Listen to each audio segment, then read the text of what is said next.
Nepal and India, and this has led to serious suspicion on whether she could be a spy or a stooge.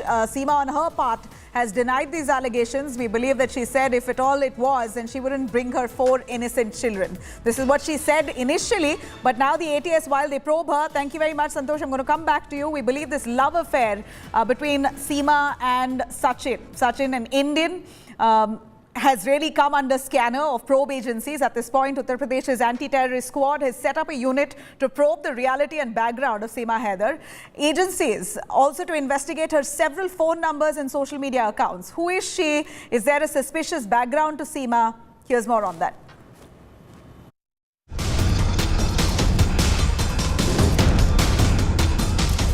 Love, conspiracy or terror? The mystery around Seema Haider and Sachin Meena relationship is only deepening. At the center of this love story are 2 enemy nations, India and Pakistan. Seema Haider's illegal entry into India from Pakistan's Sindh and her alleged marriage to Sachin Meena is now under investigation. Seema Haider has become a celebrity and social media sensation, from mainstream media to YouTubers and Instagram influencers. Seema Haider has given interviews to dozens. 4 बजे निकली शाम में भाई, 4 बजे निकले तो 11 घंटे मेरा स्टे था दुबई में। तो यार दुबई से फिर मैं अगले सुबह को पहुंच गई, सुबह को सवेरे 11 की सुबह को सवेरे मैं पहुंच गई वहाँ काठमांडू। सुबह को उसी मतलब टैक्सी पकड़ी, टैक्सी वाले कहा मुझे न्यू बस पार्क उतार दो और मुझे पोखरा के लिए गाड़ी चाहिए। नेपालियों ने नहीं करी, इंडियन एक ही ऑफिसर आए थे, उन्होंने पूछताछ करी थी, तो मैं इनका एड्रेस पूरा बता दिया, रब्बुपुरा का। But her responses have raised some suspicions. How did Seema Haider enter India illegally? How did Seema Haider get illegal documents? Why did Seema Haider have half a dozen mobile phones? What is Seema's age and educational qualification? Not just that, reports of Seema's brother working for Pakistani security agencies have also come to the fore, raising doubts about Seema being a Pakistani spy. So now, a unit of UP-ATS headquarters have been deployed to probe Seema Haider's case. UP-ATS usually monitors terror plots and investigations. The UP-ATS will now probe Seema Haider's mobile phones, her social media accounts. It will also track Seema Haider's route from Pakistan to Dubai and from Dubai to Nepal. People who helped Seema reach India by crossing the border will also be investigated. Sachin and Seema's connection will also be probed. Not only this, the Central Intelligence Agencies are also getting Seema Haider's background check done in Pakistan. Information is being collected about Seema Haider's profile and her relatives in Pakistan. Bureau Report, India Today.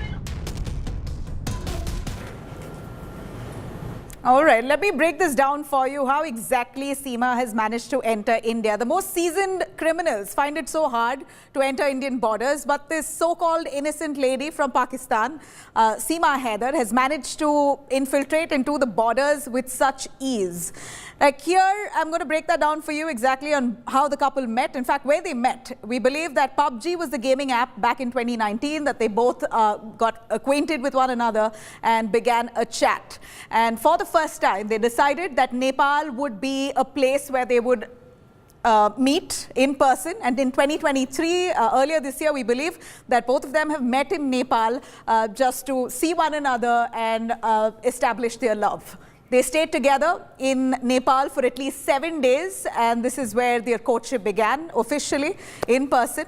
And we also know that as per reports, for Seema to enter India, she has really mapped out a plan so perfect that she managed to fly to Dubai in the month of May, and then from Dubai she flies back to Nepal with her 4 children, and from Nepal we believe she entered India. She used all along she's managed to use fellow travelers' hotspot to get in touch with Sachin and coordinate on many levels, and she entered India in the 3rd week of May from Nepal's Pokhara.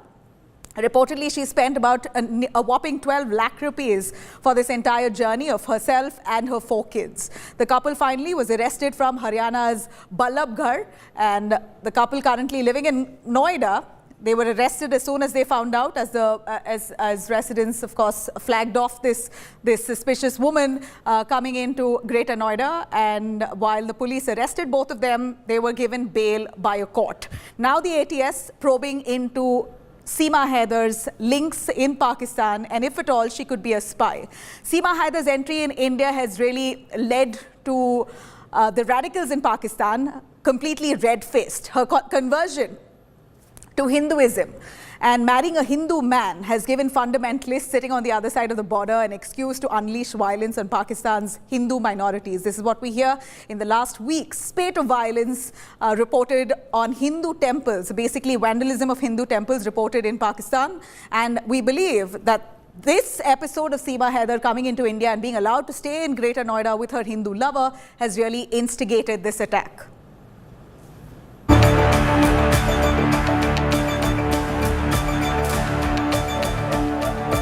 When Seema Haider reached India, she declared that she had married Sachin in Nepal itself and that she had accepted Hinduism. In India, Seema Haider was seen practicing all rituals of a Hindu married woman, even puja and bhajans. A Muslim woman from Pakistan leaving her husband, living in India and adopting Hinduism. For the radical Muslims of Pakistan, this was no less than a crime. And so the frustrated fundamentalists started threatening the Hindu community in Pakistan. Make no mistake, this was no empty threat. The rocket launchers that were used by Pakistani terrorists are now being used on Hindu temples. However, Pakistan is claiming that the attack on Hindu temple was the handiwork of local dacoits. Reports suggest a gang of dacoits attacked the temple in Pakistan's southern Sindh province. The attack was carried out in the Kashmir area where rocket launchers were fired at Hindu temples and houses. Fortunately, the temple was closed. It is maintained by the Pubg community and is opened only once a year. Kashmir police says 8 to 9 people were involved in the attack. Pakistan police also suspect that this attack may be linked to Seema Haider's Pubg love story, as fundamentalists had threatened the Hindu community. A similar attack took place a few days ago when bulldozers demolished a Hindu shrine. This is not the first time Hindus have been under attack in Pakistan, in the Sindh province especially. Hindus are systematically persecuted and forcibly converted. Bureau Report, India Today. All right, let me quickly cut across to understand on security concerns. This has certainly raised a lot of questions on how Seema managed to really enter India. She's from Pakistan. We're telling you the most seasoned criminals find it difficult to enter Indian borders, but Seema managed this with complete ease. We have joining us on the panel Vikram Singh, former DGP of Uttar Pradesh. We also have Rajiv Dogra, a former diplomat. Mr. Singh, Vikram Singh, do give us an understanding on how do you think Seema must have entered Indian border. She's coming through Nepal, which is the most suspected route, and this is a route that we believe a lot of criminals actually try to infiltrate into Indian borders. But yet, so far, there hasn't been stringent checks or blocks to restrict something like this. Let's just hope this is just a case of a lover and not Nabila, anything more. Sure. Nabila, good evening. You have lucidly explained the various dimensions of Seema's entry into India via Nepal. And you have also explained that the felicity with which she procured the Aadhaar cards and a 5th class from her own confession goes to show that she is fluent in Sindhi, Urdu, English and Hindi. And also, not only mapped, you used a very appropriate word, mapped her route, her travel from Sindh to Dubai and Dubai to Nepal to India. And also, how could she borrow the hotspot connect from the co-passengers and manage to speak to her friends in India and elsewhere? These are questions that any skillful investigator would ask, and the explanation given by Seema is most unconvincing, to say the least. I would say that she should be subjected to narco analysis and polygraph lie detector test, because I am not convinced or impressed by her explanation, because this is too much of a coincidence, one after the other. Landing up at Rabupura, very close to Zevar Airport, and also the Hindu Airways, is unconvincing. And I feel that there's a deeper dimension, Nabila, as you mentioned, that yes, it has to be proved whether she is tutored and somebody else has the remote control. Yeah. So this is a suspicion that she could be a stooge or a spy. Rajiv Dogra, a quick word from you. A case of this, if looked at as genuine, or if it's ultimately found to be genuine. Now the ATS is probing into her links in Pakistan, but if this is nothing but a case of a love story, how does one really deal with something like this? Coming from a country that has been constantly backing terror activities in India, targeting India, what ideally should be done or can be done in a case like this? This is the second episode of a lady coming in from Pakistan. Ikra was one earlier where Indian officials sent her back to Pakistan. Should this be encouraged, a love story of such nature? Should they be cushioned at all? Well, I don't think we should go into deliberating about the speculative aspect of the issue.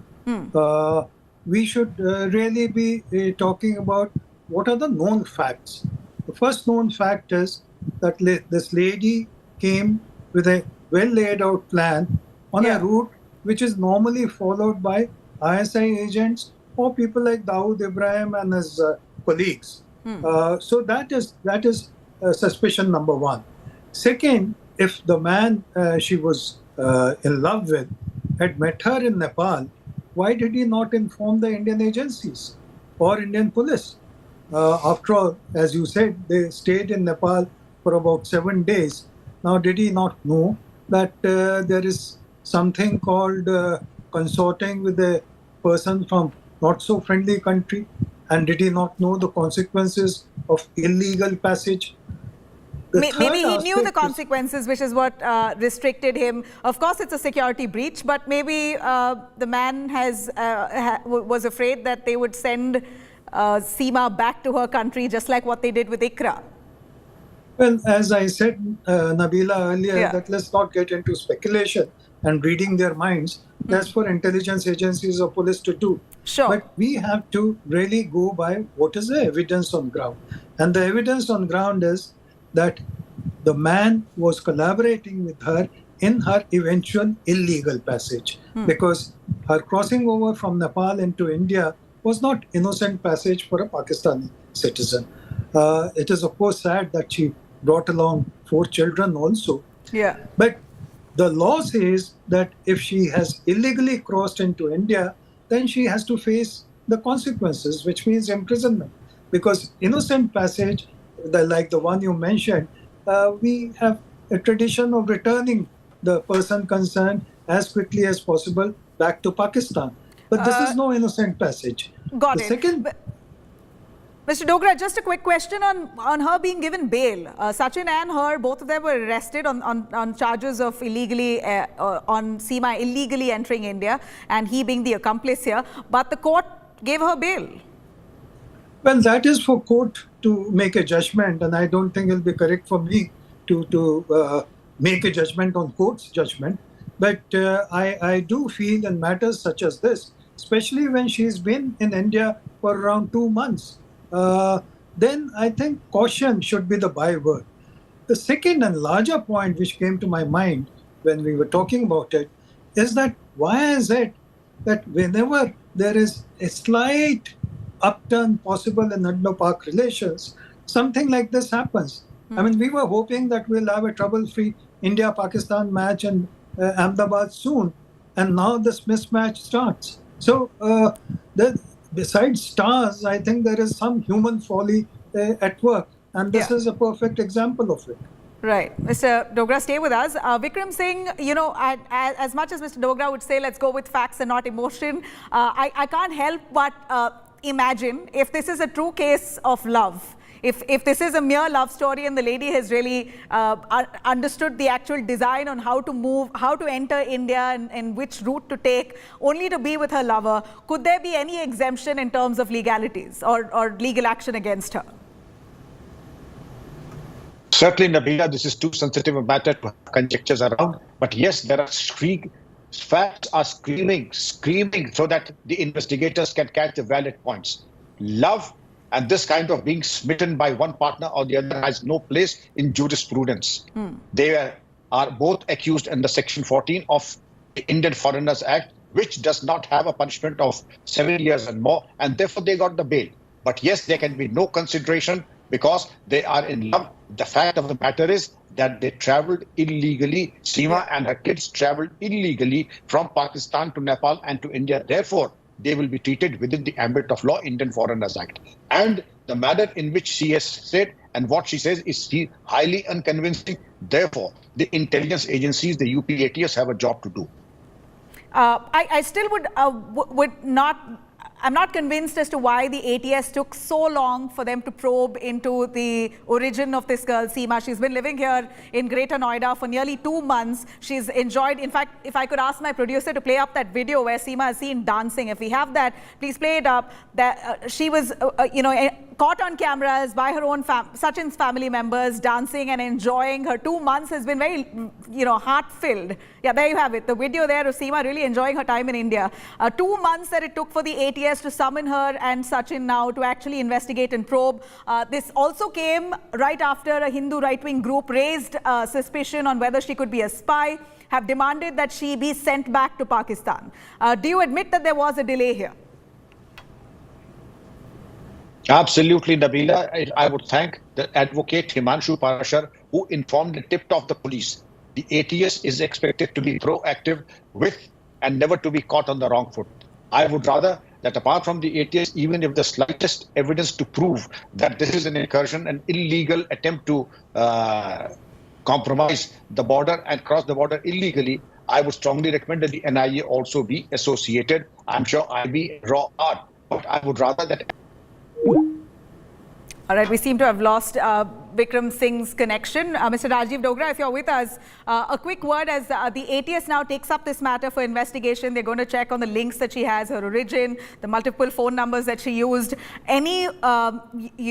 Any way that she would be cut any slack if this is a mere case of a love story? I'm asking you that question yet again. Yes, she has ventured into India illegally, but if this is just a mere case of a love story, is there any exemption?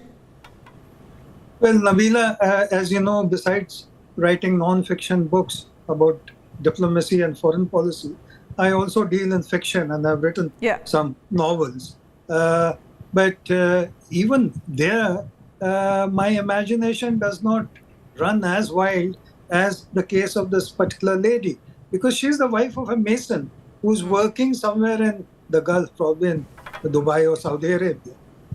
For her to spend lakhs and lakhs of, his hard-earned money or wherever she got the money from, defies belief. So, if it was merely a love story, then probably she wouldn't have planned it so meticulously and come with 4 children, putting them at risk. There is something obviously different or perhaps bigger than a simple love story. Love stories are impulsive. They are not planned 2 years in advance or months in advance.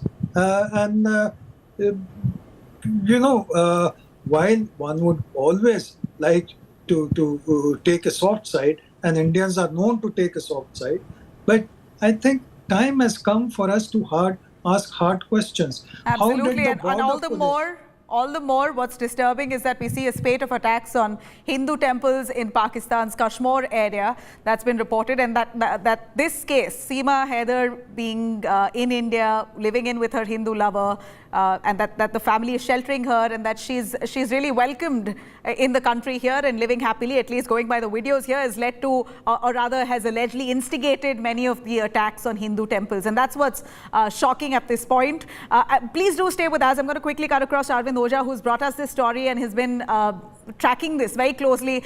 Arvind, please, हमें बोलिए कि ये ATS ने इनको इतनी देरी से क्यों बुलाया है? 2 महीने तक ये बहुत खुशी से रहे ग्रेटर नोएडा में। अब एक राइट विंग हिंदू ग्रुप ने प्रोटेस्ट किया, आंदोलन किया कि उनको वापस भेजना है, ये स्पाई हो सकती है। तो अब एटीएस ने एक्शन लिया है, उनको बुलाया गया है। पुलिस का क्या कहना है आपके हिसाब से? ये क्या सिर्फ एक लव स्टोरी है या इसके पीछे कुछ और बड़ा कारण है? नहीं, देखिए नबीला, सबसे पहले मैं क्लेरिफाई कर दूं कि जब भी किसी फॉरेन कंट्री के पर्सन का मामला होता है, अगर कोई विदेशी घुसपैठी आता है तो सबसे पहले सेंट्रल एजेंसीज ही पूछताछ करती हैं।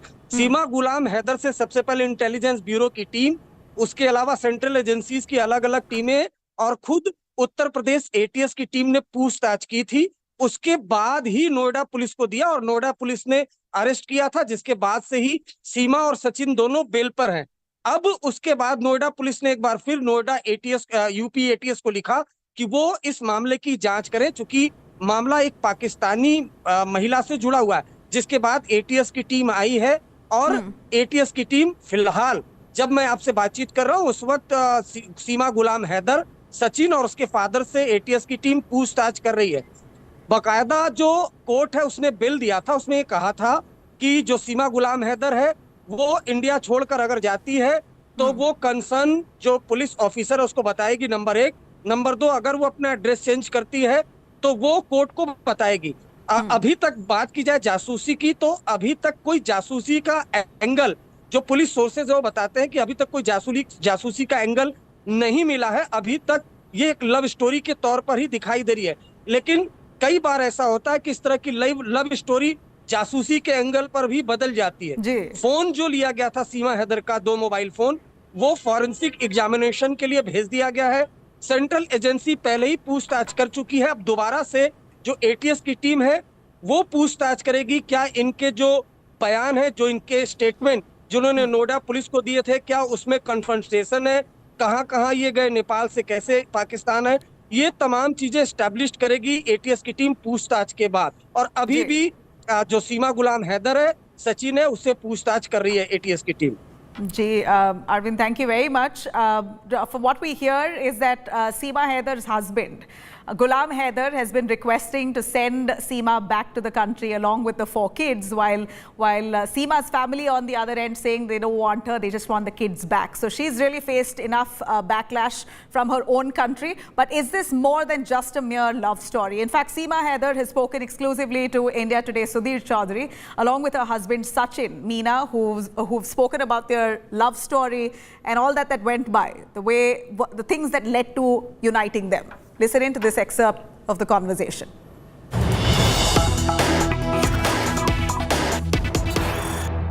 आप यहाँ पर आई, यहाँ पर ज़्यादातर लोग आपसे बहुत अच्छे से पेश आए।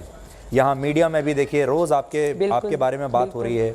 आपका जो पक्ष है उसे मीडिया दिखा रहा है पूरा, आपका जो आप जो कहना चाहती हैं।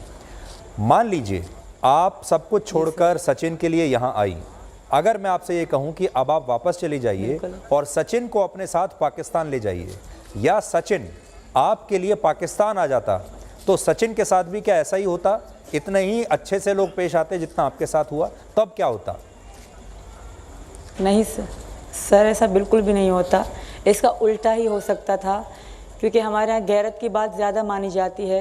तो ये तो हिंदू थे तो इनके साथ बहुत बुरा होता। यही वजह है कि सचिन को मैंने पाकिस्तान आने से मना किया था। ये भी आने को तैयार थे, ऐसा नहीं है, पर मैंने ही इनको मना करा था कि नहीं, क्योंकि इनके हाथ पे भी ओम लिखा हुआ है और इनके साथ अगर ये पकड़े जाते इस तरह तो बहुत बुरा होता। शायद सचिन दिखते भी नहीं सर। सीमा, आप पाकिस्तान में रहीं अभी तक, अब आपको कुछ दिन यहाँ इंडिया में हुए हैं, दोनों जगह में आपको क्या अंतर महसूस हुआ? बहुत अंतर है सर, बहुत फ़र्क है। अभी मैंने इतना भारत देखा नहीं है, सिर्फ नोएडा रबुपुरा ही देखा है थोड़ा बहुत। और यहाँ के लोग जैसे प्यार करते हैं मुझसे, मेरे पास आते हैं, बहुत अच्छा लगता है। सचिन की मम्मी, सचिन के पापा और इनके बाबा, इनकी बहन भाई बहुत अच्छे हैं, बहुत प्यार करते हैं मुझसे। ये चौथा दिन है आज। मैंने अपने बच्चों को प्यार नहीं करा, ये अपनी बुआ और चाचा के साथ ही रहते हैं, क्योंकि सारे दिन हम मीडिया में रहते हैं अभी तक, तो फिर बच्चे सो ही जाते हैं। उनको कभी भी ऐसा नहीं लगा कि वो हम कहीं और हैं या किसी और के घर में हैं। पापा मम्मी को अपनी दादा दादी मानते हैं, उनसे बहुत प्यार करते हैं मेरे बच्चे। यहाँ उनका इतना मन लग गया है कि वो कभी कहते भी नहीं कि कोई और थे हमारे, और हैदर को तो उन्होंने कभी याद भी नहीं करा। आप यहाँ वापस आईं तो आपको ऐसा कभी लगा कि एक हिंदू के साथ, आप क्योंकि एक मुसलमान हैं, एक हिंदू के साथ आपके इस रिश्ते को लोग एक्सेप्ट नहीं करेंगे, और या लोगों को कोई हिचक है आपको एक्सेप्ट करने में, क्योंकि आप दूसरे धर्म से आई हैं, और वो भी सबसे बड़ी बात पाकिस्तान से, जिसे भारत के लोग दुश्मन देश मानते हैं? सर यही तो खूबी है यहाँ के लोगों में, हिंदू मुसलमान सब मुझे आशीर्वाद देकर गए, दुआएं देकर गए, और सब इतना खुश हो रहे थे कि हमारी पाकिस्तान से भाभी आई है। तो बहुत यहाँ के लोग प्यार दे रहे हैं मुझे, कोई साड़ी दे रहा है तो कोई फूल ले आ रहा है, कोई लड्डू लेकर आ रहा है, तो कोई 200 मेरे हाथ में थमा के जा रहा है। मुझे बहुत अच्छा लग रहा है सर, बहुत अच्छे हैं, बहुत प्यार मिल रहा है मुझे। बस हुकूमत के फ़ैसले का इंतज़ार है, और जब बिल्कुल जो चल रही मेरी जांच मतलब चल रही वो क्लियर हो जाए, फिर जो फैसला होगा सर मैं मंजूर करूँगी। पर मुझे यकीन है कि मेरे हक़ में होगा, मुझे वापस नहीं भेजा जाएगा, क्योंकि पाकिस्तानियों ने खुद मुझे कहा कि अब ये पाकिस्तान की नहीं, इसकी ज़रूरत नहीं है पाकिस्तान में। तो मुझे यकीन है कि भारत मुझे अपनी पनाह में रखेगा, अपने शरण में लेगा, क्योंकि मैं खुद को हिंदू बना चुकी हूँ, और मैं भारतीय भी बन जाऊँगी, मन से तो बन गई हूँ, कानूनी भी बन जाऊँगी सर। एक और बात जो है, जो अचंभे में डालती है लोगों को, और इसीलिए लोगों को आपके ऊपर शक भी होता है, एक 5वीं क्लास लड़की पहले तो अपना पासपोर्ट बनवाती है, उसके बाद कराची से फ़्लाइट लेके शारजाह होते हुए, नेपाल होते हुए, अकेले अपने 4 बच्चों के साथ इंडिया आ जाती है। ऐसी लड़की जो इससे पहले कभी बाहर अपने घर से बाहर ना निकली हो, बहुत ज़्यादा पढ़ी लिखी भी ना हो, कैसे आई आप? और आपको ये डर नहीं लगा कि बीच में कहीं आप पकड़ी जा सकती हैं, किसी भी बॉर्डर पर आपको पकड़ा जा सकता है, और अगर आप पकड़ी गई तो ना पाकिस्तान वापस जा पाएंगी और ना हिंदुस्तान पहुंच पाएंगी? कैसे किया आपने ये? सर पहले तो वहाँ पे जहाँ मैं रहती हूँ कराची शहर में, वहाँ हर चीज़ है। पहले तो मैंने आधार कार्ड बना, क्योंकि ना मेरे पास आधार कार्ड थे, ना बच्चों के कोई कागज़ थे, ना मेरे पास पासपोर्ट थे। जब मैं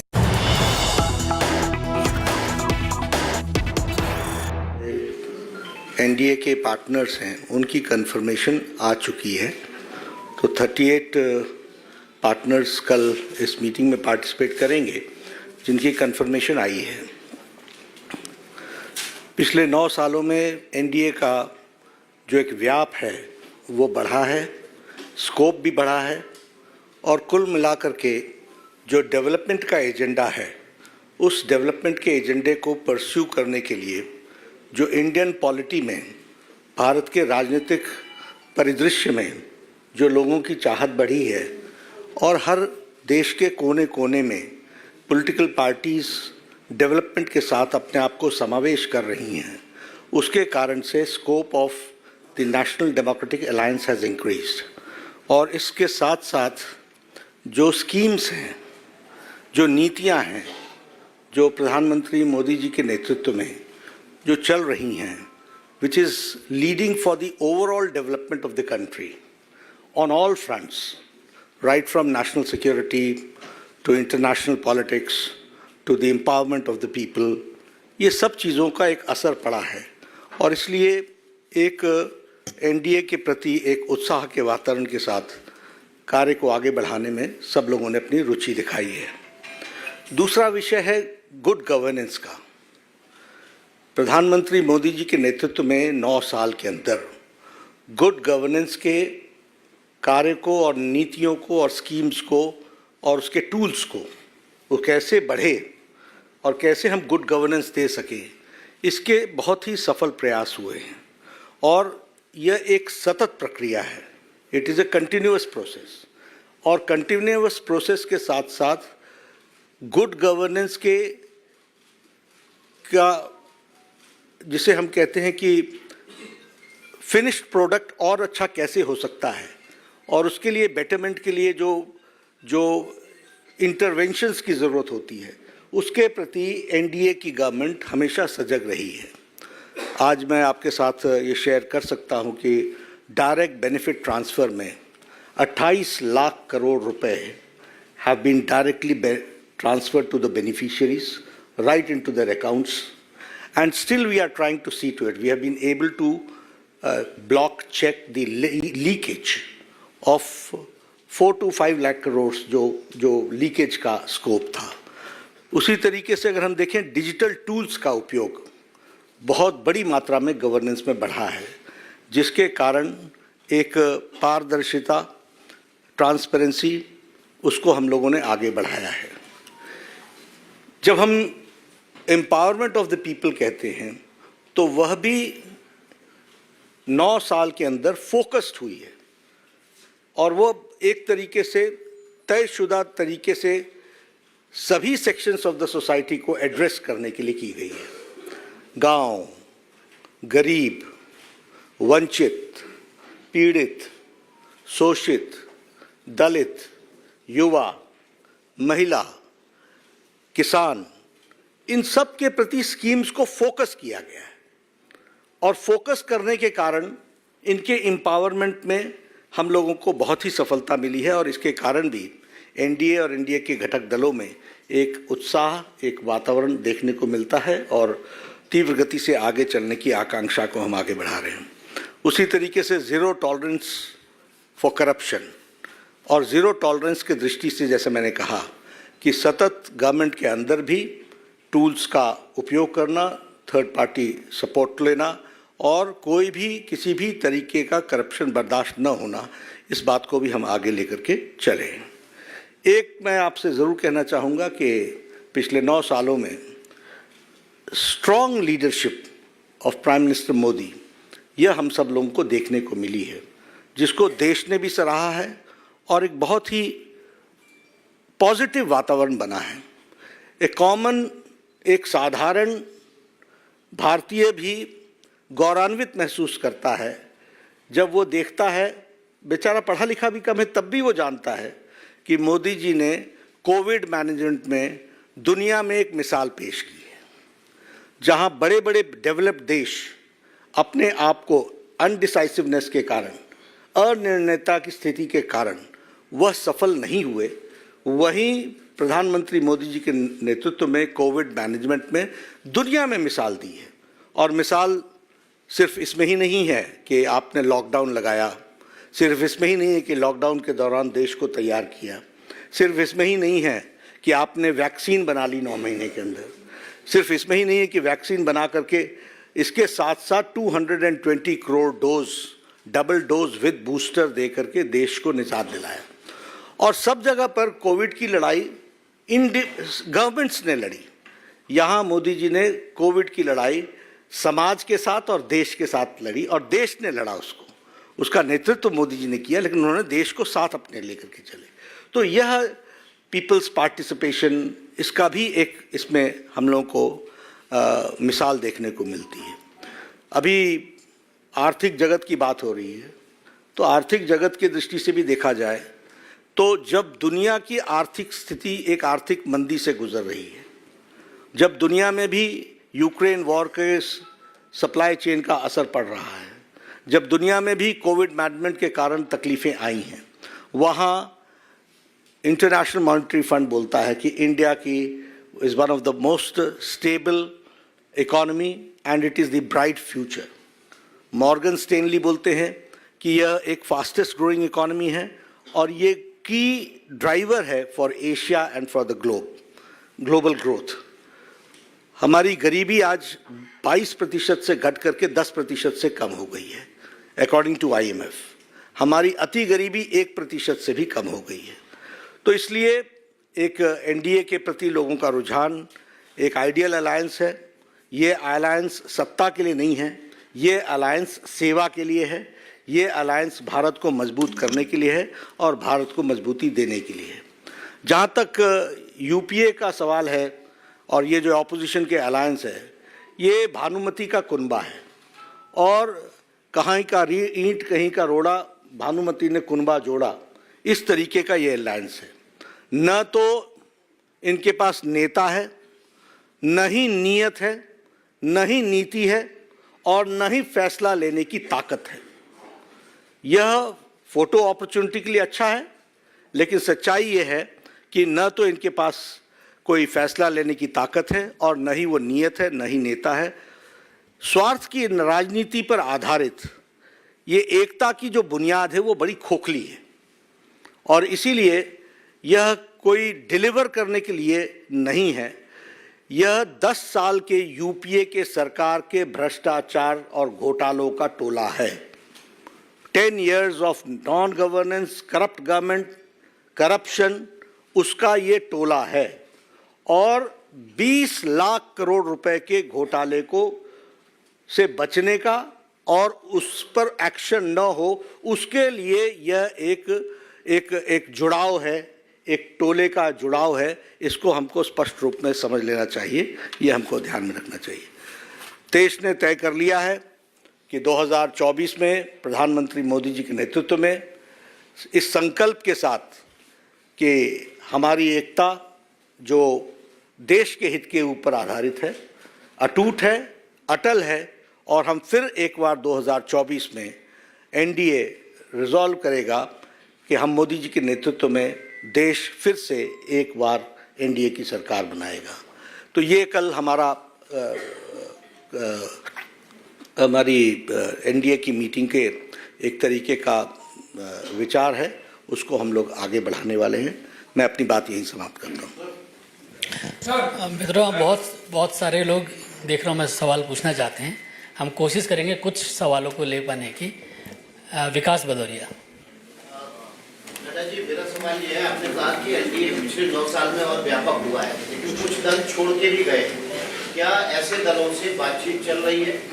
कई एक दल तो वापस आए हैं, खासतौर पर पंजाब का अकाली दल और पश्चिमी उत्तर प्रदेश से आने वाले आरएलडी, क्या इनसे भी कोई बातचीत चल रही है? इनमें से कोई शामिल हो रहा है कल की बैठक? देखिए, कल की बैठक में कौन लोग शामिल होंगे ये आपको कल पता, तस्वीर सामने हो जाएगी। लेकिन एक बात आप ध्यान में रखिए, हमने पहले भी कहा, एनडीए का एजेंडा स्पष्ट है, देश सेवा के लिए सबको साथ लेकर के चलना।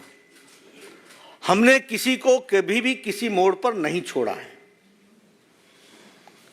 हमें छोड़ के जाने वालों के बावजूद भी हमारी बातचीत, हमारा व्यवहार, हमारा आचरण हमेशा दोस्ताना रहा है, क्योंकि हमारा ब्रॉडर पिक्चर है सबका साथ, सबका विकास, सबका विश्वास, सबका प्रयास, for that larger cause. Now they have to decide for that larger cause वो कब आना चाहते हैं। समय समय पर रीथिंकिंग शुरू होती है। ये हमारे हाथ में नहीं है, ये उनके हाथ में है। फिलहाल नहीं, हम कभी न्योता देते नहीं है। हम एजेंडा बताते हैं, इसके साथ खड़े होना चाहते हो, होइए। हमने भेजा ही नहीं तो हम न्योता क्या दें? तो इसलिए हम बहुत स्पष्ट हैं। All right, BJP's National President JP Nadda there addressing a press conference, almost establishing unity of the NDA. Meeting that will be held in Delhi tomorrow to show the NDA strength, while the opposition unity meet is currently happening in Bengaluru. We're going to continue tracking those details, but for now, a short break. On the other side, the centre has defended Delhi's ordinance in the Supreme Court on the hearing today. The centre responds. The central government has responded to the Delhi ordinance in the Supreme Court, and that India Today has accessed. It's going to be introduced in the parliament as soon as possible in the first monsoon session, is what the centre claims. More details up next.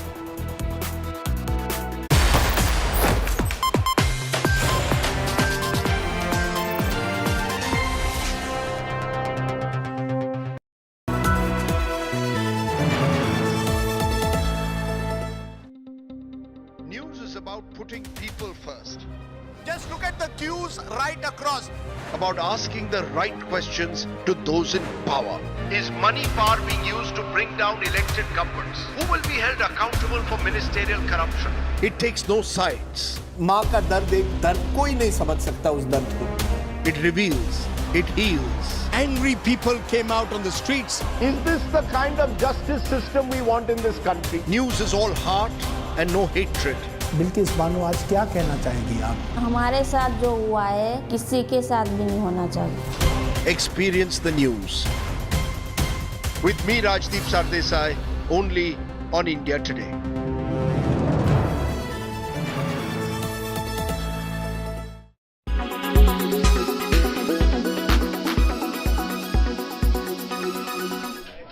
Greece closed its ancient Acropolis during the hottest part of the day on Friday to protect tourists from temperatures which soared past 100 degrees Fahrenheit.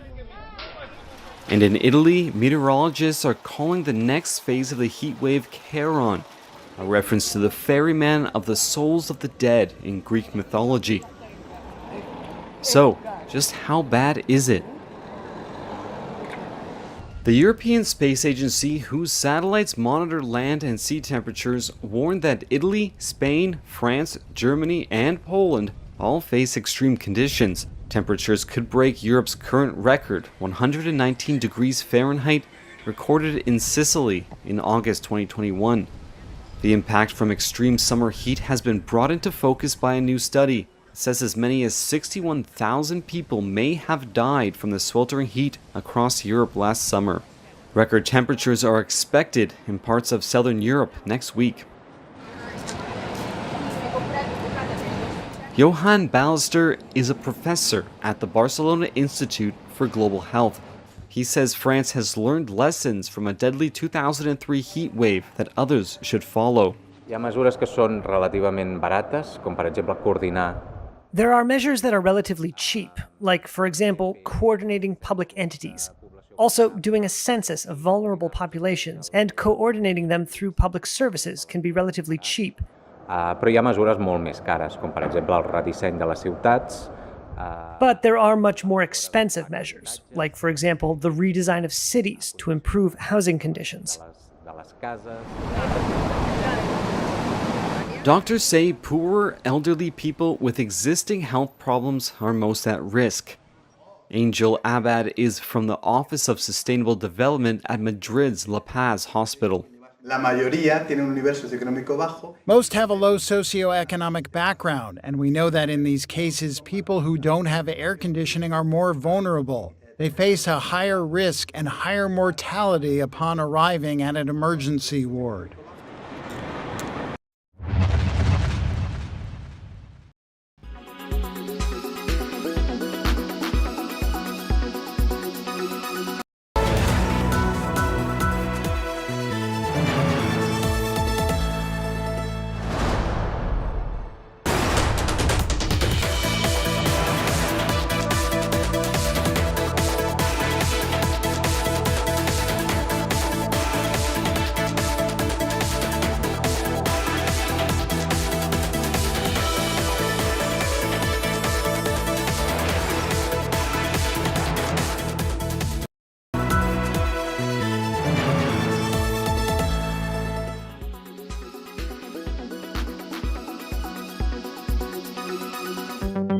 Hunger pangs, anger pangs, or hanger pangs are not exactly rocket science to figure. From salty chips to sugary ice cream cones, the taste of junk food can be oh so tempting. But there are options, and a lot of options, for dead of the night snacking that do not add the burden of dead weight across your waist. But have you ever wondered what's causing these late night hunger pangs?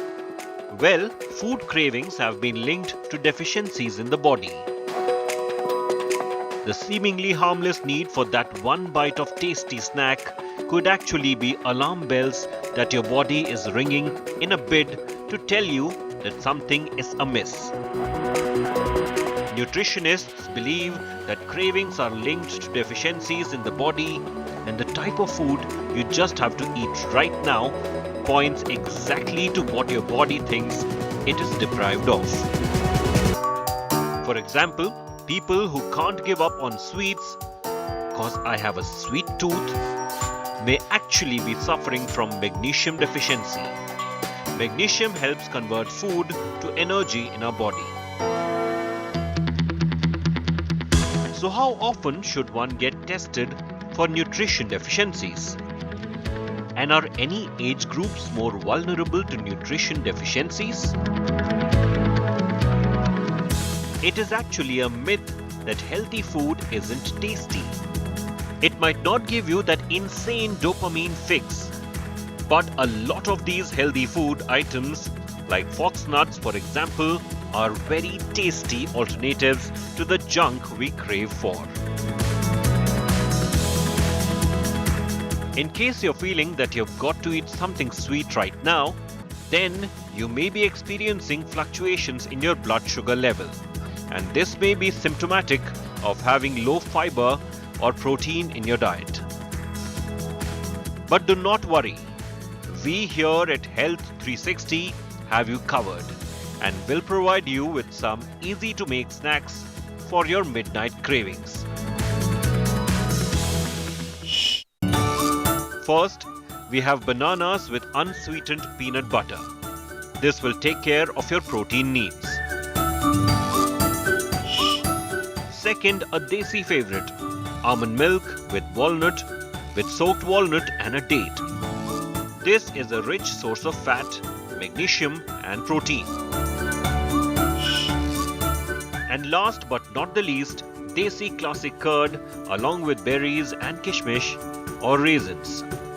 This will help with your blood sugar balance and is a good source of protein. These snacks and drinks use ingredients that you'll easily find at your home and will help not only satiate your immediate hunger pang, but also the greater deficiency behind it. With Dhruv Yadav, Bureau Report, India Today.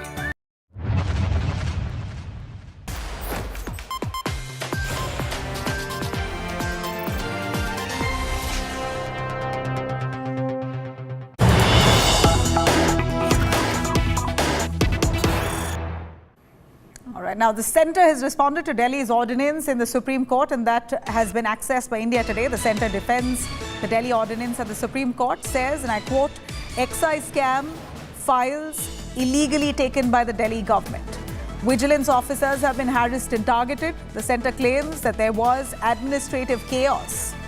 Centre claims the delay would have paralysed Delhi. This is why the Delhi ordinance was rolled out. The centre trying to justify in the court, in the Supreme Court, as part of its response, of course, saying that the excise scam files were illegally taken by the Delhi government and vigilance officers were harassed and targeted.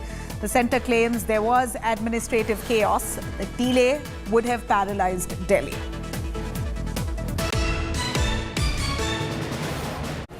All right, that's it on the show for now. Coming up on the other side, 6 p.m. Prime with Akshita Nandagopal. Massive opposition show of strength in Bengaluru. Big guns. 26 opposition party chiefs all arriving for this key meet in Bengaluru. Aam Aadmi Party to join the meeting after Congress assures support on the Delhi ordinance fight. NCP's Sharad Pawar to attend the meeting tomorrow. Stay tuned.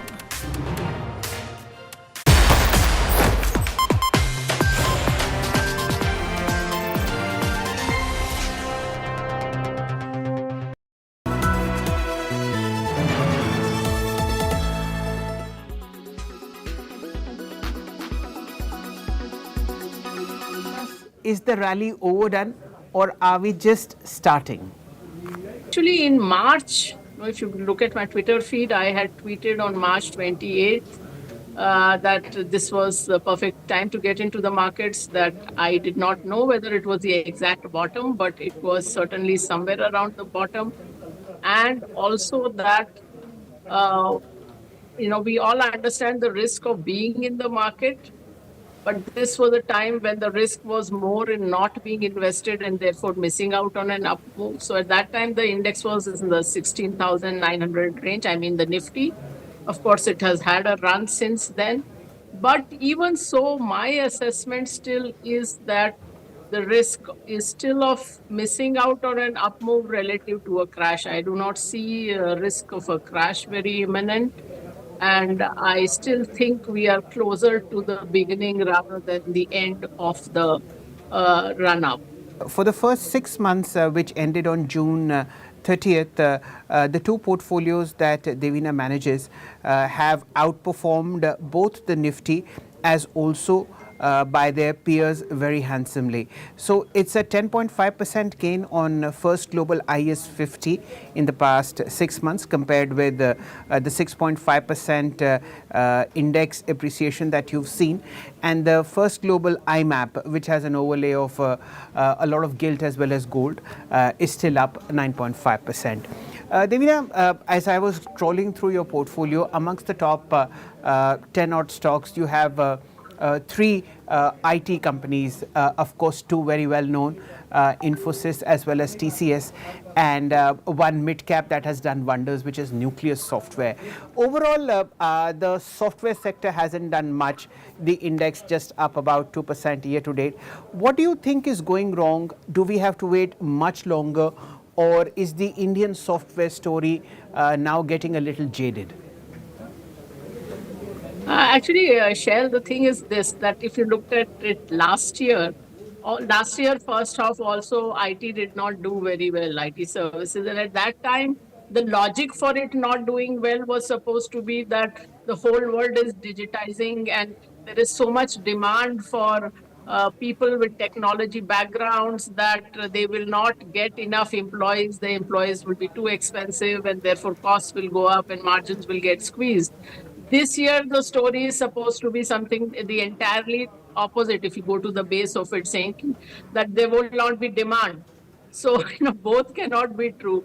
So I think, this is a little overdone, because what had happened was that there was a slowdown in some of the Western economies. So what happens is that the orders you're supposed to get this quarter get pushed and may go on to the next quarter. But it is not as if that fundamentally something has gone totally wrong with the industry and it will never revive, because the whole move towards even non-technology companies becoming more digital, more technology oriented is not going to go away. So we are not super bullish on the sector, but we are still slightly overweight on the sector.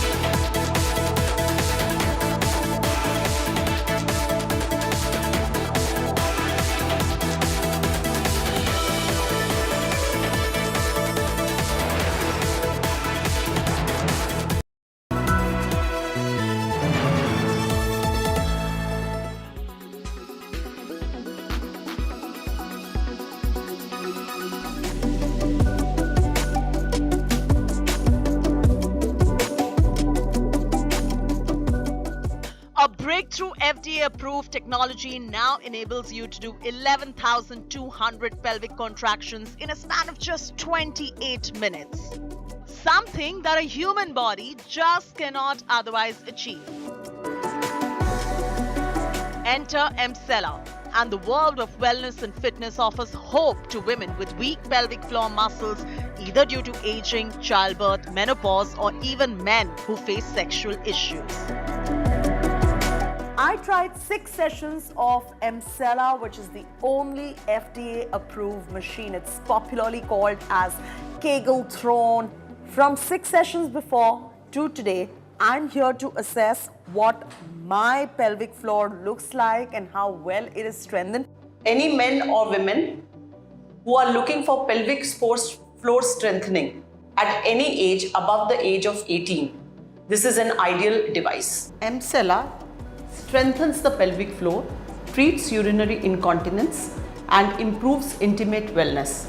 How important it is for them to maintain their Kegel floor? What happens if they don't look after it? Often the gynecologist says that you should do Kegel exercises. Basically, Kegel is nothing but a pelvic floor muscle exercise, and we need to do a lot of these exercises to get the strength of our pelvic floor back, because see, the pelvic floor is like a hammer, and the bladder as well as the uterus is sitting on it. Cellar helps in sexual health in both men and women. Okay, it actually improves the pleasure during the sexual activity. It improves the erection. It improves the tightness of the vagina. It improves the orgasm. So all in all, it improves the enjoyment during the act. This works on the breakthrough. LIC हर पल आपके साथ.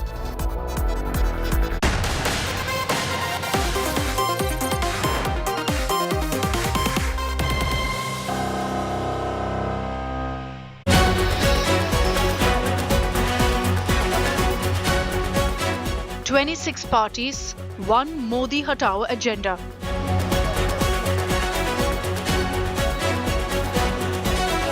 The another bid for united anti-Modi front. Opposition unites for a political dinner tonight. सभी जो लोग promise किए हैं या हम जो लोग पटना में मिले थे और भी लोग हमसे जुड़ रहे हैं और जुड़ के हम ये काम करेंगे. But can they bury ideological differences?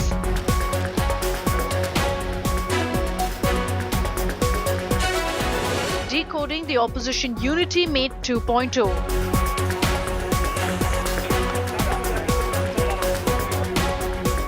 Modi versus who in 2024 is our top focus on 6 p.m. Prime.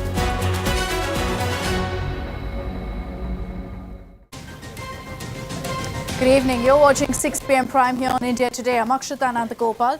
And yes, we're getting you all the details of the next 1 hour on the opposition meet set to begin anytime now at Taj West End in Bengaluru. All the leaders who have come together for this huddle are currently at the venue. And this at a time when the BJP has just announced 30 minutes back that they're going to be holding an NDA huddle tomorrow. We'll get you all the details about how the alliances are firming up in the run-up to 2024. The headlines first. BJP chief JP Nadda hits out at United Opposition Meet, says no Neta or Niti in opposition and NDA will form the government under Prime Minister Modi in 2024, announces NDA huddle tomorrow. न तो इनके पास नेता है, न ही नीयत है, न ही नीति है और न ही फैसला लेने की ताकत है. Big buzz over JDS now joining NDA. JDS may attend NDA meet tomorrow. BJP sources say talks underway. Modi Shah to take final call. Centre tells Supreme Court the Delhi ordinance will be tabled in the monsoon session of Parliament. Modi government says administrative chaos led to bringing in the ordinance. Another Tamil Nadu minister under ED scanner after Senthil Balaji. Now Ponmudi raided in the money laundering case. 70 lakh cash reportedly recovered from his house. Stalin cries vendetta. Big anti-terror purge in Jammu and Kashmir administration. 2 government officials, a constable sacked for raising funds and logistics for Pak terror organisation. Former Jammu and Kashmir Chief Minister Mehbooba calls the action preposterous. And UP ATS grills Pak national Seema and her lover Sachin. Seema Haider's Pak link and background now under lens.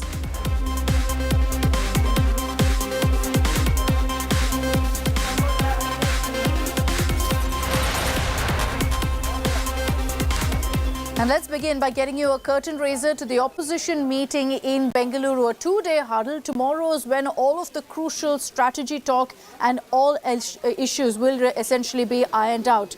But today you're going to be seeing a dinner meet shortly from now where the focus, of course, will be on all the optics involved. Who's part of this meet? Who's already turned up in Bengaluru? Let's get you all those details first. Bengaluru decked up for a potential unified opposition. The streets of the southern IT hub lined with posters, cutouts of netas from an array of anti-BJP parties. From the east to the west, the north to down south. 26 political parties attending the 2-day brainstorming in the Congress-ruled Karnataka. I always tell that joining together is the beginning, thinking together is the progress, working together is the success. This is not an individual political party meeting. It is shaping this country for the future of 140 crores people.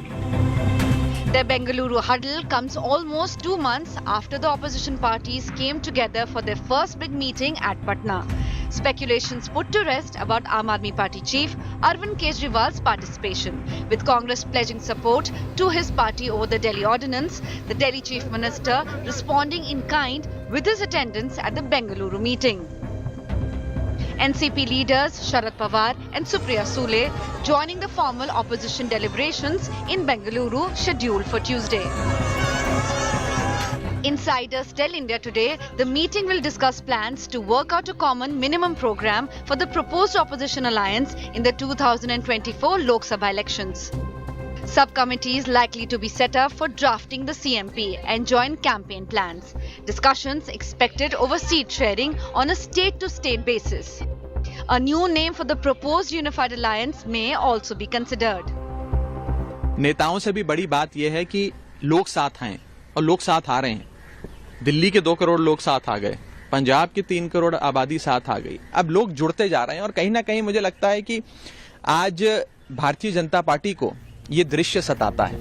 कुछ बोलेंगे आप? On its part, the BJP has described the opposition meeting as a coming together of vested interests.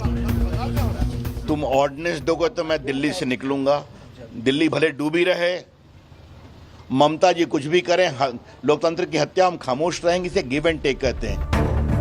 Barring some still missing from the anti-BJP camp in Bengaluru, the two-day event being billed as a full house show of opposition strength.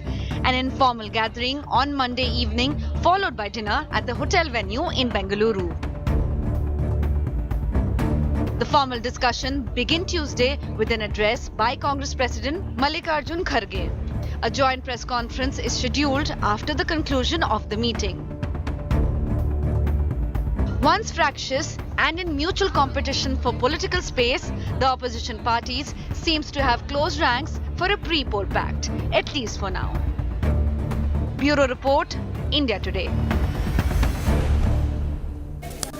So today, in a few hours from now, it's going to be all about the optics. The opposition will be coming together for a dinner where they're going to send across a message that we stand united right now, as you saw also in fact, all of the posters and banners that have been put outside. Tomorrow is when all of the strategy discussions will take place. Let me take this across to all of my colleagues joining me from the ground. Our National Affairs Editor Rahul Srivastava is live from Bengaluru. Maushami Singh, who tracks the Congress very closely, is also joining us live. Sagai Raj, who gets us every update that comes in from Karnataka, is also live with us. Rahul, to you first. Good evening. What do you really think, Rahul, should be the biggest positive takeaway for the opposition from this two-day meet? What do you think should be the one decision that they take irrespective of what strategy is discussed?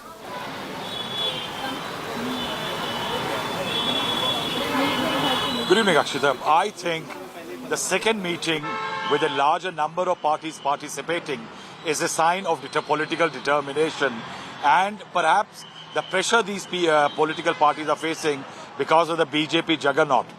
I think what the most defining element after Patna is this large hoarding which has been put up outside the venue of the meeting, a hotel in Bengaluru. Starting from Mallikarjun Kharge, you have Sonia Gandhi. Let me explain every one element of it. See, the meeting being held in Bangalore after initial hesitation by people like Mamata Banerjee, that why should we meet in a Congress-ruled state? Because the signal will be that the Congress is the leader of the pack. So they went and met in Patna in JP's land.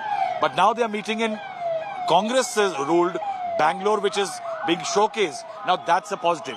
Sonia Gandhi, who is supposed to have a greater political weight than even Rahul Gandhi, because Mamata Banerjee and others listen to her much better.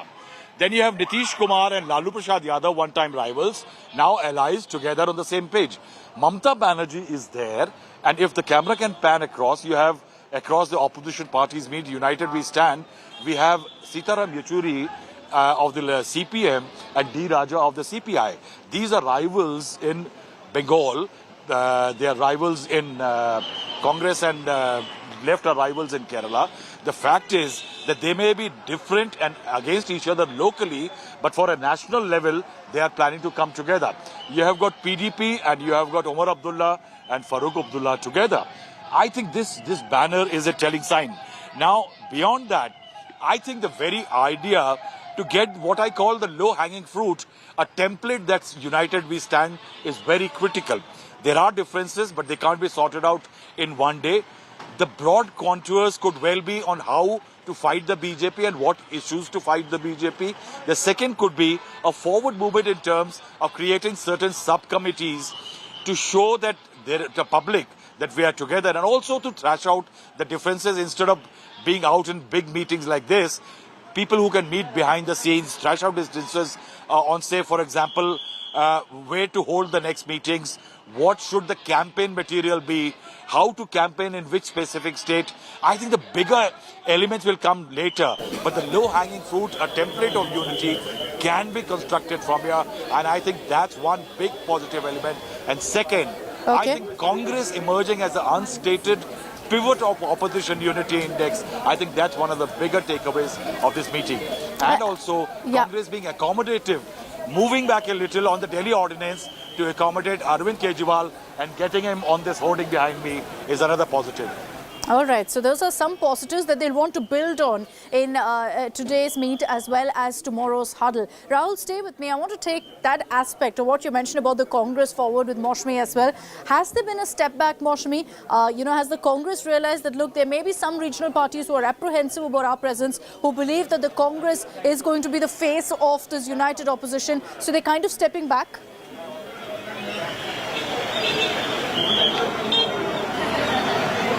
See, Akshita, the underlining fact is that the Congress has come to terms with the fact that they need a coalition of alliances, and that's why you see there are so many sirens blaring, lots of VVIP cars, perhaps another VVIP about to enter. I think it might be Uddhav Thackeray. All the rest have arrived, MK Stalin coming in. So the Congress knows that this is not about having similar ideologies, it's having about a similar purpose, in fact a similar aim, and that's a lesson perhaps Sharad Pawar had taught Rahul Gandhi when he hammered on that Savarkar issue, and Uddhav Sena was falling apart away from the Congress, and the Congress now talking about the common terms of agreement, and that's why, this meeting is going to be a very decisive one, because not only will you see a blueprint as far as the action plan is concerned, but how it's going to be implemented on ground zero. Also, perhaps the faces that you see here, there could be some faces who could be conveners and organizers and strategists, a core team for seat sharing. Which VVIP is this? Let's have a look. And perhaps one of the Karnataka ministers, right here, Siddaramaiah, right here, sir. Namaskara. There he's made several errands there, Akshita, to Taj and out. Perhaps rolling out the red carpet for opposition leaders, like we saw Nitish Kumar doing at Patna Airport, where he went in person to receive Rahul Gandhi and Mallikarjun Kharge, and went in person to meet each and every leader. So Congress is playing host. It will have to show a bigger heart. Playing host, but you look at all the banners, it's not like they've got any bigger prominence than the other leaders for that matter, and that's a message by itself being sent across. Maushami, Rahul and Sagar, request all of you to stay on with me. Let's discuss and really analyze here what this kind of a united opposition could do going into 2024. We've broken it down into strengths, weaknesses, opportunities, as well as threats. First, focusing on the strength and weakness. Of course, with regards to all of these parties coming together, the biggest strength is that it can prevent the split of anti-BJP votes, essentially consolidate all your votes state-wise. But the also other issue that they have, and this is the biggest weakness by far, which hopefully there'll be consensus on, or at least the opposition would hope so, is that they have a face, someone who can take on Prime Minister Modi. The other strength that the opposition could have coming together, these 20, is that they could dent BJP in states like Tamil.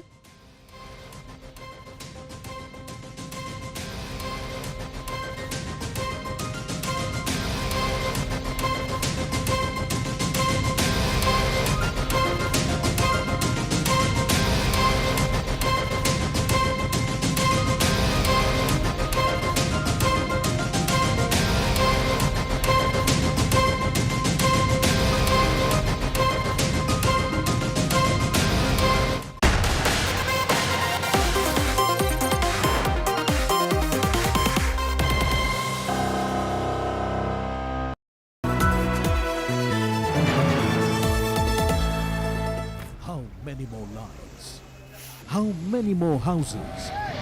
How many more vehicles? How many more villages? And will nightmare drowns the north? India Today reports from every spot. There are small children who are living in these houses, and this is the national capital we are talking about. Each and every household, that's what we can see. The holy shrine that saved Mandi from a disaster. We report, we demand, we fix accountability. Maximum reporters, maximum coverage, monsoon mayhem.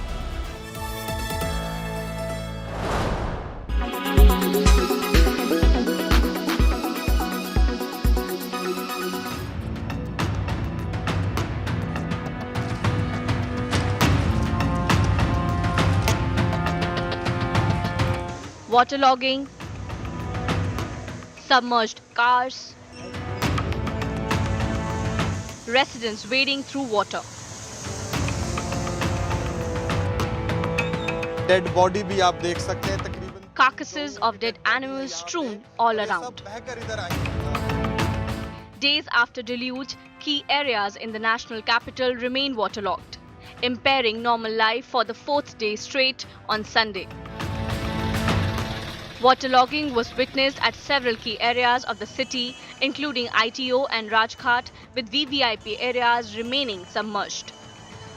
This is despite constant fall in Yamuna's water levels.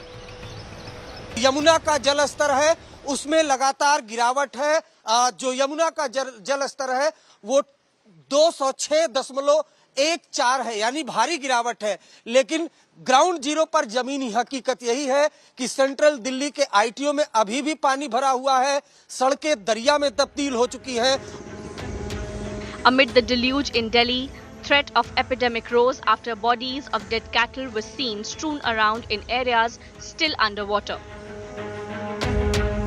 Yamuna के कारण जो प्रलय आया था उसका पानी तो कम हो गया है, पर प्रलय के बाद जो देखा जाता है वो हालात बन चुके हैं. कई गऊओं की डेड बॉडी भी आप देख सकते हैं. तकरीबन 3 गऊओं की डेड बॉडी है यहाँ पे और ये सब बहकर इधर आई हैं.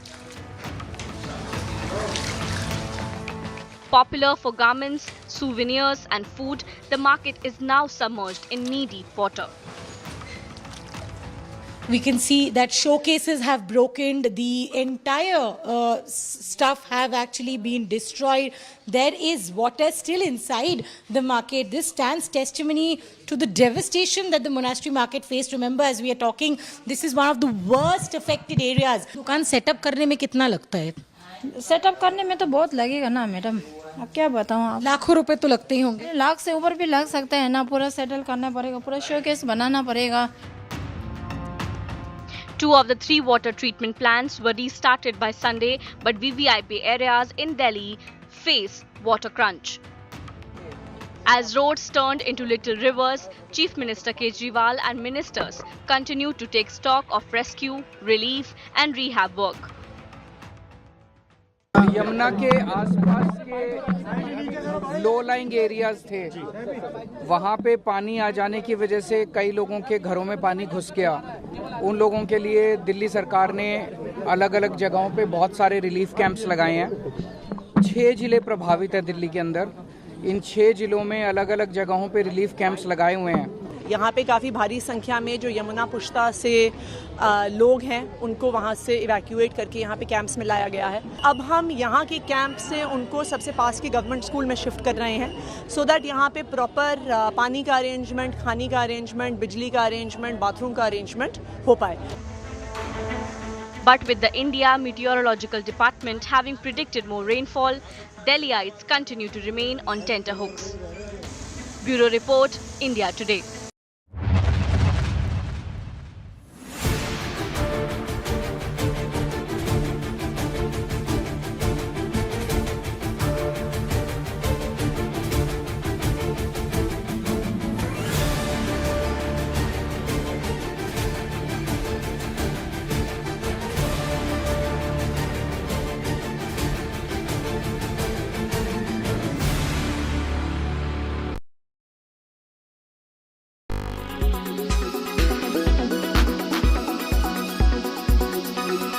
Why does this happen? Let me tell you the science behind it.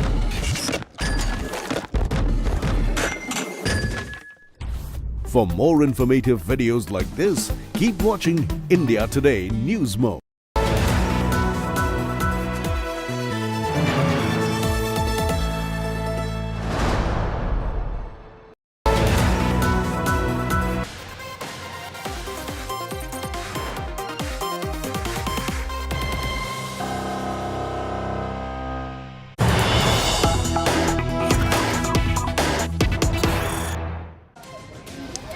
As we get to the latest updates on the opposition meet, there's a lot of buzz also on the parties that have chosen not to attend. And among those is also the BRS, led by KCR. The BRS now has lashed out at this united opposition meet, particularly over the fact that they haven't received an invite. For that matter, the BRS has stated very clearly that KCR has his own agenda going into 2024 and won't align either with the BJP or the Congress. Let's play out for you a reaction from the BRS. As far as I know, I don't think we have got it. At the same time, we don't want to share any platform with Congress party because we strongly believe even during their tenure, they could not do enough to this country. They could not utilize the resources of this country. They have not done anything great. As regularly any consecutive government can do, they have done the same. But they have not done anything great, and we don't want Congress to be rebuilt in this country. Okay, let's get you the latest images coming in from the opposition meet venue. This is at Taj West End in Bengaluru. And remember, the Congress is playing host right now. You've got, in fact, Siddaramaiah and all other senior leaders on stage there. The Karnataka government essentially playing host. So the Chief Minister will be hosting all of these leaders for a grand dinner as well tonight. But this is the first meeting that, in fact, we are seeing of all of these leaders. You've got Surjewala on stage there, along with Siddaramaiah and DK Shivkumar also present. And these are inside images that we're getting to you. You can see, in fact, that they're standing at the stairs there, waiting for all leaders to come in so they can greet them and welcome them one after another. Let me bring in Sagai Raja also on this broadcast. Sagai, live images that we're beaming right now of Siddaramaiah inside, waiting to play host. This is the Karnataka government hosting all of these leaders. Absolutely, Siddaramaiah is hosting tonight dinner for all the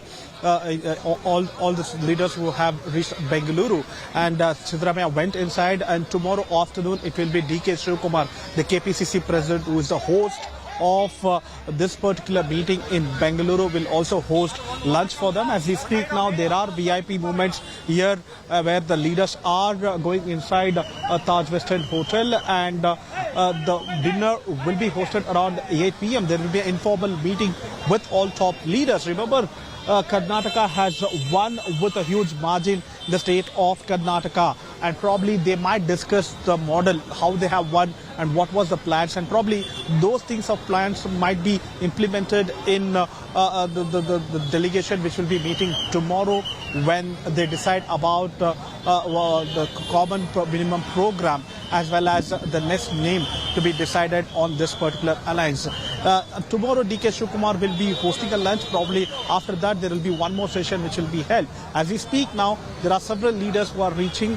Till now, only Sharad Pawar NCP has not reached the venue. Apart from that, almost all the leaders have reached Taj West End Hotel. Pawar is going to be there tomorrow. There was a lot of speculation of whether he's backing out from this opposition meet, but he's confirmed that he will be there tomorrow for this huddle. Thanks very much, Sagai, for getting us those details. On one hand, as we get you all of the images coming in of the opposition meet that's kicking off in Bengaluru, the BJP has planned its own alliance meet. Tomorrow, the NDA will be coming together in a huddle. 38 parties, part of the NDA, will be a part of this meeting. Let's get you some of the reactions and statements that came in from BJP chief JP Nadda. कुल मिलाकर के अभी तक 38 हमारे partners, जो हमारे NDA के partners हैं, उनकी कंफर्मेशन आ चुकी है. तो 38 पार्टनर्स कल इस मीटिंग में पार्टिसिपेट करेंगे. तो वो सेट प्रिंसिपल एनडीए का है कि हम किसी को छोड़ते नहीं. जो छोड़ के चले जाए उसके प्रति भी हम सद्भाव और प्रेम रखते हैं. लेकिन एक मूवमेंट है, उस मूवमेंट में हमारे साथ कोई जुड़ना चाहता है तो हम जरूर, वो आइडियोलॉजिकल कमिटमेंट के साथ कोई खड़ा होना चाहेगा तो हम चलेंगे. आखिर डेवलपमेंट अकेले हमने तो नहीं करना है, सबने मिलकर करना है. जहां तक यूपीए का सवाल है और ये जो ऑपोजिशन के अलायंस है, ये भानुमति का कुनबा है और कहीं का ईंट कहीं का रोड़ा, भानुमति ने कुनबा जोड़ा, इस तरीके का ये अलायंस है. न तो इनके पास नेता है, न ही नीयत है, न ही नीति है और न ही फैसला लेने की ताकत है. यह फोटो अपॉर्चुनिटी के लिए अच्छा है. स्वार्थ की राजनीति पर आधारित ये एकता की जो बुनियाद है वो बड़ी खोखली है और इसीलिए यह कोई डिलीवर करने के लिए नहीं है। यह 10 साल के यूपीए के सरकार के भ्रष्टाचार और घोटालों का टोला है। So who's going to be part of this NDA meeting? Are we expecting some surprises? One that everyone's talking about is possibilities of JDS joining hands with the BJP in the 2024 battle, and thereby if the JDS will actually be there for the NDA meeting tomorrow. Let's get you all the details that we're picking up on that big story.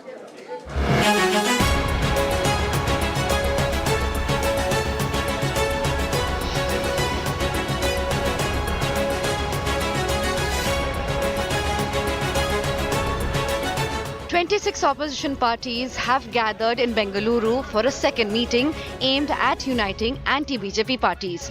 The two-day meet, convened by the Congress, has one significant absentee from Karnataka. JDS leader and former Karnataka Chief Minister H.D. Kumaraswamy claims he wasn't invited to the session. Actually trying to bring Mahagatibandhan several leaders by inviting to Karnataka. Let us see what Mahagatibandhan will going to give clear message to the country. Nobody has invited us. Nobody has invited us. The exclusion of JDS comes even as the BJP pushes for an alliance with the JDS. ಮತ್ತು JDS ನಾಯಕರ ವರಿಷ್ಠ ದೇವೇಗೌಡರ ನಡುವೆ ಇರುವಂಥ ಮಾತುಕತೆ ಈಗಾಗಲೇ ಕುಮಾರಸ್ವಾಮಿ ಅವರು ಕೂಡ ಕೆಲವು ಭಾವನೆಗಳನ್ನು ವ್ಯಕ್ತಪಡಿಸಿದ್ದಾರೆ. ಆ ದಿಕ್ಕಿನಲ್ಲಿ ಮಾತುಕತೆ ಮುಂದುವರಿಯುತ್ತದೆ. ಆದರೆ ಮಾತುಕತೆ ಫಲಶ್ರುತಿ ಆಧಾರದ ಮೇಲೆ ಮುಂದಿನ ರಾಜಕೀಯ ಬೆಳವಣಿಗೆ. Sources tell India Today that JDS has sought 7 Lok Sabha seats from the BJP. Sources say the BJP is likely to agree to part with 4 seats. If this was the case, the Lok Sabha battle in Karnataka will be a two-way fight between the BJP, JDS combined and the Congress. An alliance can help the JDS survive in the state after the assembly poll debacle. It could help the BJP in the old Mysuru region where it is on a weak wicket and win over Vocaliga's votes. Sources claim that Kumaraswamy could be offered a cabinet berth or could become the leader of opposition in Karnataka if an alliance is forged. The BJP has not named a leader of opposition after losing state elections. These kind of possibilities, there are no chance. It is we as a party, we are in a majority, we have our own party opposition leader. This is all rumors, it has got no basis. No, it is not something relevant, it is far from truth. The Congress is playing down the possible tie-up between the BJP and JDS. JDS, we know that for them secular politics is something which they don't truly believe in.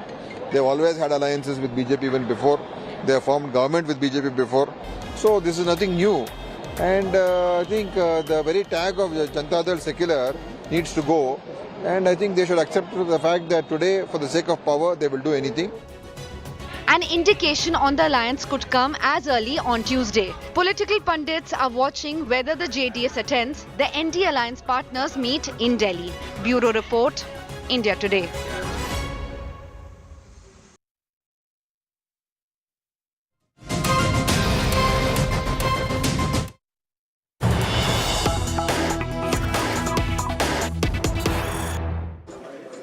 So is the JDS going to be joining the NDA? Joining us here on India Today for an exclusive conversation is former Chief Minister H.D. Kumaraswamy, who's joining us on this broadcast. Mr. Kumaraswamy, thank you for speaking to us here on India Today. You live in Bengaluru, sir, and yet you're not part of the opposition meeting that's currently underway. We're seeing streams of leaders, regional party leaders, all part of this, but you're not there. Are you miffed that you didn't receive an invite? Where is the question of missing? We are not interested. They have no confidence about JDS. Yeah. Not only confidence, they think that JDS already finished. That kind of attitude they have in their mind. What is the necessary for me to think about we have missed the meeting? But So you're saying you're not interested in any sort of a tie-up with the opposition or coming together with this united opposition. Are you then looking at an alliance with the BJP? Are you going to be in Delhi tomorrow for that NDA meeting, Mr. Kumaraswamy? Is that your 2024 game plan? At this moment, we are fighting and we are strengthening our party on our own. For JDS, there is no necessity to strengthen our party with joining hand with national parties. It was not necessary for us. Our workers are strong. We have confidence. Without any alliance with anybody, we can fight the battle. But sir, Mr. Kumaraswamy, has anyone from the BJP approached you? There's a lot of buzz about this. Last few weeks, we seem to have seen some statements from the BJP suggesting that they're open to an alliance with you. No, nobody approached me up till now. No party, not only BJP, no other parties they have approached Okay, me. but I also want your view on another, angle and inside track that's doing the rounds, which is that to have you on board as an ally in Karnataka, the BJP is offering you the leader of opposition position. Is there any truth to this, or would you like to offer any comments? No. We have only 19 MLAs. BJP strength is 65. Even now, I request the BJP High Command. That is not my responsibility.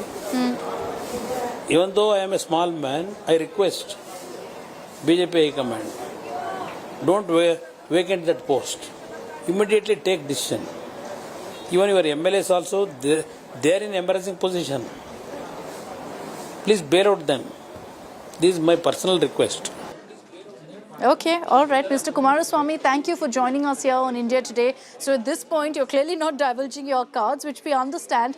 But he seems to suggest that right now, no, I'm not considering an alliance. But we'll know when the NDA meeting happens tomorrow, whether that's really the case or not. I'm slipping into a very short break here on 6 p.m. Prime. On the other side, we're focusing on news coming in from Tamil Nadu that's once again united the opposition. Another DMK minister, this time Ponmudi, after Senthil Balaji, has been raided by the Enforcement Directorate.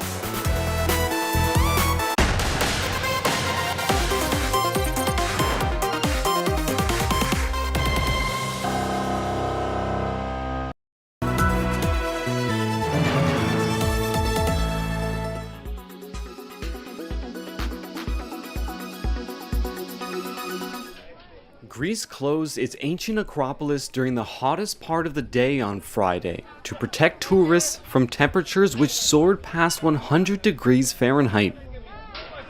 And in Italy, meteorologists are calling the next phase of the heat wave Charon, a reference to the ferryman of the souls of the dead in Greek mythology. So, just how bad is it? The European Space Agency, whose satellites monitor land and sea temperatures, warned that Italy, Spain, France, Germany, and Poland all face extreme conditions. Temperatures could break Europe's current record, 119 degrees Fahrenheit, recorded in Sicily in August 2021. The impact from extreme summer heat has been brought into focus by a new study. It says as many as 61,000 people may have died from the sweltering heat across Europe last summer. Record temperatures are expected in parts of southern Europe next week. Johan Ballester is a professor at the Barcelona Institute for Global Health. He says France has learned lessons from a deadly 2003 heat wave that others should follow. Hi ha mesures que són relativament barates, com per exemple coordinar. There are measures that are relatively cheap, like, for example, coordinating public entities. Also, doing a census of vulnerable populations and coordinating them through public services can be relatively cheap. Però hi ha mesures molt més cares, com per exemple el redisseny de les ciutats. But there are much more expensive measures, like, for example, the redesign of cities to improve housing conditions. Doctors say poorer elderly people with existing health problems are most at risk. Angel Abad is from the Office of Sustainable Development at Madrid's La Paz Hospital. Most have a low socioeconomic background, and we know that in these cases, people who don't have air conditioning are more vulnerable. They face a higher risk and higher mortality upon arriving at an emergency ward.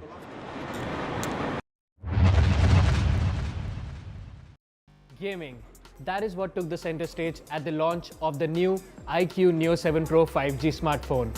Let's deep dive into this gaming smartphone and see what's in store for the gamers.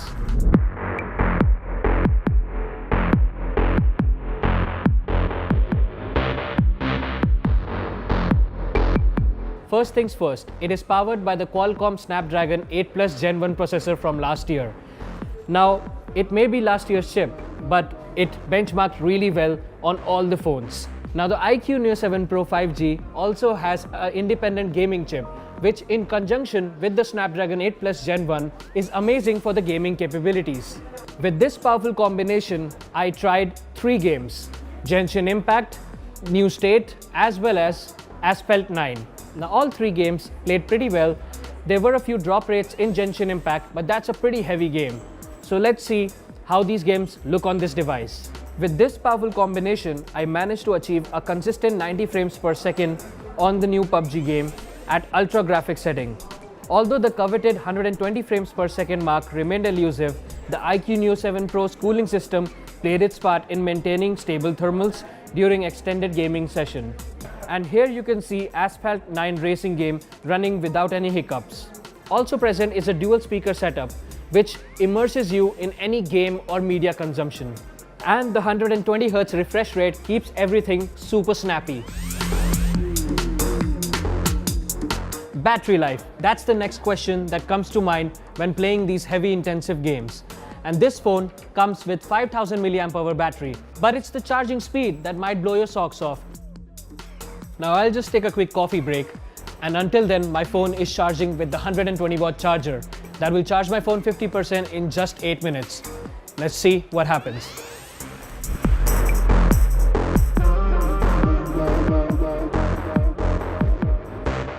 Now that I'm done with my coffee break, my phone is all charged up thanks to the 120-watt fast charger. Serious gaming enthusiasts in the same price range can look out for the Xbox Series S, which is a dedicated gaming console. Hence, you would have a great pro gaming experience. Similarly, in smartphones, the Realme GT2 Pro and OnePlus 11R could be an alternative in the same price range. Wrapping it up, the iQOO Neo 7 Pro is for all you gaming enthusiasts who are looking for a gaming phone but do not want to break the bank. This phone comes in at sub 40,000 rupees. Stay tuned to Tech Today for more such technology updates.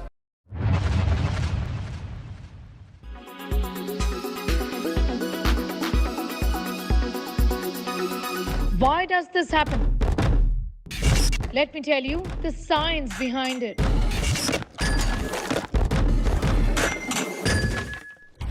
For more informative videos like this, keep watching India Today News Mo.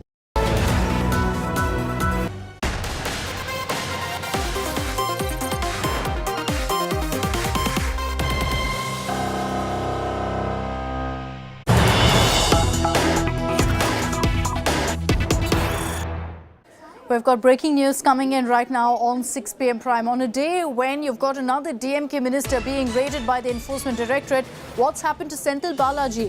Big update coming in. Remember that for the last few weeks, he's been in the Kaveri hospital after having undergone a bypass surgery. Now, he's been moved to Pural prison, will remain in judicial custody. This prison remains in Tamil Nadu. So at this point, he's been moved to a central prison. Senthil Balaji, remember, since 21st June, has been in the ED custody, but in the Kaveri hospital undergoing a bypass surgery. And now, as in fact he's been given the go-ahead health-wise, he's now been moved to the Pural prison as he is under judicial custody. So as I mentioned, that news break coming in at a time when you've had another DMK minister being raided by the Enforcement Directorate. This time, it's Minister Ponmudi, again a close aide of Chief Minister M.K. Stalin. He and his son are under the scanner in a money laundering case. Let's get you all the details of what's emerged so far. After Senthil Balaji, Now it's DMK Minister Ponmudi. Another Tamil Nadu Mantri is under ED lens as investigators knocked at the minister's residence early on Monday morning. Ponmudi and his sons were subjected to raids by multiple teams. Their properties in Chennai and Viluppuram searched by the agency. The DMK minister faces charges of money laundering similar to his colleague Senthil Balaji. Case came for hearing on June 19th in Madras High Court, and at that time Gautam Sikhamani urged the court to quash the case, which is about a time when Ponmudi was the mines minister between 2007 and 2011 and is said to have allegedly misused the quarry license and mined close to 2.64 lakh truck loads of red sand, causing a 28 crore loss to the exchequer. As expected, the DMK has lashed out at BJP over the raids, making it clear that like Balaji, they will back Ponmudi through this corruption saga. Tamil Nadu CM M.K. Stalin, who touched down in Bengaluru for the opposition meet, linked the huddle with the crackdown on his minister.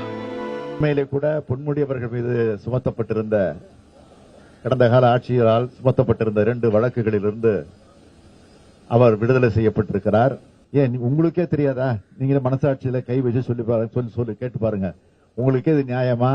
இது எதுக்காக செய்யறாங்க அப்படிங்கிறது உங்களுக்கு தெரியும்.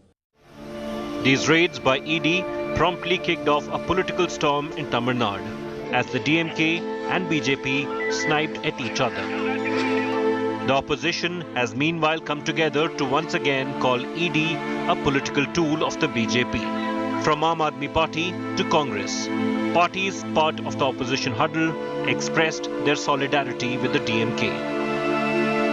जो तमिलनाडु में आज हमारे एजुकेशन मिनिस्टर डीएमके के एजुकेशन मिनिस्टर पर जो आज ईडी की रेड हो गई है, ये भी एक प्रेशर करने का एक टैक्टिस है. जोर जबरदस्ती हो गई तो उसके खिलाफ हम लड़ते रहेंगे. Will Ponmudi meet a similar fate as his colleague Senthil Balaji and be arrested? Can DMK emerge out of this corruption cloud that it finds itself shrouded in? With Pramod Madhav, Bureau Report, India Today. We'll track very closely the ED investigation in that matter. I'm slipping into a very short break here on India Today. On the other side, we're getting you an exclusive news break as we track the latest in the investigation ongoing against Brij Bhushan.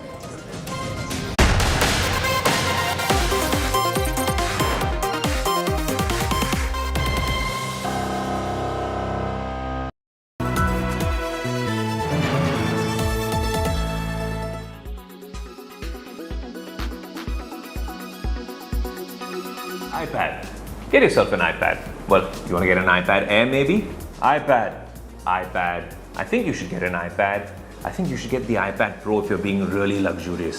No, an iPad Air or an iPad 9th generation for you. Well, that used to be my standard default response if anyone asked me whether they should pick up a new tablet and which one it should be, because there wasn't much competition from the Android guys. But then a few weeks ago, we saw the OnePlus Pad, exclusively a first look and a review on Tech Today. And we were in the Delhi studio with the team, and all of us, with the colors on that, the output and the performance, mind equal to blown with what OnePlus had done with its tablet. And then every time there's a revolution coming, well, you need a captain of the ship, but it's nice to have, well, 2 pilots in the cockpit. And what if I told you that I just found my second pilot to drive the Android tablet revolution forward, the Xiaomi Pad 6. And honestly, the iPad has a lot of competition with this monster.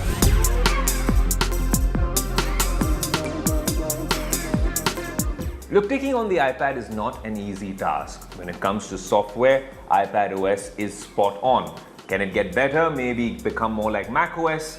That's a pipe dream. Android has a long way to go, but that's nothing to blame the Android tablet guys. It's Google that needs to work on that. From the hardware side, that's where companies like Xiaomi and OnePlus can come in. And yes, the OnePlus Pad looked good, but this particular device looks like a Xiaomi 13 Pro from the outside with this camera module. It has a 13 megapixel shooter. In terms of design, yes, it's an 11-inch screen. I'll tell you a little bit more about the display. You have a speaker set up here and then down here as well. Of course, it comes with Dolby Vision and Dolby Atmos support in a tablet, which I'm telling you now comes at a very attractive price. But if you're taking on the iPad, no fingerprint scanner or Touch ID, and of course, no headphone jack in the Pad 6. But when we're talking about this particular sort of form factor, what's really good now, and we're going to come to the display, is that they've given you a camera here in landscape mode. So if you placed it on a keyboard, which is an add-on accessory with this particular device, then when you are looking at the camera or at your subject during a Zoom call, you're not looking away from them, as opposed to on the iPad. I always end up looking a little weird and wonky in terms of my line of sight or vision. With this particular device, the display is something we must talk about. Yes, it's an LCD display, but it is capable of a lot. But since we're talking about this particular layout, yes, it comes with an LCD display. It's not an AMOLED, but with Dolby Vision and Dolby Atmos support at this price point, watching content on it is almost comparable to an iPad Air. One of the best apps available right now for digital detox is certainly Flipped. You can join groups with people and give each other challenges just like on other apps. With this digital detox app, you can customize how much screen time you spend each day. All social networking apps will disappear after the timer expires for the specified period of time, but calls and messages will still be functional. The Flipped app is designed to increase your productivity. For instance, when you're studying for an exam, to improve attention and relaxation, you can use the relaxing soundtracks that are already included with the app. The tunes on the app are lovely, with sounds that range from crackling fires and even mild rain. Number 5. Well, this one isn't an app, but if you use an iPhone, then this is a nifty feature. Focus mode. And I'm using it right now. By switching on this mode, you can shut down your work apps for the weekend, turn off notifications when you're working or even sleeping. You can decide when to get email notifications and when you want to take specific calls, etc. It's like a much more effective and specific DND mode that you can use for work or play. Couple that with screen time notifications telling you you've been spending way too much time on Instagram, and it changes the user experience altogether. So there you go, my top 5 ways to ensure technology augments my daily routine, but also lets me live under a rock when I need to. That's me signing off, and we hope you stay safe and that these tips come in handy.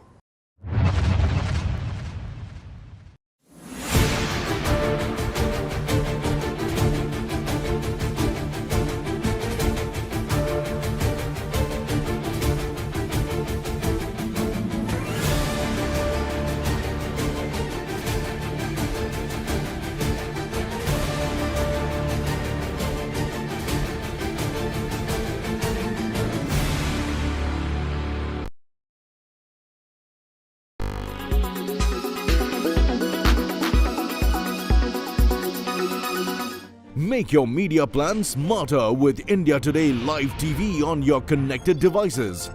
Amplify your brand with 100 million smart internet viewers. To advertise, mail us at sales@aajtak.com.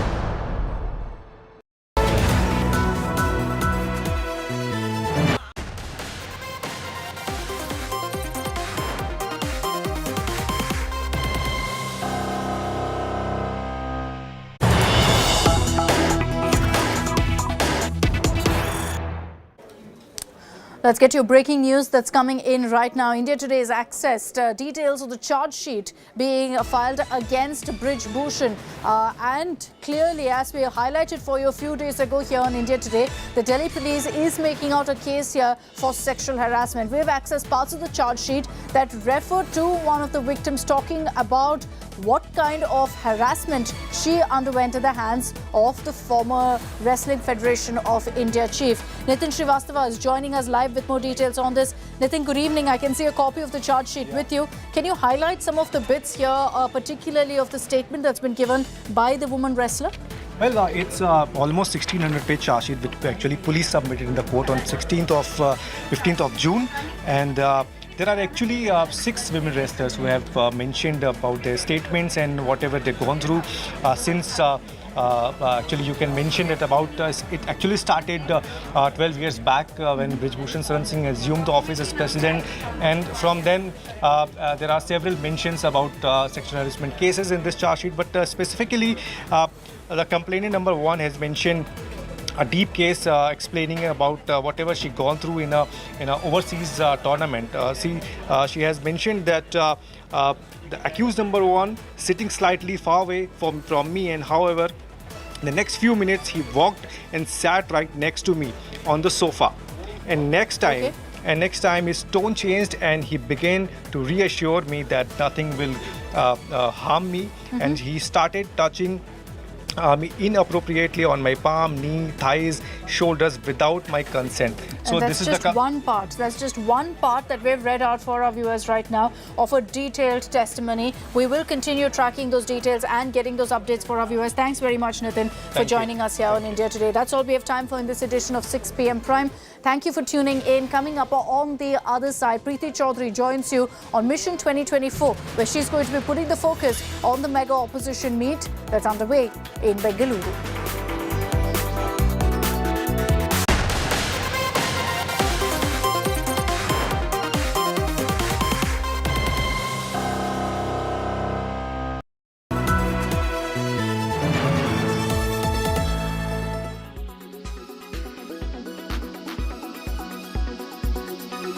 With the 2024 Lok Sabha elections closing in, a bigger and refurbished National Democratic Alliance is in the works. In a big boost to the BJP-led alliance in the politically crucial state of Uttar Pradesh, Om Prakash Rajbhar-led Sohail Dev Bharatiya Samaj Party has returned to the NDA fold. Rajbhar, who enjoys the support of a section of the backwards in the state of Uttar Pradesh, met Home Minister Amit Shah and expressed confidence that the NDA will sweep all 80 Lok Sabha seats in the state of Uttar Pradesh in the upcoming elections. हम देश के प्रधानमंत्री माननीय नरेंद्र मोदी जी और देश के गृह मंत्री माननीय अमित शाह जी और उत्तर प्रदेश के मुख्यमंत्री योगी आदित्यनाथ जी को धन्यवाद देता हूं कि इस लड़ाई में हम लोगों को साथ उन्होंने लिया है. Opposition parties slammed Rajbhar for ditching its erstwhile ally, the Samajwadi Party, and playing a political opportunist. देखिए, ओम प्रकाश राजभर जी की बातों का कोई भरोसा नहीं. कल तक वो बहन मायावती जी को प्रधानमंत्री बना रहे थे, कह रहे थे कि मर जाऊंगा, भारतीय जनता पार्टी में नहीं जाऊंगा. तो क्या हुआ आखिर ओम प्रकाश राजभर जी का? क्या श्री अमित शाह जी से बहन मायावती जी को प्राइम मिनिस्टर बनाने के लिए गए हैं?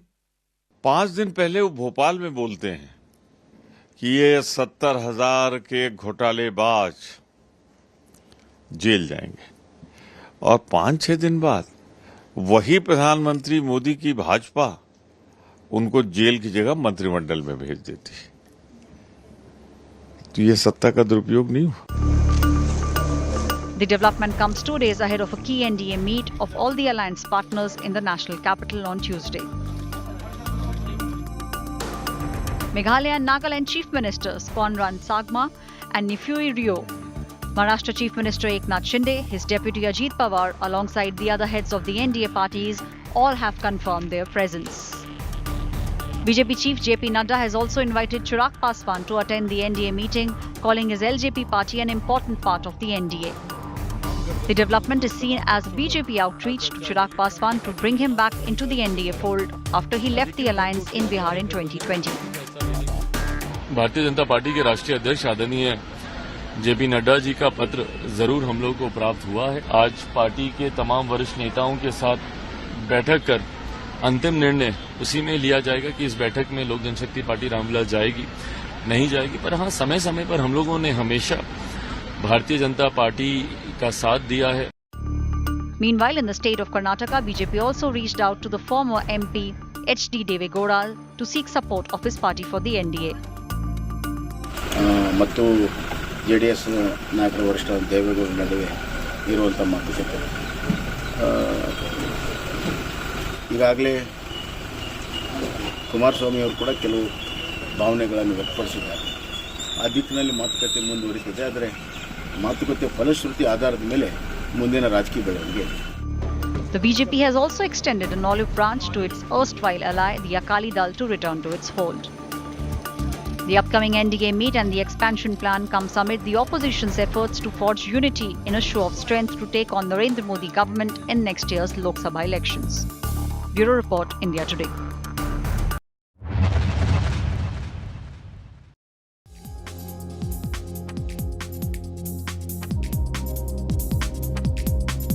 When you talk about an independent gaming chip, and this being geared towards gaming enthusiasts, how does that really work? We can geek out on this, take your time, but I want to understand, because this is a segment that I really think is a game changer, because not everyone can invest in a big gaming rig or a laptop or even one of those Steam Deck devices. You have your phone on you, and maybe that's your answer to gaming, casual mobile gaming in India. Absolutely. So, see, if you look at the youngsters of today, right, one of the most important insights that we have seen is that esports and especially mobile gaming is really at multiple levels. There are people.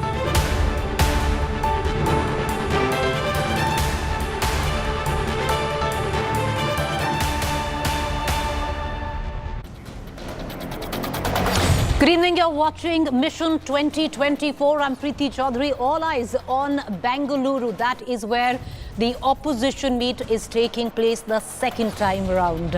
We're going to get you the latest updates, the details of what's going on behind the scenes.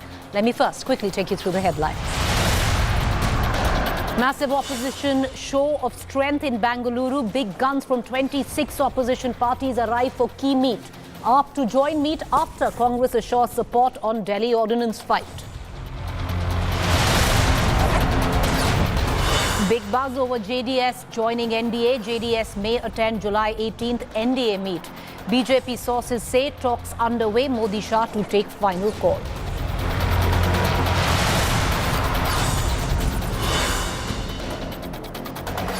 BJP chief JP Nadda hits out at United Opposition meet, says no neta or niti in opposition, and NDA will form government under Prime Minister Modi in 2024. न तो इनके पास नेता. Centre tells Supreme Court that Delhi ordinance will be tabled in the monsoon session of Parliament. Modi government says administrative chaos led to bringing in the ordinance.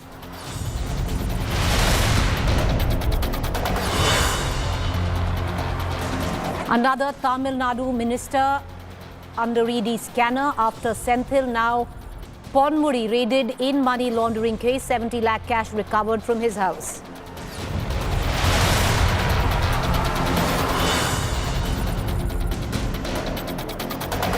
Big anti-terror purge in JNK administration. 2 JNK government officials, constables sacked for raising funds and logistics for Pak terror organizations. For former JNK Chief Minister Mehbooba Mufti calls the action preposterous.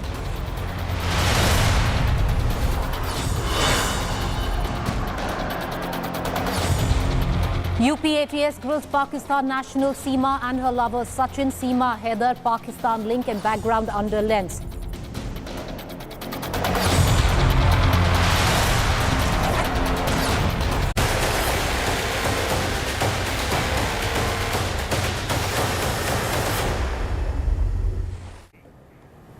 All right, top focus. Bengaluru is all decked up for the second opposition meet where bigwigs of 26 opposition parties will deliberate strategies to take on the ruling BJP in the 2024 Lok Sabha battle. Along with the Congress chief Mallikarjun Kharge, Rahul and Sonia Gandhi are also in Bengaluru to represent the Congress party. Remember, during the first meeting in Patna last month, opposition parties had resolved to take on the BJP unitedly in the 2024 Lok Sabha elections. Here's a detailed report. Bengaluru decked up for a potential unified opposition. The streets of the southern IT hub lined with posters cutouts of netas from an array of anti-BJP parties. From the east to the west, the north to down south. 26 political parties attending the two-day brainstorming in the Congress-ruled Karnataka. I always tell that joining together is the beginning, thinking together is the progress, working together is the success. This is not an individual political party meeting. It is shaping this country for the future of 140 crores people. The Bengaluru huddle comes almost 2 months after the opposition parties came together for their first big meeting at Patna. Speculations put to rest about Aam Aadmi Party chief Arvind Kejriwal's participation, with Congress pledging support to his party over the Delhi ordinance, the Delhi chief minister responding in kind with his attendance at the Bengaluru meeting. NCP leaders Sharad Pawar and Supriya Sule joining the formal opposition deliberations in Bengaluru scheduled for Tuesday. Insiders tell India Today the meeting will discuss plans to work out a common minimum program for the proposed opposition alliance in the 2024 Lok Sabha elections. Subcommittees likely to be set up for drafting the CMP and joint campaign plans. Discussions expected over seat sharing on a state-to-state basis. A new name for the proposed unified alliance may also be considered. नेताओं से भी बड़ी बात यह है कि लोग साथ आए और लोग साथ आ रहे हैं।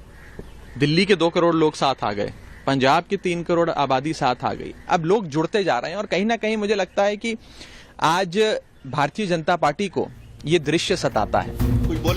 On its part, the BJP has described the opposition meeting as a coming together of vested interests.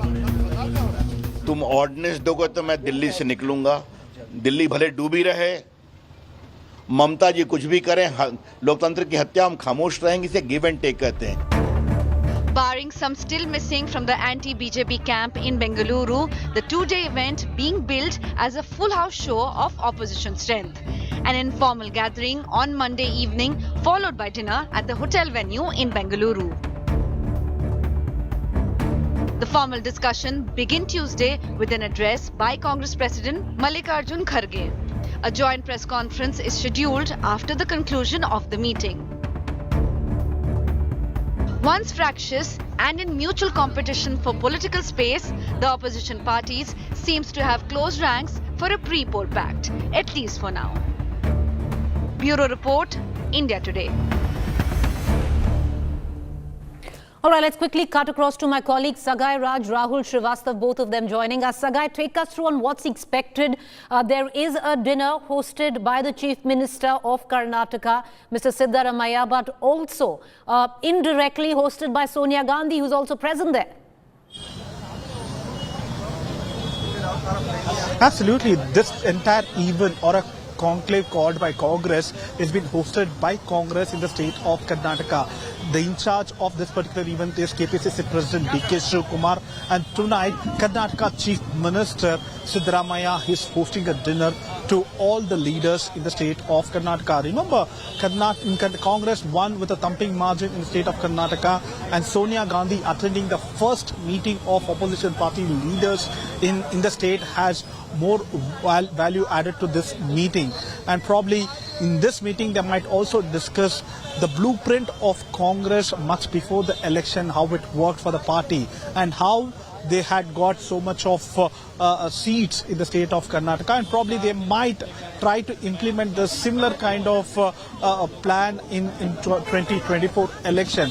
Probably Siddaramaiah might be one of the chief guests or a special speaker in this informal meeting today, and they might discuss about the 2024 Lok Sabha elections and how it is going to work, the strategy is going to help, because close to 26 parties, 150 seats in the kitty, and if they strategize more, probably they might get more seats in the days to come, and probably the Karnataka model might help the united opposition to win the 2024 election.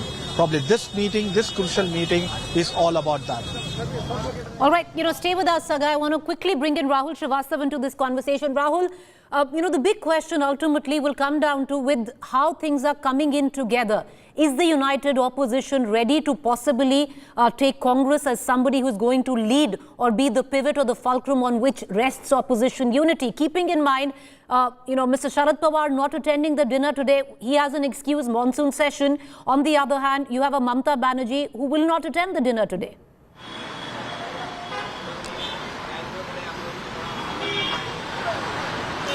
Preeti, it's not going to be one giant incremental leap as far as the opposition unity is concerned. But what one can say is that after each meeting, one does see that there is an intent to bring together or a coming together of leaders and political parties which may be disagreeing locally but are ready to move in to fight nationally. I think this meeting, the dinner and the meeting eventually is an incremental step forward. Why I say that prior to the first meeting on June 23rd, Mamata Banerjee and others had reservations to meet in a Congress-ruled state. So they met in JP's land, Bihar, and in Patna. But now they are meeting in Bengaluru, one of the new triumphs for the Congress party, that slightly more assertive Congress party, which has largely been driving the opposition narrative in the last 1 year. So they are meeting in Bengaluru. Sonia Gandhi is here. Sonia Gandhi, who carries definitely much more political heft than even Rahul Gandhi, I'll say, when it comes to coalition politics, because Mamata Banerjee and other leaders do listen to her much better. And that is why Sonia Gandhi's presence in this meeting is very clear. The Congress thus very visibly has moved into the center of the push for unity of the opposition parties. An unstated pivot, I think, is just the beginning. Second, Congress to remain in that pivot has become more inclusive and accommodative. Say, for example, the assurance, though indirect and nuanced, as far as the Delhi ordinance is concerned, has brought Kejriwal on this large hoarding right behind me. And I think one of the most telling pictures, Preeti, you have Farooq Abdullah and the PDP leaders. You have got the left and Mamata Banerjee on the same page. So you may not have a very quick agreement coming on many issues. Say, for example, a common minimum program. Top leaders in the meeting are telling me very difficult to come to a common minimum program. There can be a common agenda before the elections and a common agenda for governance in case a government is formed, because there might be too many ifs and buts to be balanced. Seat adjustment. How do you create a seat adjustment in conflicting zones? I'm sorry. Between parties which are fighting against each other. So there could be tactical alliances. I think to take the pressure of the meeting to show incremental movement, we are hearing that subcommittees are likely to be created, which will work behind the scenes to create that meeting ground between various political parties. Rahul, if you've caught a breath, I just want to ask you one quick question. Where the Aam Aadmi Party is concerned, of course, on board, and that peace was brokered by the TMC between the Congress and the Aam Aadmi Party. Having said that, there have been leaders, some of them, supporting the Congress, the likes of the JDU, Nitish Kumar, RJD, seemingly okay, and actually some of them even egging on the Congress to take the lead. But the likes of, say, a Mamata Banerjee from the TMC are very clear that they are equal stakeholders in this. They will not be in submission of possibly the Congress being the pivot of this all.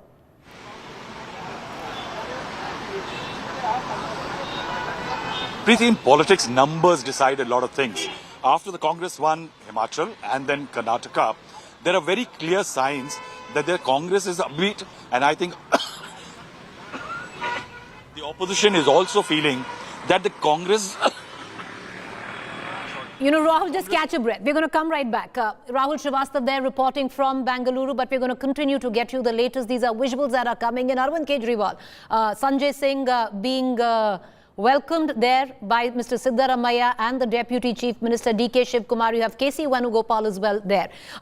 One thing is very clear where the optics of this all is concerned, viewers, that there is an attempt by certain political parties to project this very clearly as the host, Congress hosting this and not possibly taking the lead where the Mahagathbandhan is concerned. And that's a theory being propelled by the likes of the TMC and the Aam Aadmi Party, or even the Samajwadi Party, possibly not very comfortable with these optics there. But the sheer fact that they are there, the sheer fact that Mamata Banerjee the last time around wasn't very keen on being in a state which was governed by the Congress for it to look like Congress was in the lead, is attending. She won't attend the dinner is what we are told, but the meeting before the dinner, which has already started underway. With that, we're going to come right back with our reporters with the latest that is emanating, but shifting focus, huge developments in the Delhi Ordnance Dangal as well. Today, let's move on. Today, the central government has defended its move of bringing ordnance to take control of services in Delhi before the apex court, accusing the Delhi government of harassing and threatening the officers of Vigilance Department. The Ministry of Home Affairs today, in its affidavit, told Supreme Court that it was imperative to bring in the ordnance to protect the capital's administration. The central government also accused Aam Aadmi Party of trespassing on officers' chambers and taking illegal custody of important files, which included cases of Delhi liquor excise scam and Chief Minister Kejriwal's bungalow case. The Modi government has also informed the apex court that it will table the ordinance before the parliament in the upcoming monsoon session.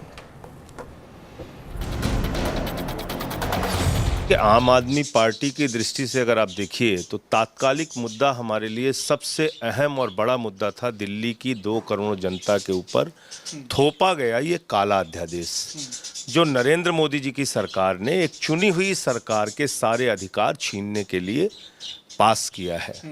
अब इस अध्यादेश के खिलाफ Congress party ने अपना समर्थन दिया है कि हम इसका अपोज करेंगे जब ये पार्लियामेंट में ये ऑर्डिनेंस आएगा।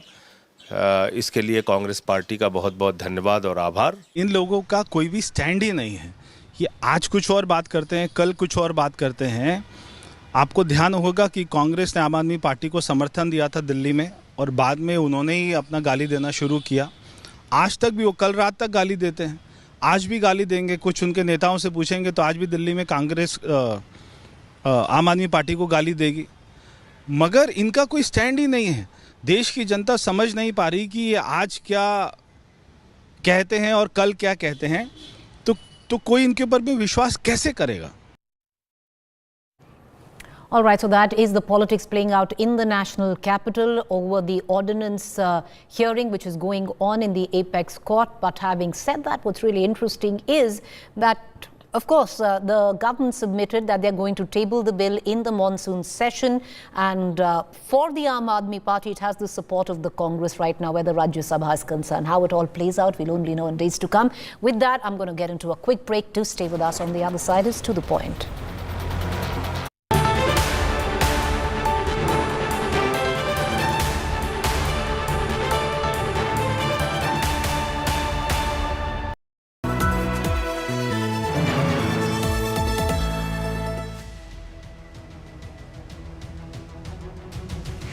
Standing on the ring road, you can see there's only water, water and water everywhere. What could have been done to provide proper facilities to the people who have been affected by the Yamuna flood? How long will it take for normalcy to return to Delhi? The national capital now finding itself virtually submerged in water. Grounded in journalism, on the ground reporting, in the water reporting, only on India Today TV.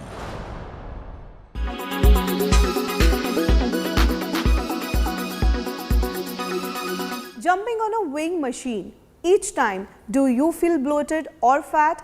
I felt the same until some time ago when I realized that the number on the scale is only worthy of worry if you have extra fat or excess weight gain, which means if you don't have extra fat and you are healthy, you don't need to worry. Which means that if you are healthy and do not have excess fat, some weight gain is not something to lose sleep over. More than often, you would hear people stressing about gaining extra kilograms and happy if they lose these kilos. Fat gain has become synonymous with weight gain, but they are not the same things. Weight loss refers to a reduction in your overall body weight, including muscle, water, and fat loss. As far as fat loss is concerned, it refers to weight loss from the body fat. Simply put, it refers to the overall drop in the overall kilogram weight. There are a number of things that can affect weight fluctuation on a daily basis, such as hormonal imbalance, varying sodium intake, different amounts of dietary fiber and food.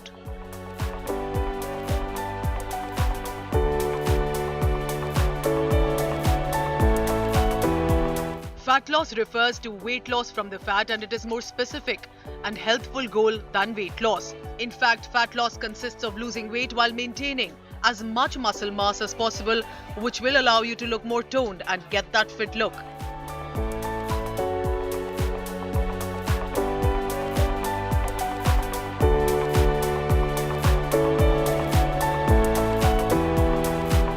So if simply put, fat loss is equal to reduction or burning of the stored body weight.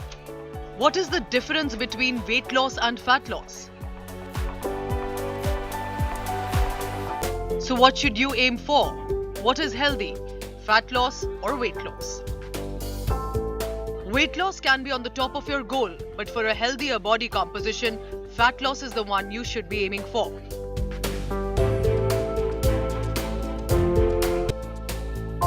Aiming to achieve fat loss could also help get rid of excess fat, which is potentially dangerous, but also maintains a lean tissue growth.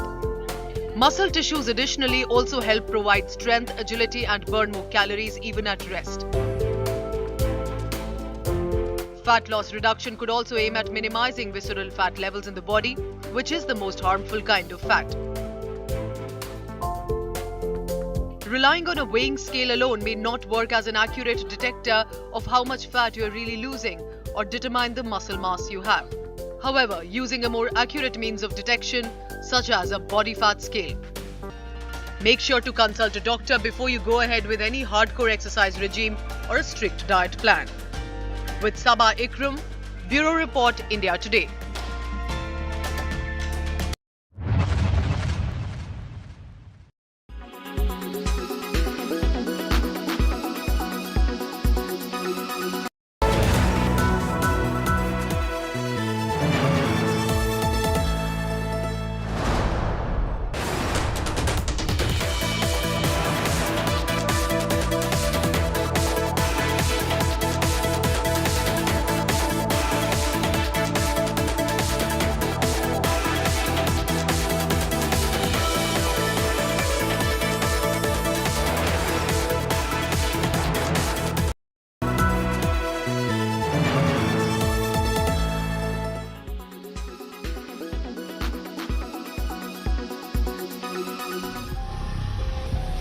Mega Delhi deluge. And after 4 days, several parts of the national capital still remain underwater. And amid the devastation, India Today exposed the shocking lapses by the Delhi government, which shows the Apex Committee under the Chief Minister, which formulates the flood fighting strategy, hasn't met in 2 years.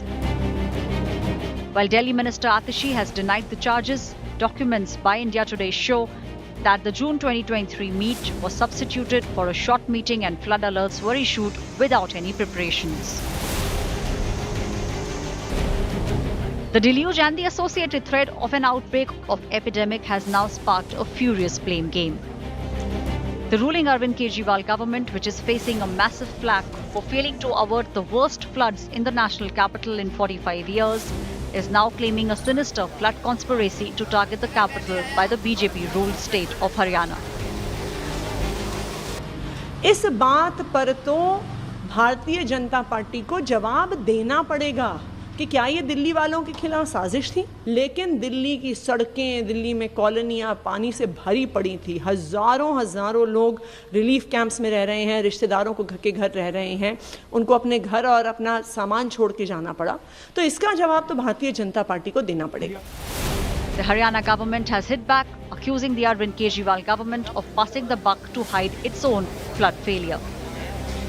इन्होंने कभी भी अपने या तो flood control की meeting करते नहीं है की हो, इन्होंने कभी नहीं कहा कि हाँ ये भी एक विषय है जिसकी मेंटेनेंस अब होनी बंद हो गई है, तो हमको बताओ, कभी नहीं बताया। और आज जब समस्या आ गई तभी उठ खड़े हुए। The opposition BJP is saying that the Aam Aadmi Party government has been an all-round failure when it comes to developing infrastructure of the capital. अभी मुद्दा सिर्फ दिल्ली को बचाने का है, अभी मुद्दा दिल्ली के इशू को डाइवर्ट करने का नहीं है, ऑर्डिनेंस मुद्दा नहीं है और कोई चीज़ मुद्दा नहीं है। मुद्दा ये है कि 9 साल में कितना पैसा खर्च किया गया है इंफ्रास्ट्रक्चर पे और कितना एडवर्टाइजमेंट पे, ये दिल्ली की जनता को, मुख्यमंत्री को बताना ही पड़ेगा। To make the matters worse, Delhi ministers are now having a war of words with the top bureaucrats. While the Delhi government is accusing bureaucrats of defying direct orders, the bureaucrats have hit back. सुबह 8 बजे मैंने अश्विनी कुमार जी को call किया, उन्होंने call नहीं उठाया। मैंने उन्हें मैसेज किया, उन्होंने मैसेज का जवाब नहीं दिया। मैंने उन्हें 9 बजे फिर से कॉल किया, उन्होंने फिर से कॉल नहीं उठाया। मैंने अफसरों के ग्रुप में मैसेज डाला रिलीफ कैंप्स को लेके, उन्होंने वहां पर जवाब नहीं दिया। तो ये क्या है? ये तो इनसबऑर्डिनेशन है। ये बहुत दुर्भाग्यपूर्ण है आरोप लगाना ऐसी सिचुएशन में जो ऑफिसर दिन रात काम कर रहे हैं। रही बात रिस्पांस की, आतिशी जी से मैंने आज ही बात की थी, कल भी बात की थी, उनके मैसेज आते हैं, उनका रिस्पांस जाता है। ये इस तरीके का व्यवहार बहुत दुर्भाग्यपूर्ण है। The big question now is, can the lawmakers and the executive actually come on one page to make sure that they rid the capital of the flood shame? With Kumar Kunal in New Delhi, Bureau Report, India Today.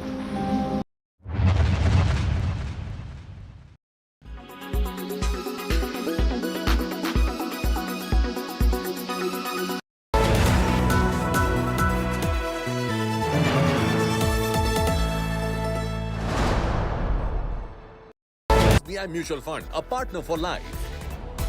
UBI, अच्छे लोग अच्छा bank.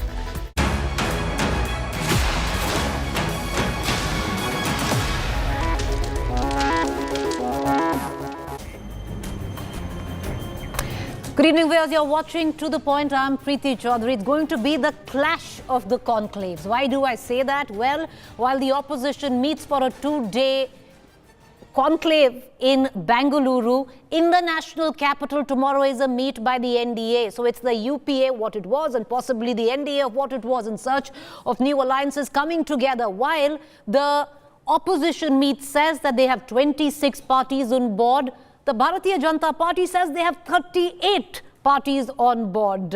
It would be interesting how things actually go down, but especially where it comes down right now with what it's playing in Bengaluru, in Karnataka, Congress hosting the second time around where the opposition is meeting. There is one big question which is coming to the fore, viewers, and that question is, will there be stakeholders all where the opposition meet is concerned, or is there an at least submission by certain opposition parties that the opposition unity will rest, or the stage of opposition unity will rest on the fulcrum of the Congress, that the Congress takes center stage when it comes down to opposition unity. These are live visuals that are coming in. An informal meet of sorts right now, followed by a dinner which is going to be hosted by none else but Mr. Siddaramaiah. The Congress is hosting this particular meeting. The first one happened in Patna. Sonia Gandhi in attendance, sitting right next to Sonia Gandhi is Mamta Banerjee. Interesting to note, viewers, Mamta Banerjee is not going to attend the dinner. She's attending this meet, MK Stalin there, but she will not attend the dinner which is hosted after this particular meeting. And of course, tomorrow is going to be the big day. You have Bhagwant Mann, Punjab Chief Minister, addressing the people there. You have Mehbooba Mufti. You have, of course, RJD, Deputy CM, sitting right next to Mehbooba Mufti. Right in the middle, you see that there is, of course, this is Mr. Siddaramaiah. You have Omar Abdullah. But right sitting bang in the middle is Mr. Kharge. Is Congress chairing this meeting? And by chairing this meeting, at least, is one thing seemingly becoming clear. Arvind Kejriwal sitting right next. On one side, you have Uddhav Thackeray. On the other side, you have Lalu Prasad. But is this meeting going to be chaired by the Congress? That's the big question. And if it is it acceptable to all? Sharad Pawar not attending this meeting today. He will be in tomorrow. The reason that Sharad Pawar faction of the NCP has given for not attending this meeting is that the monsoon session is on, but he's going to be there tomorrow. Mamata Banerjee, again, very, very interesting. She's there for this particular meeting, but she's not going to be there for dinner tonight. And tomorrow, she has a flight out of Bengaluru at 5:30. The joint press conference is going to be held anytime after 4. So just about really after attending the meeting, she's going to be making her way out. These are live shots that are coming in, viewers. All of this will also happen tomorrow on the sidelines of the big NDA meeting. So it's a clash of the meeting of opposition parties at one end, and on the other end, it's the NDA conclave in Delhi. The power list of both factions coming together on a single day. Expect fireworks. Who are the 38 parties in the BJP camp? The 26 parties where the opposition camp is concerned. Seemingly understood right now. Some big stakeholders, some small parties also joining in. But the question that we're going to ask in this bulletin is, viewers, are opposition parties all on board when it comes down to the Congress leading the pack, being the center stage of opposition unity?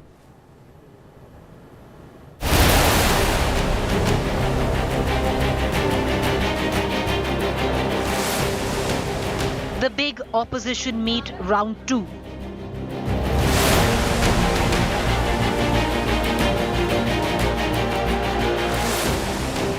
"26 parties set to attend a 2-day conclave.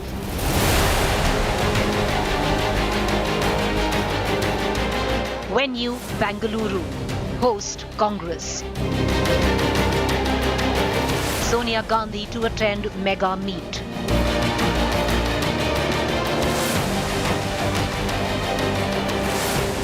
Will the meeting be chaired by Kharge?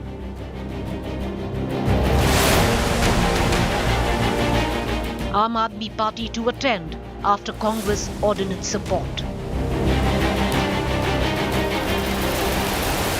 TMC brokers peace between AAP and Congress. But Mamata and Pawar do not attend dinner hosted by the Congress. Equal stakeholders or submission to Congress's pivot? Who will lead the Mahagathbandhan?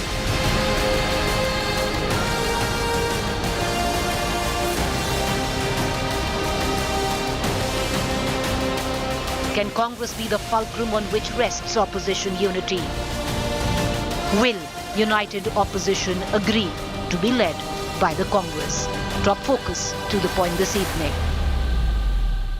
Lots of questions there, but also, like I said earlier, it's going to be a clash of conclaves of sorts. At one end in Bengaluru, opposition meeting, and the NDA saying they have 38 parties in its fold meeting tomorrow. Well, at one end, will the opposition agree to be led by the Congress?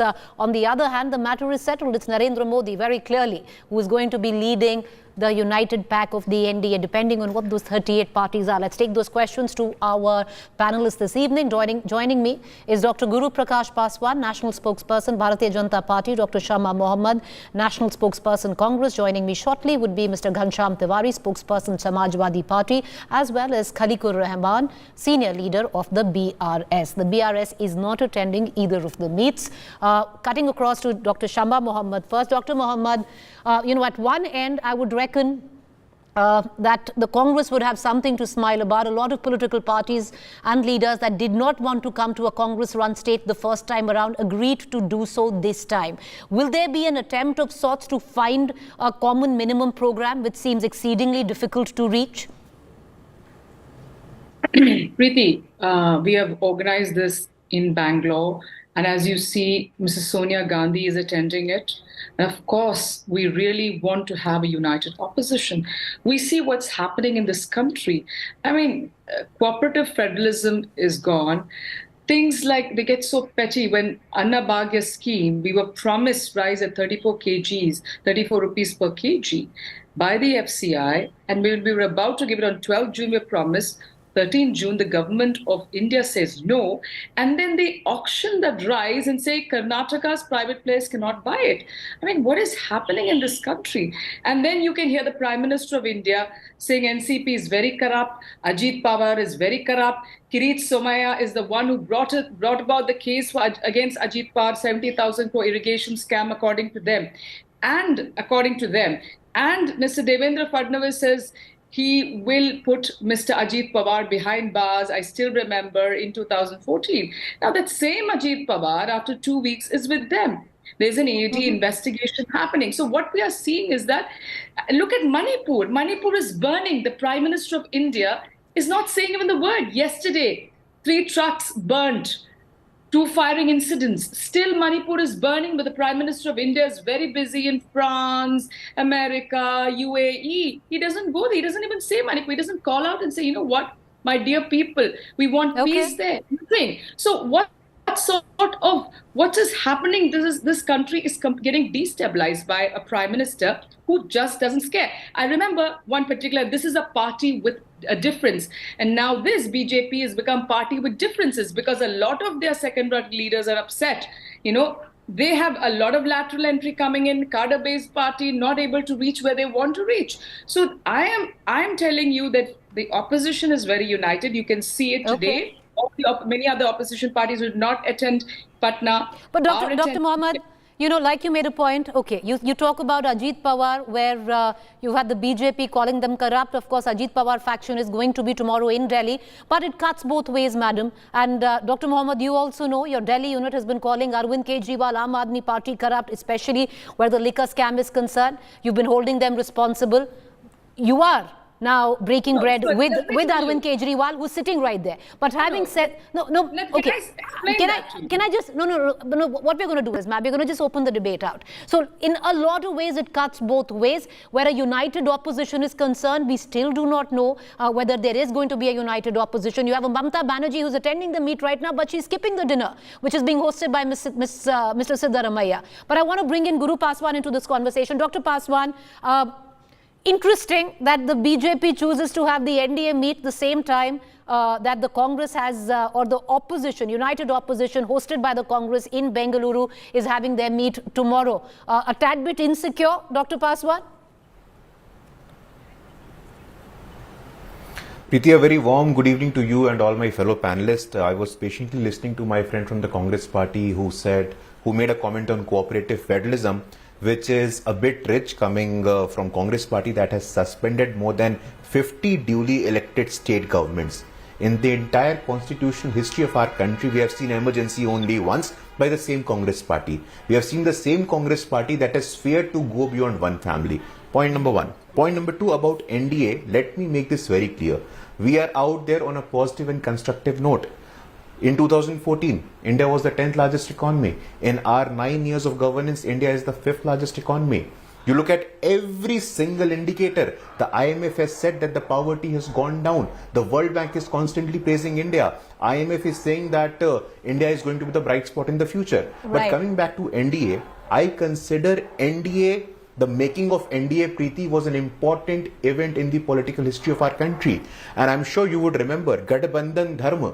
This term was introduced to political lexicon, that Gadbandhan is also a dharma, by Bharat Ratna former Prime Minister late Atal Bihari Vajpayee ji. We are going out there on a positive and constructive agenda. On the contrary, look at what the opposition is doing. In Bihar, what is happening? In Bihar, you have a Mukesh Sahni who has left the Mahagathbandhan. In Bihar, you have a Chirag Paswan who is going to join NDA. In Bihar, you have a Dalit leader, Mahadalit leader, Jitan Ram Manjhi, who has left the Mahagathbandhan. In Bihar, you have Upendra Kushwaha. In Uttar Pradesh, you have Suhail Dev, Bharatiya Samaj Party. So it shows the elitist and the arrogant nature of the Dr. Guru Prakash Paswan, as I bring in the Samajwadi Party spokesperson into this conversation, I want to ask you one quick question. If all markers are going stupendously well, like you point out, and India is shining and it's the moment there, what's the need of getting those into the fray who you call corrupt and who use the most foulest language for you? Why have the likes of Mr. O.P. Rajbhar? Doesn't that smack of desperation of the BJP, sir, then? No, we have never compromised on our ideology. if they agree with our ideology of strong India, a resilient India, India which is going to lead the global world order, you are welcome to join us. Dr. Paswan, we have space for the likes of Mr. Maghi, who you just named, the likes of OP Rajbhar have gone on record to use language which I can't even articulate right now on national television. And sir, you hail from the same area, so you know better. And tomorrow they are going to be sitting right next to the Prime Minister after having used language which is despicable for him. No. Preeti, that shows the power of Bharatiya Janata Party. That shows that the Bharatiya Janata Party has emerged as the single most important pole in Indian politics today. Okay. Everyone wants to come to Bharatiya Janata Party. Is there a law? Is there a rule? Is there a constitutional embargo on political parties who wish to join an alliance? You cannot allow them to join. If everyone No, wants to join absolutely the not. bandwagon of Absolutely Bharatiya not. Janata Party, But you the are question, welcome. You are more than absolutely welcome. not. I want to As bring in far this. as you- Okay, I want to bring in the Samajwadi Party spokesperson. You're right, there is no law there, but let's not hide under the garb that it is on the basis of ideology. It's not on the basis of ideology, sir. It cuts both ways. It's on the basis of politics. The sheer fact that you are going to have the likes of OP Rajbhar sitting right next to you, the likes of Ajit Pawar, who till just 2 weeks ago was extremely corrupt. It's politics, and let's not, hide under any charade of calling it ideology. But I want to bring in the Samajwadi Party spokesperson Ghanshyam Tiwari into this conversation. Ghanshyam Tiwari, at least the BJP or the NDA is clear on one agenda. It's under the leadership of Prime Minister Modi. Is the Samajwadi Party okay with the fact if the Congress leads the Mahagathbandhan or is on the center stage of the Mahagathbandhan? Good evening, Preeti, to you, the fellow co-panelists and the viewers. Three things stand. One, in 2014, India wanted Achhe Din. We wanted a prime minister. We got a radio. The radio would not listen to anybody, would not respond to price rise, unemployment, his own promises, black money, corruption, the Parivarwad jibe. The fact that the radio shut off the parliament itself because the radio could not respond to his alliance with Adani is shameful for a country like India. So one, the nation wants a vibrant democracy. We want this radio to shut off, and we want a government that is at the center to respond to crises like Manipur. We want a prime minister who can address press, visit Manipur where he has his own government. Forget the splinter groups and the gangs that are joining hands with BJP today. The fact that the Prime Minister and the BJP top brass is unable to meet its own MLAs from Manipur is shameful and shows their belief. But Dr. Tiwari, I want to bring in the BRS spokesperson, but I'll ask you that question again. Is the Samajwadi Party okay with the fact if the Congress leads the Mahagathbandhan? When we want to promise the nation a government that will respond to unemployment, a government that will respond to this communal hatred that BJP creates, we want to respond to price rise, the federal structure, the verdicts of Supreme Court. We want to ensure that whoever has come together so far to But we will not answer. But we will not answer the anchor's question. We will stick to the common minimum agenda and ensure that a government is elected on the aspirations. But like I said, we will not answer the anchor's question. I want to bring in, just going to take a quick news break, and then we're going to bring in Ms. Mohammed and Dr. Mohammed and the BRS spokesperson into the conversation. The news we are breaking: Chirag Paswan has joined the NDA after meeting Amit Shah. Expected lines there. Dr. Paswan, congratulations. That's one of the 38 parties that are you're getting into the fray, of course, with whatever little Chirag Paswan brings. That's the latest news break that we're getting in, viewers. Chirag Paswan has joined the NDA after meeting Amit Shah. These visuals coming in a short while ago. Congratulations, Dr. Paswan. You have a new NDA partner.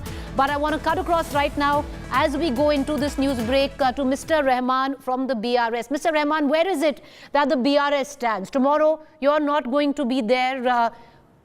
In Bengaluru, you were not there in Patna, you refused to share the dais with the Congress party. If push comes to shove, where does the BRS stand? BRS stands independently, and we have made it very clear right from the day one that we would be maintaining the equidistance with both the BJP and the Congress party. And our stand is very clear, because as for the 31 or 26 opposition parties which are meeting in Bangalore today, whatever the number is, they have absolutely no agenda except, defeating only one party or opposing one leader. But what is important actually here in the country is because, if we want to defeat someone, then there has to be some developmental agenda which we have to present before the nation. And we are very clear on that because Telangana in these last 9 years, we who are have you trying to? But Mr. Rahman, you're in a bit of a quandary. You're trying to defeat the Prime Minister, the BJP on a national level, at least ideology-wise, in your state, you're trying to defeat the Congress. So therefore, you really don't know where you stand, when it comes down to joining hands with either or. No, we are very clear. We know where we stand today. We know where we stand. We are standing on our principles. We are standing on our development.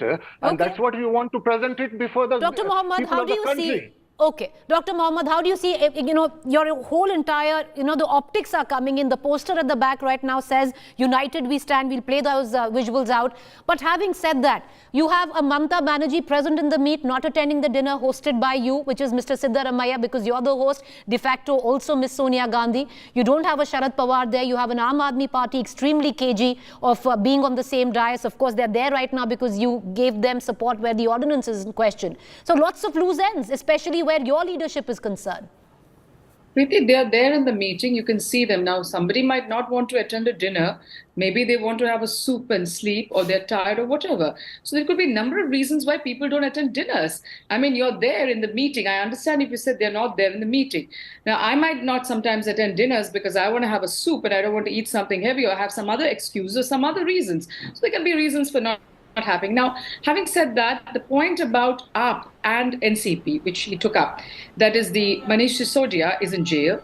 There's an investigation happening in the liquor scam. Nobody is saying anything about it. The person involved is in jail. What I'm trying to tell you is, in the irrigation scam, it was initiated by Devendra Fadnavis. It was called Kirit Somaya morning, day and night. Not only he called out him, but he also called out Narayan Rane, all these people. Now, what I'm saying, whoever is corrupt should go behind bars. But what happens is the ED investigation, which was happening on Chhagan Bhujbal, on Ajit Pawar, suddenly will stop. That is the problem. You need to continue the investing. Now, somebody came out in 2014 and said, na khaunga, na khane dunga. And he keeps saying that the Congress party is corrupt, the Congress party. Now, you have to give evidence of our corruption, one. And number two, I only know one leader who's been convicted. Let me tell you, convicted for corruption is Yediyurappa. And then you make him your CM. So what is Modi saying? Okay. People of the country are not fools. See, stop fooling the Indian people. They know that Modi lies from morning to night, because what is this party? Then he keeps saying about emergency and he keeps saying about what happened before. But you have said that you're a party with a difference. Do you want to follow what happened before? Do you want a new India and what your party? So you're not a party with a difference. You just don't care about India. What you care about is only about winning. So, for example, LJP. But what's wrong in that? Okay. You said Chirag Paswan. Chirag Paswan is nothing. They broke up LJP. Chirag Paswan just wants to win and become a minister. That's about it. So he joined it. There's no other option for a Chirag Paswan. Who's going to take a Chirag Paswan? What does he have? The other part of the party is with his uncle. So this is what they do. They break parties. Remember, when the UPA was there, no alliance partner was broken. We used to listen to them and we respected our alliance partners. They broke the Shiv Sena. Akali Dal is not there anymore. LJP was broken by them. All the alliance partners. All right. So they're saying but Dr. Mohammed, this politics, like you said, and what Chirag Paswan brings a sizable Dalit support base for the Bharatiya Janata Party, like Mr. O.P. Rajbhar, who brings a sizable OBC base. And therefore, Dr. Guru Prakash Paswan, why must we hide behind the charade of ideology, where you have enough evidence, history stands testimony of there has been no bonhomie, especially where ideology is concerned. What's so wrong in suggesting that this is politics, and it makes perfect sense right now? No, ask him about na khaunga, na khane dunga. Those questions Dr. Mohammed, those questions have been asked. The first question was that. The first question was that. Dr. Paswan, please go ahead. Preeti, I hope you would give me the same courtesy that you sir, extend to the Congress spokesperson. I think for a leader whose party is out on a bail, for a party whose leaders are out on bail, National Herald scheme, who is on bail? It is Mr. Rahul Gandhi, it is Madam Sonia Gandhi. Can I just get Dr. Paswan, please? Bail. I will not, Preeti, I think this was an opportunity for me. Let me speak. I did not speak a single word when Madam from the Congress party was speaking. Sir, we have a different sanskar and we are showing our sanskar. Sir, please make your point. Can I just get Dr. Paswan? Just make your point, sir. No, this is not. This won't work like this, Preeti. You gave Madam Mohammed uninterrupted time, and I expect the same from you. I did not expect more from you. So you have to understand, for a party whose leaders are out on bail, Mr. Rahul Gandhi is out on bail. You forgot the name of Mr. Lalu Yadav, who was convicted. You conveniently forgot everyone. You ignore Dalit votes. Obviously, for Chirag Paswan, you don't matter anyone. For the first time in our history, madam, for the first time in our history, an Adivasi was made the President of India.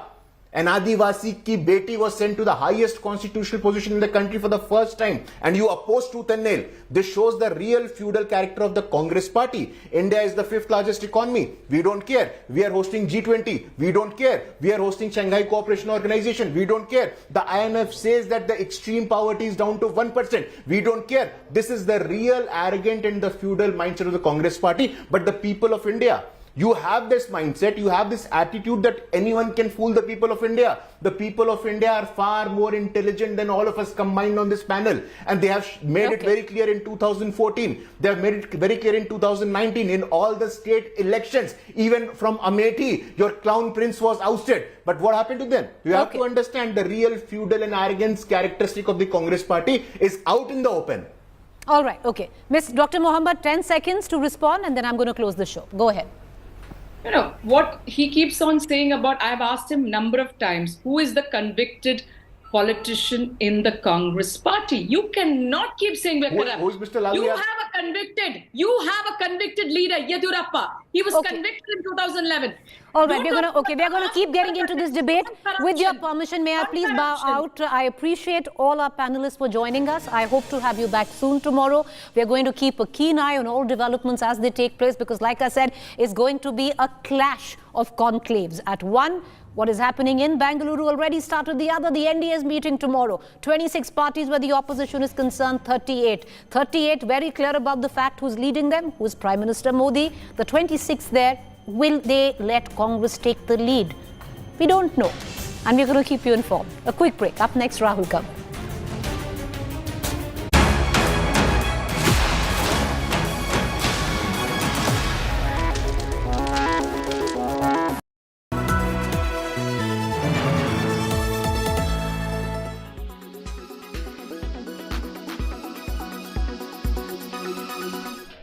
Greece closed its ancient Acropolis during the hottest part of the day on Friday to protect tourists from temperatures which soared past 100 degrees Fahrenheit.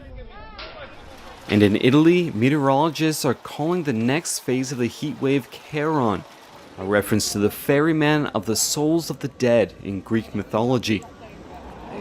So, just how bad is it? The European Space Agency, whose satellites monitor land and sea temperatures, warned that Italy, Spain, France, Germany, and Poland all face extreme conditions. Temperatures could break Europe's current record, 119 degrees Fahrenheit, recorded in Sicily in August 2021. The impact from extreme summer heat has been brought into focus by a new study. It says as many as 61,000 people may have died from the sweltering heat across Europe last summer. Record temperatures are expected in parts of southern Europe next week. Johan Ballester is a professor at the Barcelona Institute for Global Health. He says France has learned lessons from a deadly 2003 heat wave that others should follow. Hi ha mesures que són relativament barates, com per exemple coordinar. There are measures that are relatively cheap, like, for example, coordinating public entities. Also, doing a census of vulnerable populations and coordinating them through public services can be relatively cheap. Però hi ha mesures molt més cares, com per exemple el redisseny de les ciutats. But there are much more expensive measures, like, for example, the redesign of cities to improve housing conditions. Doctors say poorer elderly people with existing health problems are most at risk. Angel Abad is from the Office of Sustainable Development at Madrid's La Paz Hospital. Most have a low socioeconomic background, and we know that in these cases, people who don't have air conditioning are more vulnerable. They face a higher risk and higher mortality upon arriving at an emergency ward.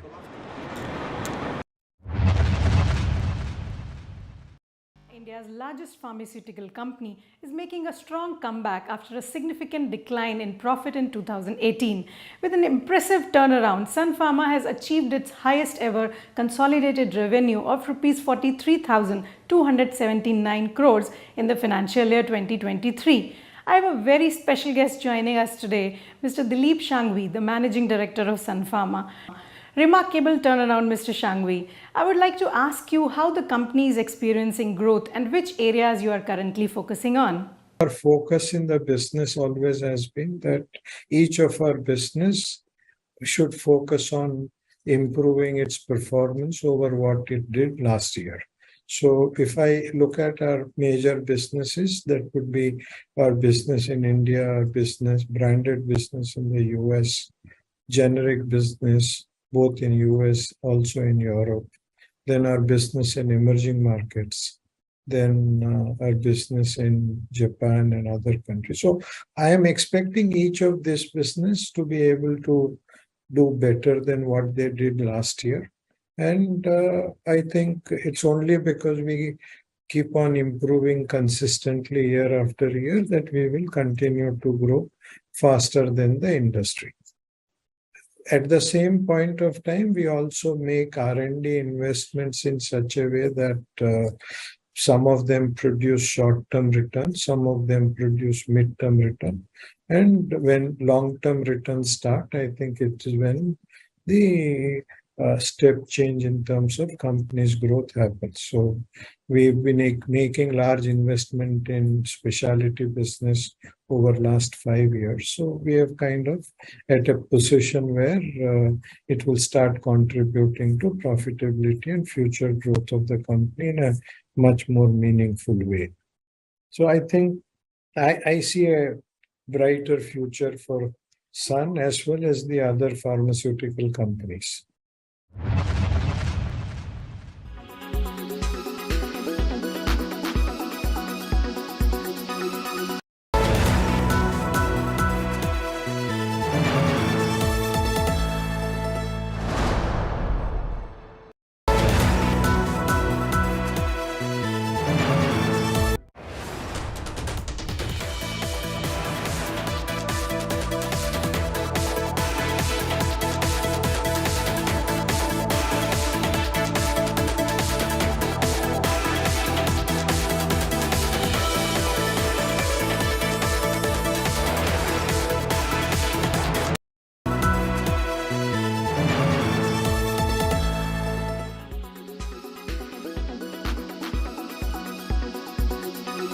With the 2024 Lok Sabha elections closing in, a bigger and refurbished National Democratic Alliance is in the works. In a big boost to the BJP-led alliance in the politically crucial state of Uttar Pradesh, Om Prakash Rajbhar-led Sohail Dev Bharatiya Samaj Party has returned to the NDA fold.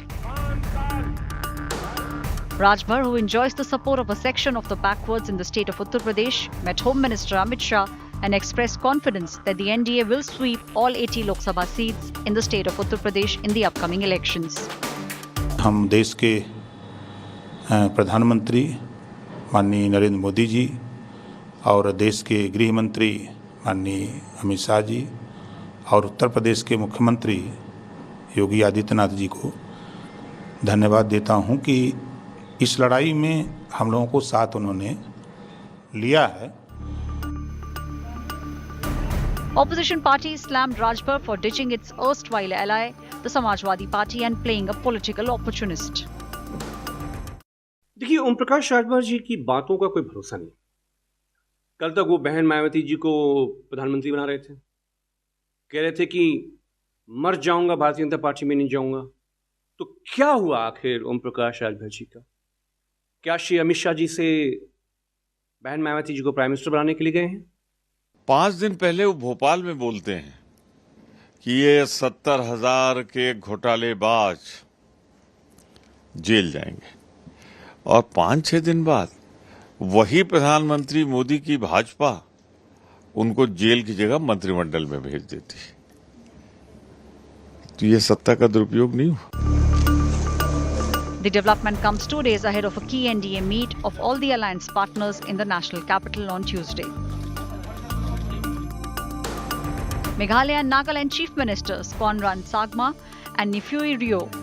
Maharashtra Chief Minister Eknath Shinde, his deputy Ajit Pawar, alongside the other heads of the NDA parties, all have confirmed their presence. BJP Chief JP Nadda has also invited Chirag Paswan to attend the NDA meeting, calling his LJP party an important part of the NDA. The development is seen as BJP outreach to Chirag Paswan to bring him back into the NDA fold after he left the alliance in Bihar in 2020. Bharatiya Janata party के राष्ट्रीय अध्यक्ष आदरणीय JP Nadda ji का पत्र जरूर हम लोग को प्राप्त हुआ है। आज पार्टी के तमाम वरिष्ठ नेताओं के साथ बैठक कर अंतिम निर्णय उसी में लिया जाएगा कि इस बैठक में लोक जनशक्ति पार्टी रामविलास जाएगी नहीं जाएगी। पर हाँ, समय समय पर हम लोगों ने हमेशा भारतीय जनता पार्टी का साथ दिया है। Meanwhile, in the state of Karnataka, BJP also reached out to the former MP H.D. Devegowda to seek support of his party for the NDA. ಮತ್ತು JDS ನಾಯಕರ ವರಿಷ್ಠ ದೇವೇಗೌಡರ ನಡುವೆ ಇರುವಂಥ ಮಾತುಕತೆ ಈಗಾಗಲೇ ಕುಮಾರಸ್ವಾಮಿ ಅವರು ಕೂಡ ಕೆಲವು ಭಾವನೆಗಳನ್ನು ವ್ಯಕ್ತಪಡಿಸಿದ್ದಾರೆ। ಆ ದಿಕ್ಕಿನಲ್ಲಿ ಮಾತುಕತೆ ಮುಂದುವರಿತಿದೆ, ಆದರೆ ಮಾತುಕತೆ ಫಲಶ್ರುತಿ ಆಧಾರದ ಮೇಲೆ ಮುಂದಿನ ರಾಜಕೀಯ ಬೆಳವಣಿಗೆ. The BJP has also extended an olive branch to its erstwhile ally, the Akali Dal, to return to its fold. The upcoming NDA meet and the expansion plan comes amid the opposition's efforts to forge unity in a show of strength to take on Narendra Modi government in next year's Lok Sabha elections. Bureau Report, India Today.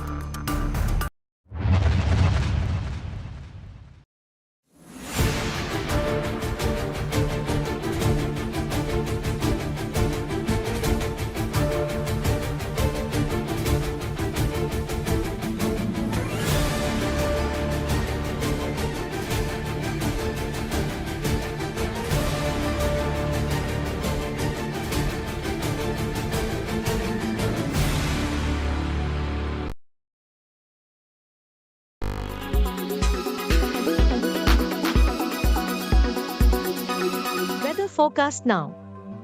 Delhi, maximum 37 and minimum 28 degrees.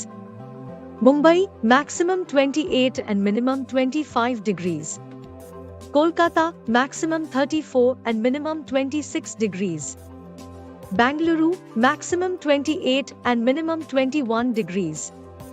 Chennai, maximum 35 and minimum 28 degrees. Hyderabad, maximum 29 and minimum 23 degrees.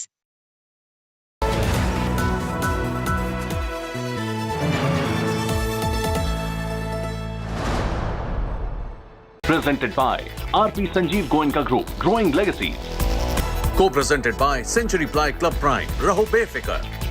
Co-presented by Macho Hind, Bade Aaram Se. Co-powered by the new Kia Seltos, the badass reborn. Co-powered by Cellar. This is your space. Play it your way.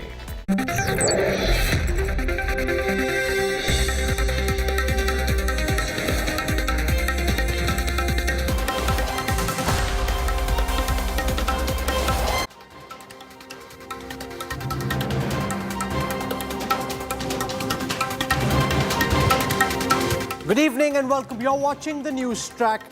I'm Rahul Kamal. Can the opposition parties show unity of purpose and come together in a meaningful manner against the Modi government? Or will this attempt at opposition unity come apart because of internal contradictions? That's my top focus on the news track.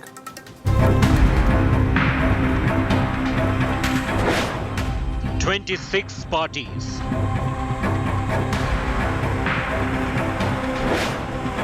One mission, Modi Hatao.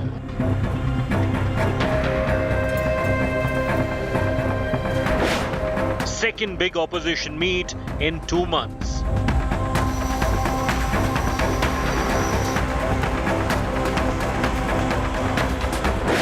But who will lead this Gathbandhan?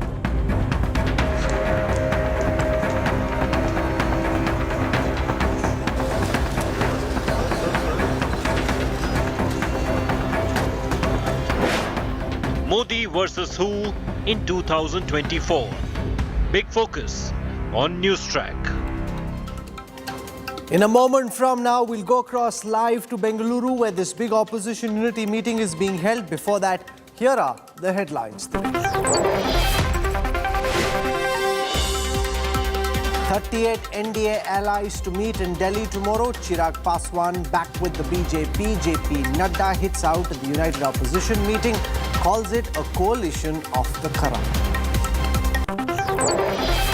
Centre tells the Supreme Court that the Delhi ordinance will be tabled in the monsoon session of Parliament, accuses the Kejriwal government of taking excise scam files illegally and harassing vigilance officers. Another Tamil Nadu minister under ED scanner after Senthil Balaji, Ponmudi and his son raided in a money laundering case. 70 lakh rupees of cash recovered from their house. Stalin cries vendetta. India Today accesses Delhi police charge sheet against Braj Bhushan. Testimonies of wrestlers reveal harassment horror. India Today was the first to show image proof against Braj Bhushan. UP anti-terrorism squad grills Pakistani national Seema Haider, who allegedly entered India after falling in love over a mobile game Pubg. ATS investigating Seema's 6 mobile phones and documents.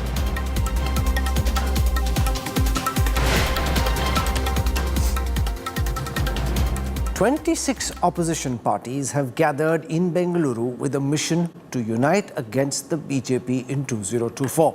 When they met last in Patna, soon after the NCP was split, the whole idea behind coming together and having the second Gathbandhan meeting in 2 months is to suggest that despite what happened with the NCP in Mumbai, the opposition still has the wherewithal to come together to form a common agenda against the Modi government. Tomorrow, these opposition parties will sit and start chalking out their strategy and future course of action.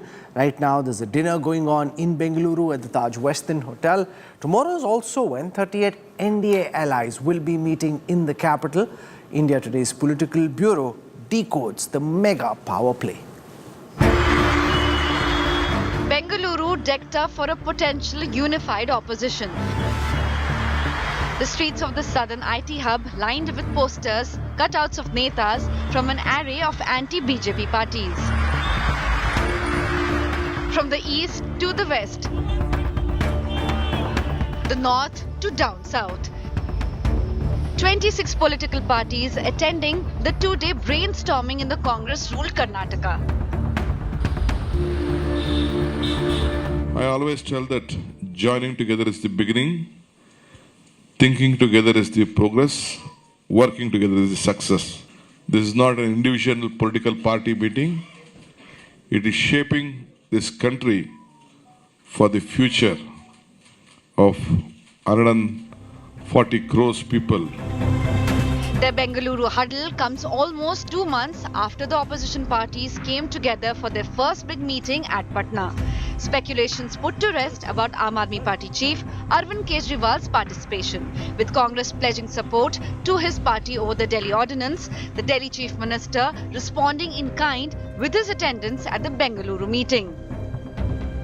NCP leaders Sharad Pawar and Supriya Sule joining the formal opposition deliberations in Bengaluru, scheduled for Tuesday. Insiders tell India Today the meeting will discuss plans to work out a common minimum program for the proposed opposition alliance in the 2024 Lok Sabha elections. Subcommittees likely to be set up for drafting the CMP and joint campaign plans. Discussions expected over seat sharing on a state-to-state basis.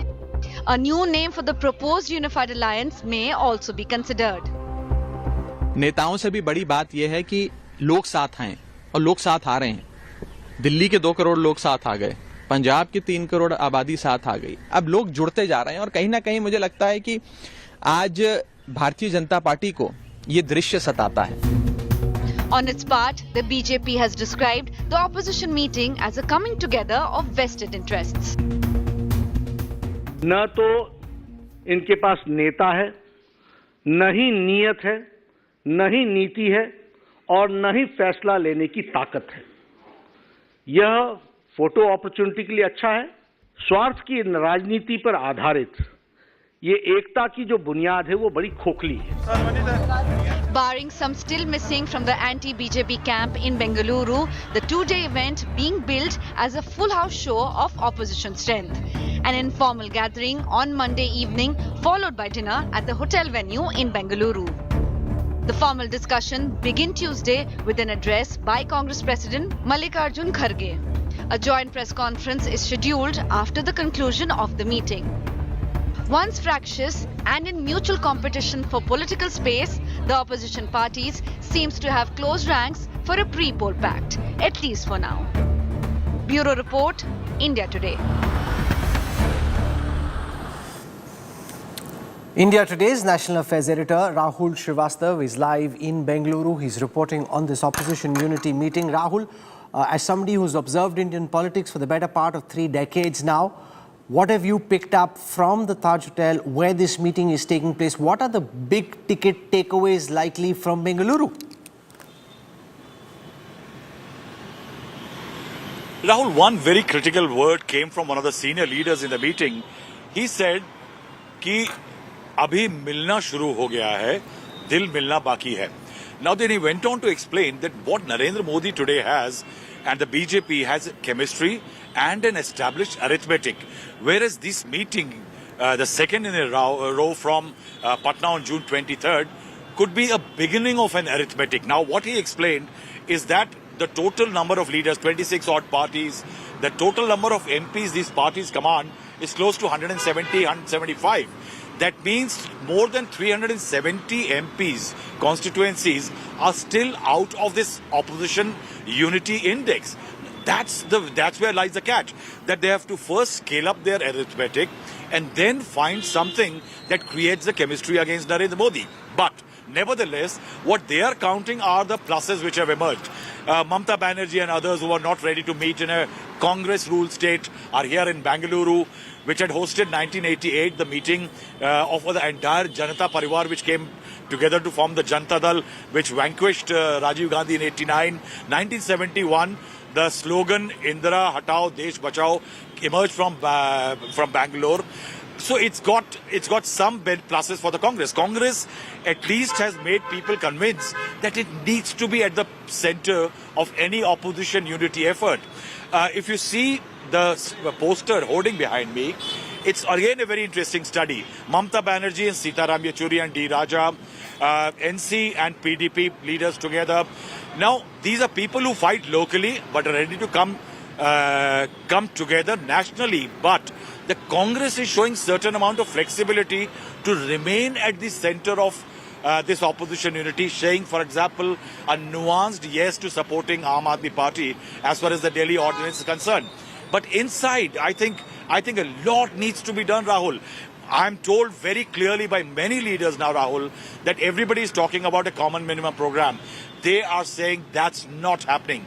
After a government is formed, there could be a common agenda for governance.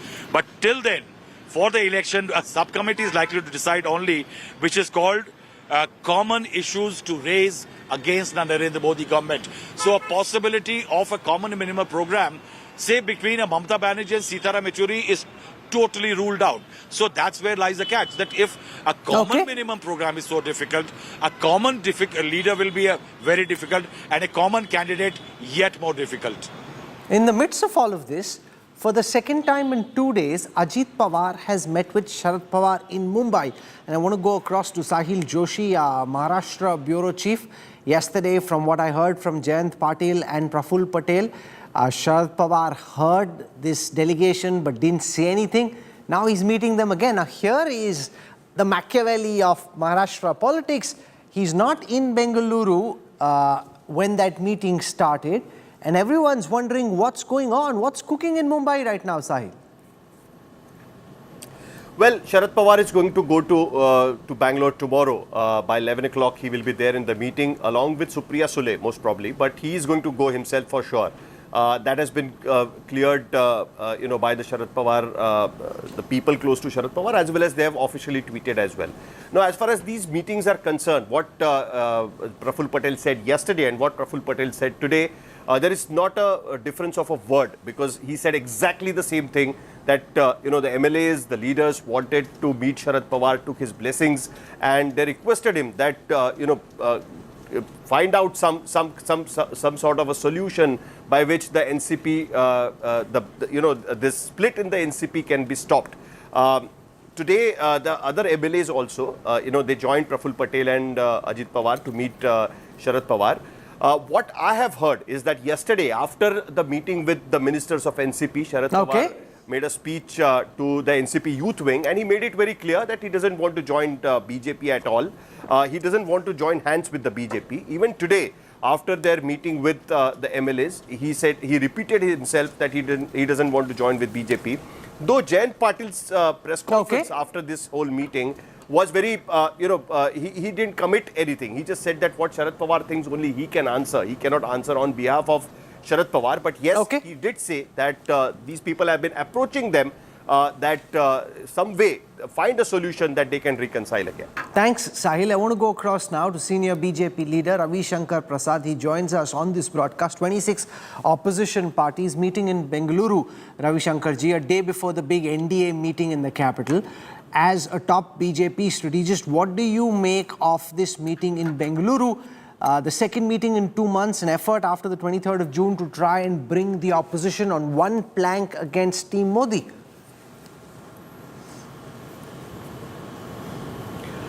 I heard a very interesting comment, Rahul, by your namesake Rahul Srivastava from Bengaluru. Quoting some unnamed sources, he said, "Dal to mile hain, dil nahi mil rahe abhi." And that is the rub of the matter. और ये दिल कब मिलते हैं? When there is not only an agenda of governance, when there is an agenda for alternative polity, but there is also a leader who can command universal acceptance and respectability. Then what happens? It degenerates into give and take. Mr. Arvind Kejriwal left the people in Delhi to lurch. Your channel has been showing the pathetic condition in Delhi. He ought to have been here. No Congress leader at all had a comment to make over the messy affairs of Delhi floods. Second, the way Mamta ji sought to completely annihilate democratic process in Gram Panchayat elections in Bengal. Adhyakji had sent me as the leader of 5 MPs to go and see the fact-checking there. I was shocked to see as to how democracy has mouthed and how Mamta ji has surpassed the ugliness and cruelty of even the left regime, which she fought so candidly and courageously. No comment by Congress on Bengal affairs. No comment by Sitaram Yechuri or CPI. If this is the kind of convenient relationship becomes, then it becomes a give and take part of it. Now, you are trying for an alternative polity for a country as big as India. There are prime ministerial ambitions. There has to be, as my Adhyakji rightly said, a neta, a niyat, a capacity for delivery. Well, Rahul, with a wide experience, I can only say India has travelled much beyond the realm of Mr. Deve Gowda ji or Gujral ji or Chandrasekhar ji or VP Singh. India wants a stable government. India wants a powerful political leader who has the capacity to take a decision and deliver. And people of India are seeing how India is rising as the 5th biggest economy of the world and what kind of respect India is getting, be it in Washington, be it in Paris, be it in Japan, be it in Australia or elsewhere. After the 23rd June Mahagathbandhan meeting in Patna, it seems the BJP seems to have upped its act on the formation of a bigger NDA. Earlier, a lot of parties were leaving. Now you're proactively wooing Chirag Paswan, HT Kumaraswamy of the Janata Dal Secular. Would it be fair to say that because of that opposition Mahagathbandhan meeting in Patna, now the BJP also trying to win more allies on board, doing this big counter meeting tomorrow to say, okay, That's the opposition Gadbandhan. We have an even bigger NDA that we will take to the voters. First of all, Rahul, you need to recall, we respect our constituents in a coalition. Modi ji got a clear majority because of his popularity and party support and the people of India's support. Where the NDA constituent brought into the cabinet or not in 2014, in spite of having a clear mandate only for the BJP in terms of clear majority, he invited. The same was there in 2019. Therefore, we have learned to give respect to our allies, as we do. But if more people are willing to come, and by the way, Chirag Paswan campaigned for the BJP in the Mokama by-election, you know it very well, in some other by-elections too. The way he was ill-treated by Nitish Kumar, but that is a separate chapter altogether. Now, if parties do come, accepting the leadership of the Prime Minister as the leader who is delivering, as the leader who India continues to love and respect, if you are coming on developmental agenda, fine. The agenda in Bengaluru is what? Modi hatao. Here the agenda is Desh ko aage badhao. Let's leave it to the people who decide to do that. Are you also now going to bring the Akalis on board? We heard H.D. Kumaraswamy and Chirag Paswan already in the bag. What about Chandrababu Naidu? Talks are going on. Will Naidu and the Akalis also come on board as part of this NDA?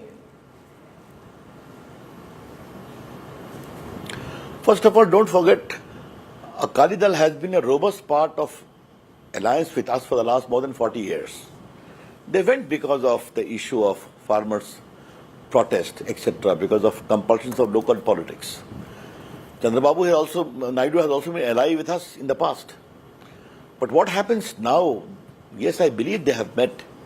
But what concrete shape it will take, I cannot speculate now. It should be better left to the wisdom of our leaders who are handling it. Okay, we leave it over there for the time being. Ravi Shankar Prasad ji, for joining us on the news track with your thoughts. Thank you very much, and all the best for the NDA meeting tomorrow. So a big NDA Jamburi in the capital tomorrow on the back of this Bengaluru Jamburi. Is the opposition in a position to come together? Are there just too many contradictions? To talk about this, we're joined on the broadcast now by Rohan Gupta, spokesperson for the Congress Party.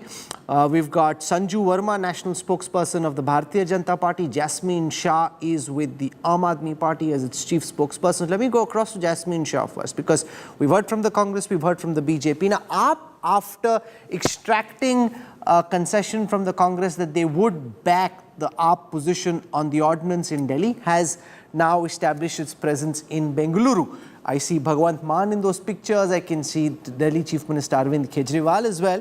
Jasmine Shah, what is the AAP's role in this opposition Gadbandhan? Because you take on the Congress in Delhi, you take on the Congress in Punjab. How will you be able to come together, not in a meeting, but in actual terms, in an alliance setting, to be able to take on the BJP?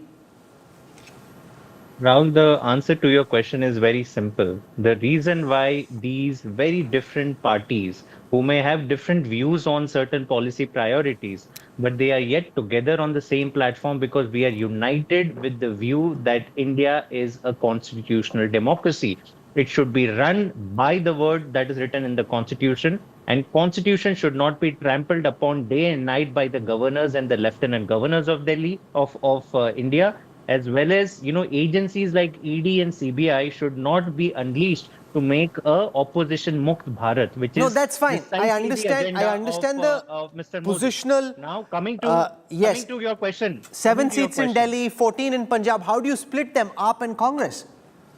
No, but it is not just about Delhi and Punjab. Aam Aadmi Party is a national party, Rahul. We have MLAs in Gujarat, we have MLAs in Goa, we have a very strong presence in many other states of the India. Clearly, this is one of the questions that the various parties, 26 parties that are meeting in Bangalore, will be grappled with. But let's focus on what unites them. And what unites them is the fact that today we are facing an existential threat as a democracy. No work has happened on people's issues, but all the corrupt leaders from other parties have been congregated in the BJP. And today, if we can manage to save the constitution and the democracy of India as our founding fathers had wanted, I'm very sure we will also find answers to questions like what happens to inflation, what happens to unemployment. Completely unaddressed question by Mr. Modi's regime in the last 9 years, who has solely focused on making sure that there is no opposition Rohan Gupta, allowed to function. You just heard from Jasmine Shah, unstated in the context of what Jasmine said is Gujarat and Goa. How many seats would you be willing to give the Aam Aadmi Party in Gujarat? Would you be willing to give one of the 2 seats in Goa? How many seats in Punjab are you willing to give up? They'll say we are a bigger party at this moment than you. How many are you willing to give them in Delhi? How many are they willing to give you? We must understand when we talk about alliance, there is something called common minimum program. There is a difference between the local issues and there is a difference between national issues. And that is where opposition has taken a lead in coming together. The same BJP who was making mockery of opposition they have to follow now Congress party and the UPA, because now they have understood that ground reality is changing. Till yesterday, BJP was talking Modi versus all. Now they are talking about NDA, the same NDA which BJP finished by themselves. BJP acted like Basmasur, and all their old allies, whether it is JDU or Akali Dal or Shiv Sena, they finished them. Now, why they remember NDA? Because they now know that ground reality is changing. Let Sanju Verma respond to this, that this whole NDA meeting tomorrow you're having to call because you realize that Ekla Chalo won't do. To take on this opposition, you required friends, which is why you're trying to influence them, win them back and build an NDA. Otherwise, you were thinking that alone you'll be able to smash them all. Okay, Rahul, let me just say this to you. As JP Nadda ji very rightly said today, that वो कहावत है, कहीं का ईट कहीं का रोड़ा, भानुमति ने कुनबा जोड़ा.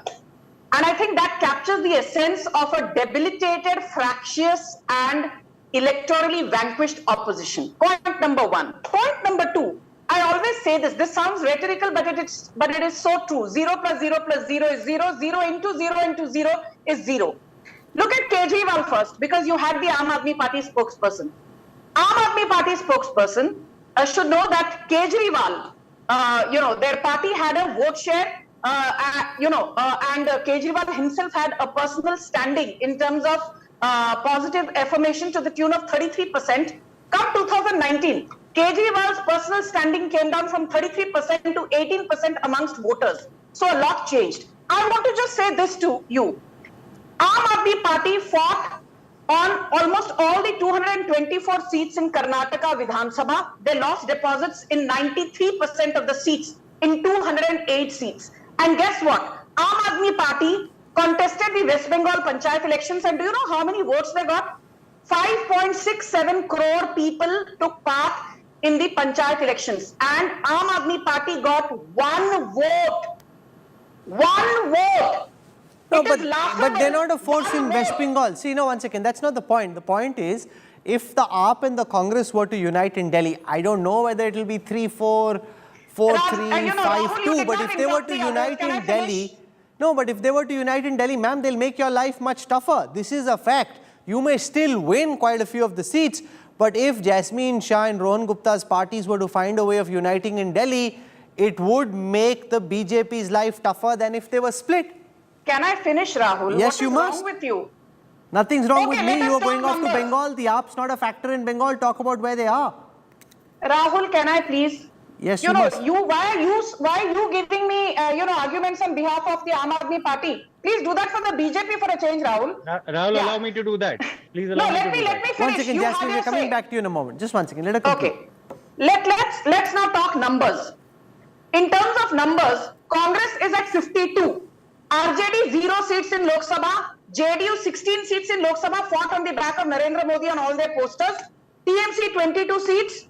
Aam Aadmi Party, thank God they won the Jalandhar by-election. Their tally was 0. Now they have 1 royal seat in the Lok Sabha. So let's be very clear. Aam Aadmi Party has 0 presence outside Delhi and Punjab. Mamata Banerjee has zero presence outside Bengal. Don't forget, Mamata Banerjee said hum Tripura jeetenge. They got 0 seats in Tripura.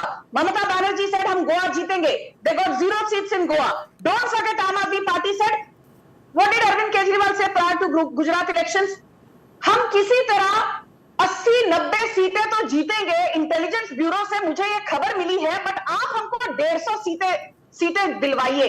And what was the tally? 5 seats with a vote share of 12.82%. So on TV debates, you can, argue till the cows come home that, oh, Kejriwal is a force to reckon with. But the ground reality is he's a big zero. And just last but not the least, today BJP is the only party which has Neta, Niti, Niyat and Nirnay lene ki Shakti, the ability to take decisions with a face that is the most popular one. I'm talking of Narendra Modi. And as JP Nadda says, we are the only party which has Karyakarta, Jasmine wants to make a quick counter and then I want to go across to Yashwant Deshmukh to try and understand how the numbers may potentially add up.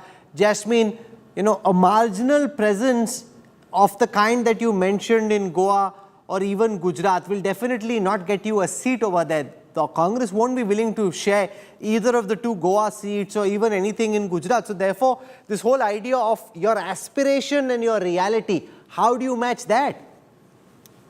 Rahul, first let me answer the West Bengal point that the BJP spokesperson said. It comes news to me that Aam Aadmi Party fought the Panchayat election. So clearly some things only BJP knows even better than the other political parties. Yes, And you should do better Niti, homework next time. You contested in many seats there. Sanju Verma, please, let's not get brash on because this you show, don't okay? know stuff about your own party. Okay, now I can't have both guests speaking over the same time. Sanju Verma has already spoken. Let Jasmine make a quick counter. I want to go across to Yashwant Deshmukh after that. Jasmine, 20 very seconds. very limited point. BJP today is saying that hamare paas niti hai, we take decisive action. And what has that decisive action, Rahul, led to? It's led to demonetization, whether shutdown, lakhs of businesses, lakho berozgar ho gaye. The decisive action has led the cylinder price of LPG to increase from 400 to 1300. So, tauba hai aapke indecisive action se, people are fed up, people want a change. And today you see these different parties coming together because of the fact that we have never seen the kind of constitutional crisis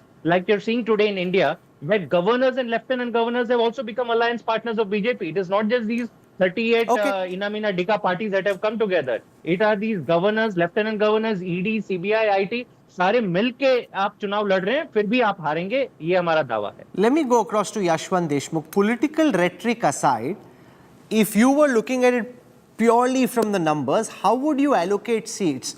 Take Delhi and Punjab, because you got an AAP and Congress spokesperson on the show and they can jump in live with their views. How would you split tickets between opposition parties in Delhi given their current vote share and their vote share in the last Lok Sabha elections? I mean, purely from statistical perspective, probably 5-2 in Delhi, for example. 5 for Congress and 2 for AAP? How do you decide 5 for AAP and 2 for Congress? 5 for AAP and 2 for Congress. No, but the Congress can say in the Lok Sabha, we were the bigger force. No, let's do this live. The Congress will say in the Lok Sabha, we were the bigger force. Yeah, that's what they will ask for, but I don't think that Aam Aadmi Party will ever agree to that. The issue here is that, Rahul, that they are not asking for to take a stand on Delhi ordinance and everything. Congress is not doing it for Delhi Lok Sabha seats or the Punjab Lok Sabha seats. Rahul, I definitely feel this has more to do with the upcoming assembly elections. We have seen that 6% or 12% votes in 6% in Goa and 12% votes in Gujarat, how it has damaged the Congress. And states like Chhattisgarh, Rajasthan... No, but AAP doesn't need Congress. AAP doesn't need Congress in Delhi. AAP can say we can win on our own. We don't need Rohan Gupta's party. What I'm simply saying is Congress definitely needs AAP to sit out in Madhya Pradesh, Rajasthan, Chhattisgarh. Even taking 1 or 2% vote share out there means splitting the anti-incumbency vote. So, no, but this is a national alliance. I think AAP might say we will still fight in Madhya Pradesh. They've been making some noises over there. They're not saying that Madhya Pradesh is part of the same deal. I don't think this alliance will ever take place because of a simple reason, Rahul, that this alliance is being forwarded by the hypothetical situation of one unified candidate against the BJP. No, but that's in the Lok Sabha elections, not in the assembly elections. but it will have an impact over here. This will be taken as the confidence. So how would you allocate seats purely on the basis of electoral arithmetic? How would you allocate seats between AAP and Congress in Punjab?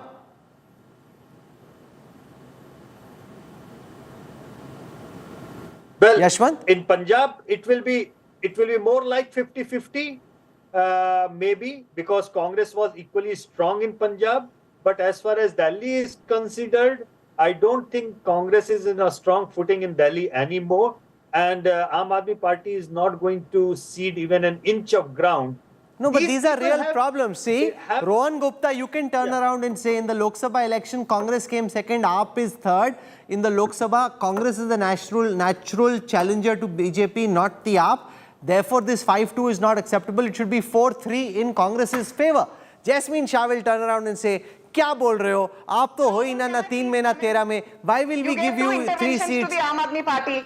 No, once again, let Rohan Gupta comment. Now, how do you do 5-2 in favor of AAP? Is that acceptable? That is Yashwant Deshmukh's cephalogical understanding.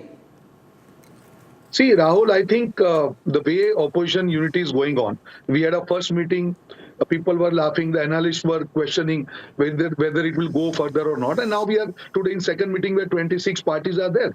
Let's wait for the right time. We are progressing together. No, sure. See, now I understand what you're saying. All this is fine. ED, iced, misuse of agencies, you can say all of this. Ultimately, you will have to sit with Jasmine Shah and figure out how many seats will AAP fight, how many seats will Congress fight. That's what it comes down to.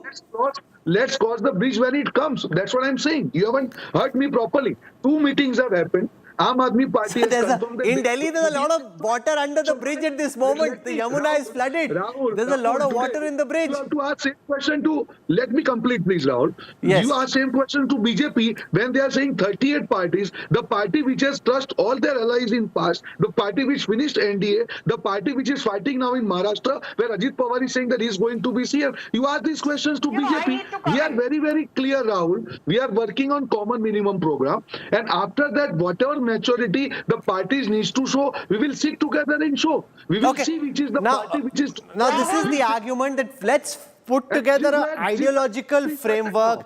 Seeton ki baat baad mein hogi. I think that's the message, Sanju Verma, the opposition is trying to fix. Don't get us stuck into 5-2, 3-4, 4-3, 7-7, 8-6.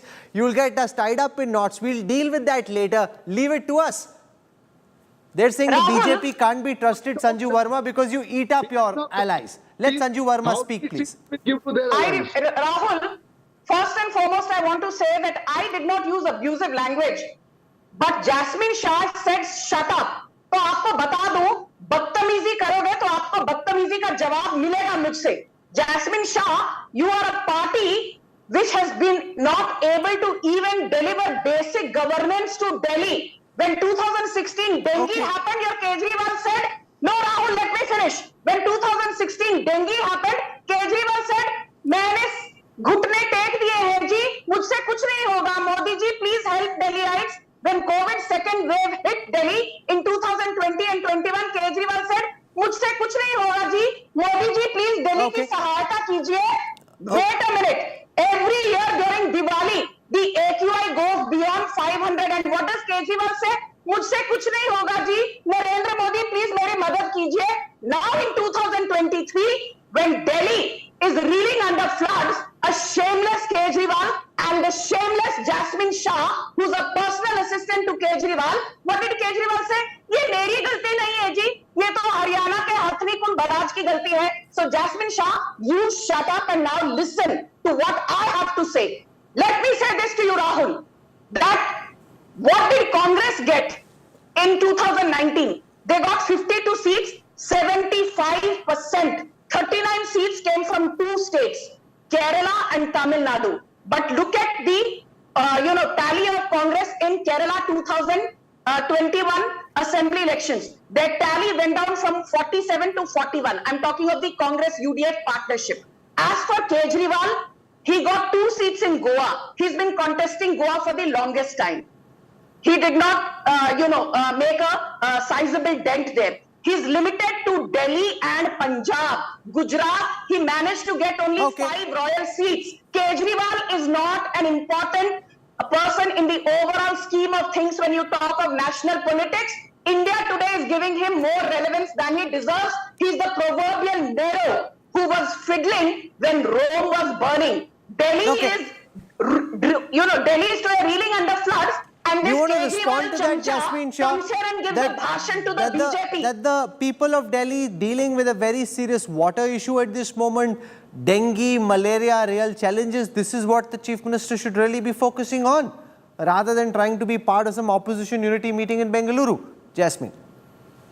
Rahul, if only the BJP had obsessed about issues like inflation, unemployment, as much as the BJP spokesperson is obsessing about Aam Aadmi Party, its past, present, future on this show, then I think the country would have been in a much better position. Let me come to the main issue of today.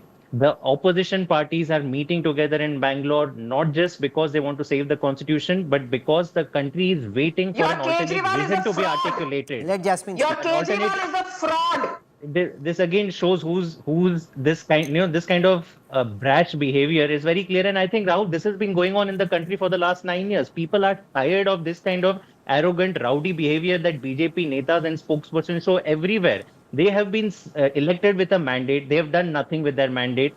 And people have made up their mind to say Tata bye-bye to Mr. Modi in 2024. The question is, will the opposition put together a credible alternate vision? And that is where I feel the Bangalore meeting is going to be a path breaker. It is not just about defeating Mr. Modi and saving the constitution, but actually putting the country back on the path of progress, which unfortunately for the last 9 years, we have only been suffering. No, but there are some very critical issues, Rahul Srivastava, which at some point in time will need to be addressed. You can say that let's deal with the issue of seat allocation later, but will there be a convener? Will there be one person who's supposed to run the secretariat of this opposition, who is supposedly a convener of sorts? And who could that convener be? Is there any clarity? Do they want to have a convener? Who could this convener be? What kind of powers will he have? See, Rahul, that's where lies the real problem. What I will say that in these two meetings and intervening period, and maybe sometime in future, this entire coming together of opposition parties, and remember, one coming together of the group of opposition parties, because a lot of opposition parties commanding a lot of seats are out of this opposition. So there are technically now two oppositions to Narendra Modi. They are going for the low-hanging fruit, Rahul, right now. That low-hanging fruit is a template which says behind me, United we stand. Now you can create a template, United we stand, but the nuts and bolts of it, someday they will have to present to the public to create that vision, as one of the panelists was saying. A vision is not created easily, where a Mamta vision has to go and be in sync with the Sitaram Yechuri vision. Now, how do you achieve that vision is the key task. I think it will be very difficult. I think what the idea is to keep building this template that we are united, keep going for the low-hanging fruit, create subcommittees. A convener is also very difficult, Rahul, because what happens to a convener, what kind of powers does he have vis-a-vis a Congress or a Mamta Banerjee or a Arvind Kejriwal? Because today Kejriwal is here in the meeting, 4 days later he may be in Rajasthan and Madhya Pradesh denting the Congress party. Now Congress may complain to the convener, please harness Mr. Arvind Kejriwal. Can the convener do that? Where does he get that authority? Will there be a steering committee or a coordination committee like we had in United Front time? That was again post-election, Rahul. That is why I will say कि अभी पनघट की डगर बहुत मुश्किल है. Yashwant Deshmukh, we saw in Turkey recently 6 opposition parties cutting across the political spectrum from far right, anti-Kurd to left-leaning parties came together. In the end, there was a 6% gap between these so-called united opposition force and President Erdogan. So he won again, despite there was a tighter fight, there was more excitement than there would have been had these opposition parties had they fought separately. But in the end, the charisma of Erdogan won. Are there some similarities, dissimilarities that you pick up from the opposition's efforts to unify in Turkey and what that could mean for India? Well, even before the current Turkish elections, even in India 2019, we have seen that fail big time, Rahul. In Uttar Pradesh, it was a united opposition for all practical meter. The arithmetic did not comply because the chemistry failed. We have seen Karnataka, JDS and Congress coming together only ended up pushing BJP's vote share beyond 50%. So, yeah, I mean, these things that one candidate against one party, these are good to say and good to judge. In India, we have seen this function and this work in 67, 77 and 89 when there was enough issue on the ground for people to mobilize on against the central leadership, or the unpopularity of the central leadership forced the people or the opposition candidates to rely on that. I don't think that is happening at this point of time. What I feel that the late 90s experiments of all the United Fronts thing has actually taken the Indian perception on the common ground, that all these Bhanumati ka Kunba doesn't really work. People have stopped voting for Jod Tod ki sarkars anymore. People are not giving an indecisive mandate or a hung assembly anymore.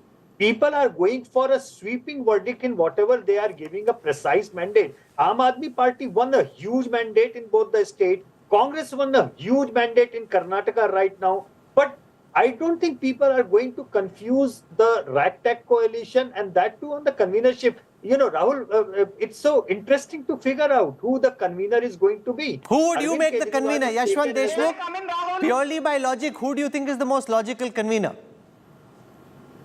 Well, I cannot see an opposition working without the Congress in the central role, and I cannot see anything working without the Congress leadership in the central role, because what the others are, Kejriwal is taken as a junior by all these senior leaders. Nitish Kumar, hell no. What Nitish Kumar is going to tell the people in Bengaluru, make me the Prime Minister and I will convert Bengaluru to Patna. What exactly is the program that he is going to talk about at the national level? Rahul. So, without Congress, all this entire central opposition alliance. Sanju Verma, final words. Some of what Yashwant Deshmukh is saying would give you some comfort that it's not just the electoral arithmetic, ultimately it's the chemistry, and the BJP's big hope will be that chemistry still lies with Prime Minister Modi.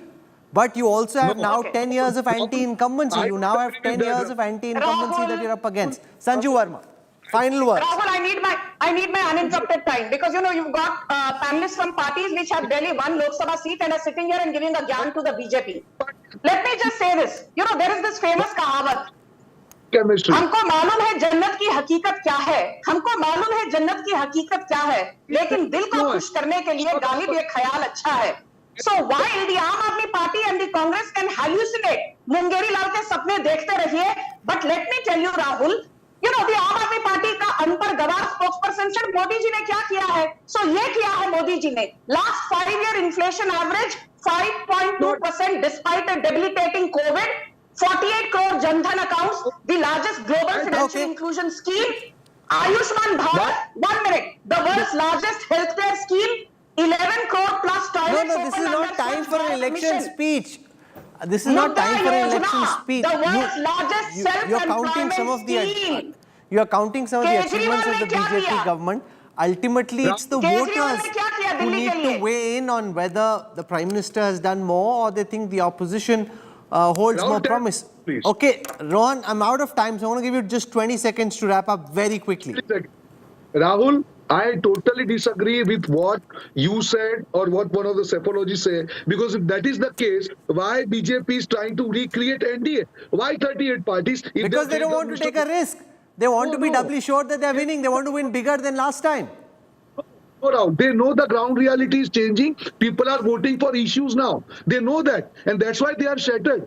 They are shattered with opposition unity. And that's why they are now coming together with 38 parties. If they had confidence on Mr. Modi, if they had confidence on the promises what Mr. Modi made, which are now jumlas, they wouldn't have recreated NDA. They could have confidence that yes, BJP alone will fight and give the narrative to the people, yes, Mr. Modi are versus all. Now they themselves have killed this narrative because they themselves are shattered. Okay, here's what I want to say in conclusion. The opposition coming together does make the next election more exciting. It doesn't necessarily change the outcome of the election, but it just spices things up. There's more to talk about, there's more to fight about. So it's not like one-way traffic flowing only in one direction. there is more chaat masala and more juice and more excitement, which is what gets us all really excited, because that makes the election more fascinating than it otherwise would be. Remember, even in Turkey, even though Erdogan won in the end, right till the end, it was a fascinating contest. Much closer, much more fascinating than it would have been. It wasn't close in the end, but nobody knew that before polling. Till the polling, the media, the pundits, they were all at it with these elections. So to that extent, in India as well, things will be more exciting politically as the opposition comes together. The BJP will, of course, as we've seen already, punch back as hard as it possibly can. I'm slipping into a break. We'll track the NDA meeting tomorrow. Lots of developments expected in the build-up to that and potentially soon after. Coming up on the other side, anti-terrorism squad probes the India-Pakistan Pubg love story. How did Seema Haider cross illegally into India? Is she a Pakistani spy or a woman hopelessly in love? Details coming up on the other side.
Greece closed its ancient Acropolis during the hottest part of the day on Friday to protect tourists from temperatures which soared past 100 degrees Fahrenheit.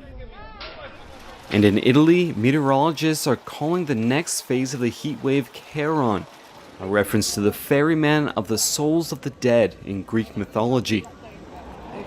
So, just how bad is it?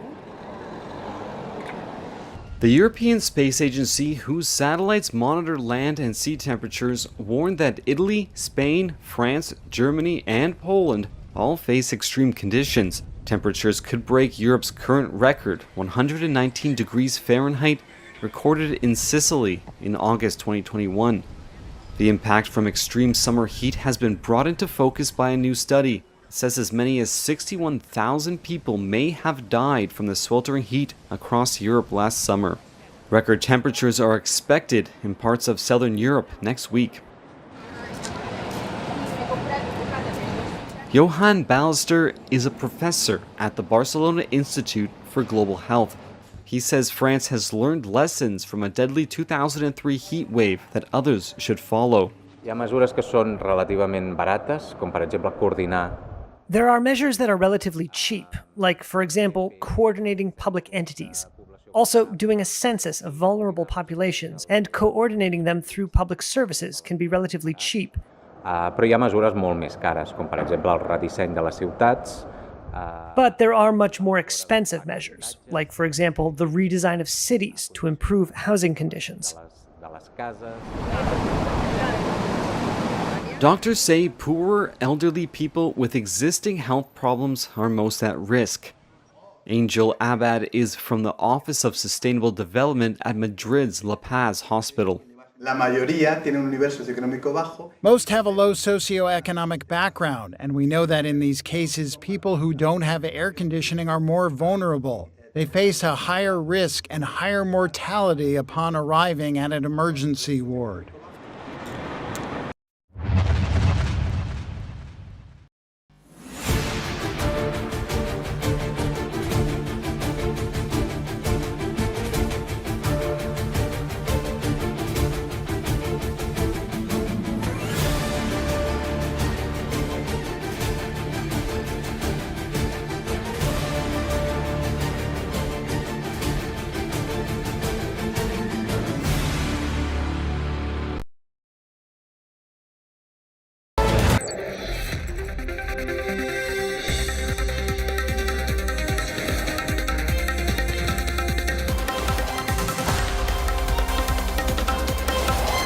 You're on board the news track. The anti-terror squad of the Uttar Pradesh police is questioning Pakistani national Seema Haider, who came to India via Dubai and Nepal after falling in love with Sachin Meena over Pubg.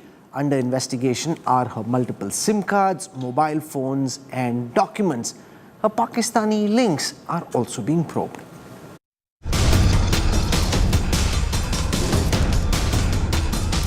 Love, conspiracy or terror.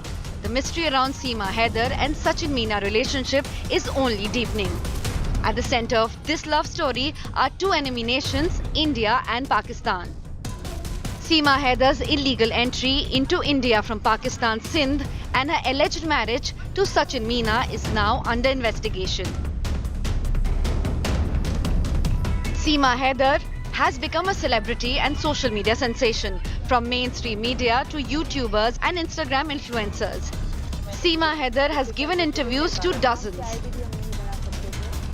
4 बजे निकली शाम में भाई 4 बजे निकले तो 11 घंटे मेरा स्टे था दुबई में तो यार दुबई से फिर मैं अगले सुबह को पहुंच गई सुबह को सवेरे 11 की सुबह को सवेरे मैं पहुंच गई वहाँ काठमांडू सुबह को उसी मतलब टैक्सी पकड़ी टैक्सी वालों का मुझे न्यू बस पार्क उतार दो और मुझे पोखरा के लिए गाड़ी चाहिए नेपालियों ने नहीं करी इंडियन एक ही ऑफिसर आए थे उन्होंने पूछताछ करी थी तो मैं इनका एड्रेस पूरा बता दिया रब्बूपुरा का But her responses have raised some suspicions. How did Seema Haider enter India illegally? How did Seema Haider get illegal documents? Why did Seema Haider have half a dozen mobile phones? What is Seema's age and educational qualification?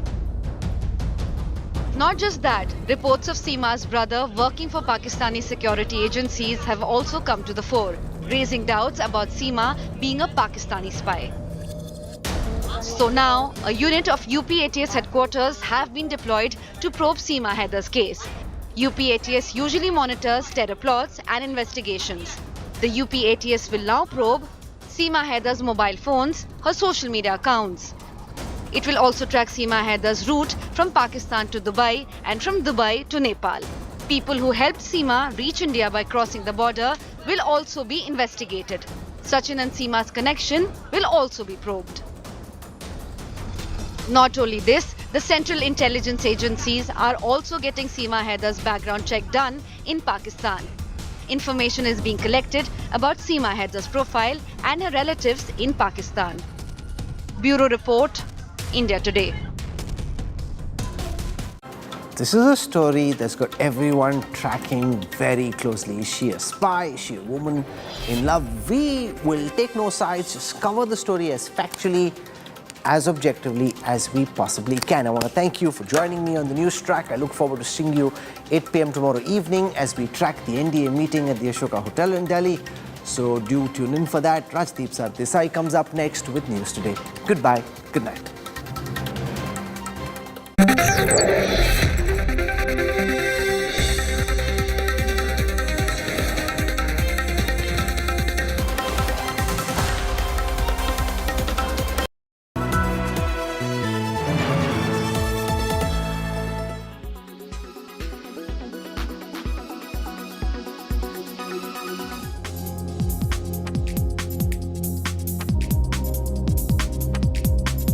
When you talk about an independent gaming chip, yeah, and this being geared towards gaming enthusiasts, how does that really work? We can geek out on this, take your time, but I want to understand because this is a segment that I really think is a game changer because not everyone can invest in a big gaming rig or a laptop or even one of those Steam Deck devices. Right. You have your phone on you, and maybe that's your answer to gaming, casual mobile gaming in India.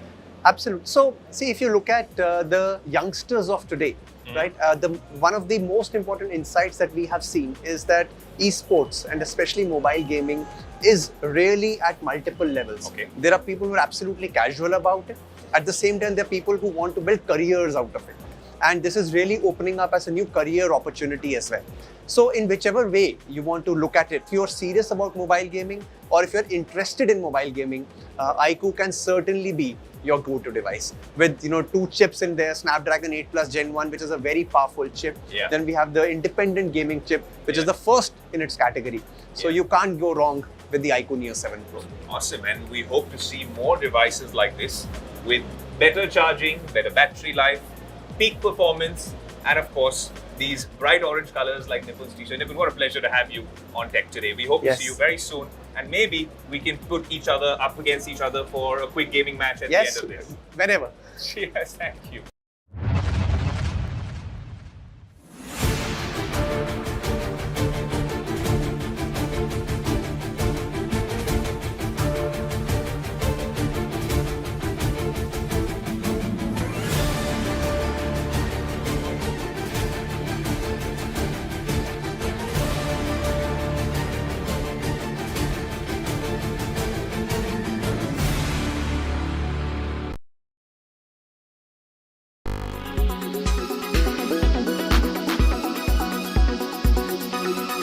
Forecast now. Delhi, maximum 37 and minimum 28 degrees. Mumbai, maximum 28 and minimum 25 degrees. Kolkata, maximum 34 and minimum 26 degrees.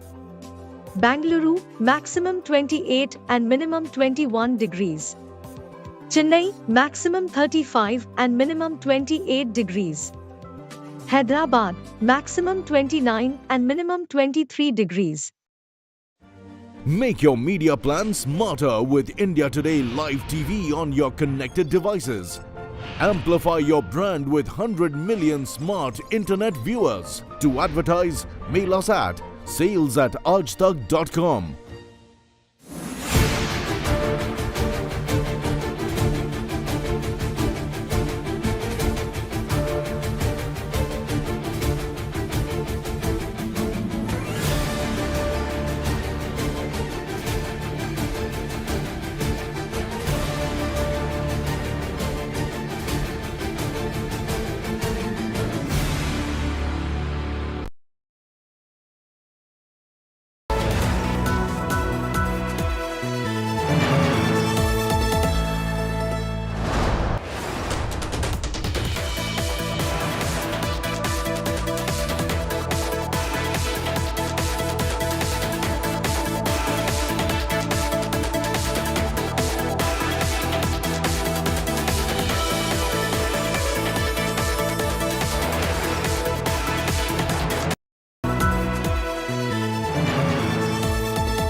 With the 2024 Lok Sabha elections closing in, a bigger and refurbished National Democratic Alliance is in the works.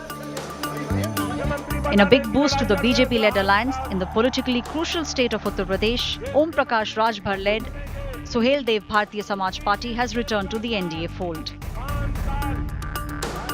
Rajbhar, who enjoys the support of a section of the backwards in the state of Uttar Pradesh, met Home Minister Amit Shah and expressed confidence that the NDA will sweep all 80 Lok Sabha seats in the state of Uttar Pradesh in the upcoming elections. हम देश के प्रधानमंत्री माननीय नरेंद्र मोदी जी और देश के गृह मंत्री माननीय अमित शाह जी और उत्तर प्रदेश के मुख्यमंत्री योगी आदित्यनाथ जी को धन्यवाद देता हूं कि इस लड़ाई में हम लोगों को साथ उन्होंने लिया है. Opposition parties slammed Rajbhar for ditching its erstwhile ally, the Samajwadi Party, and playing a political opportunist. देखिए, ओम प्रकाश राजभर जी की बातों का कोई भरोसा नहीं. कल तक वो बहन मायावती जी को प्रधानमंत्री बना रहे थे, कह रहे थे कि मर जाऊंगा, भारतीय जनता पार्टी में नहीं जाऊंगा. तो क्या हुआ आखिर ओम प्रकाश राजभर जी का? क्या श्री अमित शाह जी से बहन मायावती जी को प्राइम मिनिस्टर बनाने के लिए गए हैं? 5 दिन पहले वो भोपाल में बोलते हैं कि ये 70,000 के घोटालेबाज जेल जाएंगे, और 5-6 दिन बाद वही प्रधानमंत्री मोदी की भाजपा उनको जेल की जगह मंत्रिमंडल में भेज देती. तो ये सत्ता का दुरुपयोग नहीं हुआ.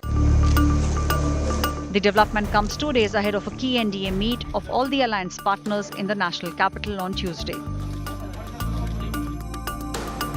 Meghalaya and Nagaland Chief Ministers Conrad Sagma and Nifui Rio, Maharashtra Chief Minister Eknath Shinde, his deputy Ajit Pawar, alongside the other heads of the NDA parties, all have confirmed their presence. BJP chief JP Nadda has also invited Chirag Paswan to attend the NDA meeting, calling his LJP party an important part of the NDA.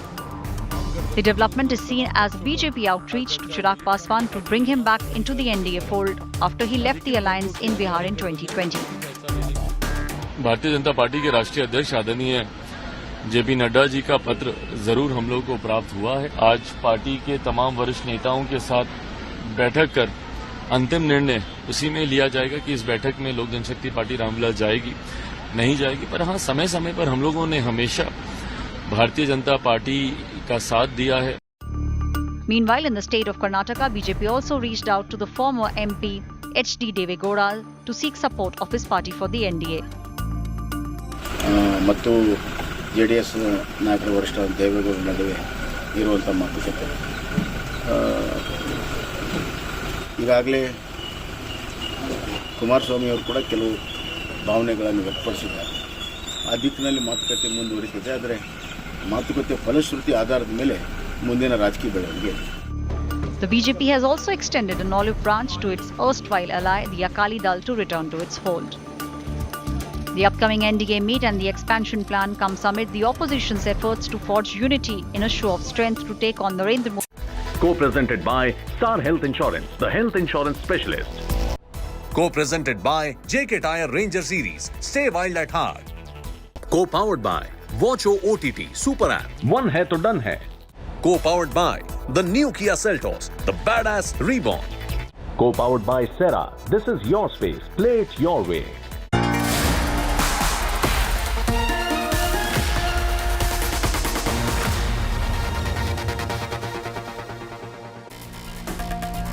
Good evening, hello and welcome. You're with the news today. This is your primetime destination. News, newsmakers, talking points Monday night. The big question we have tonight for you. Who will lead the opposition front in the making? Is 2024 going to be a battle of alliances? We'll have a SWOT analysis and plenty more ahead on the news today. But first, as always, it's time for the 9 headlines at 9 tonight. The opposition's show of strength in Bengaluru.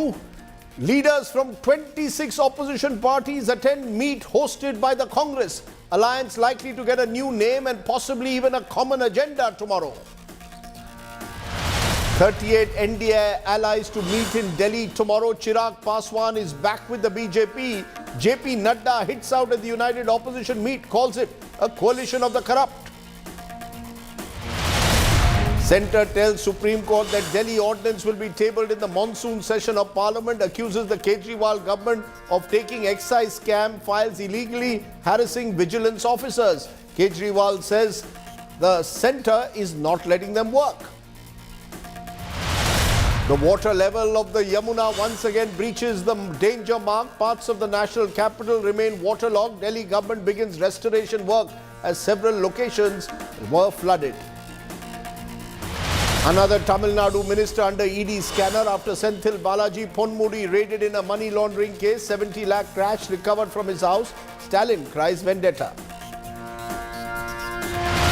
Wrestling Federation Chief Brijbhushan Sharan Singh to appear in a Delhi court tomorrow to answer charges of sexual harassment. Testimonies of wrestlers reveal harassment horror.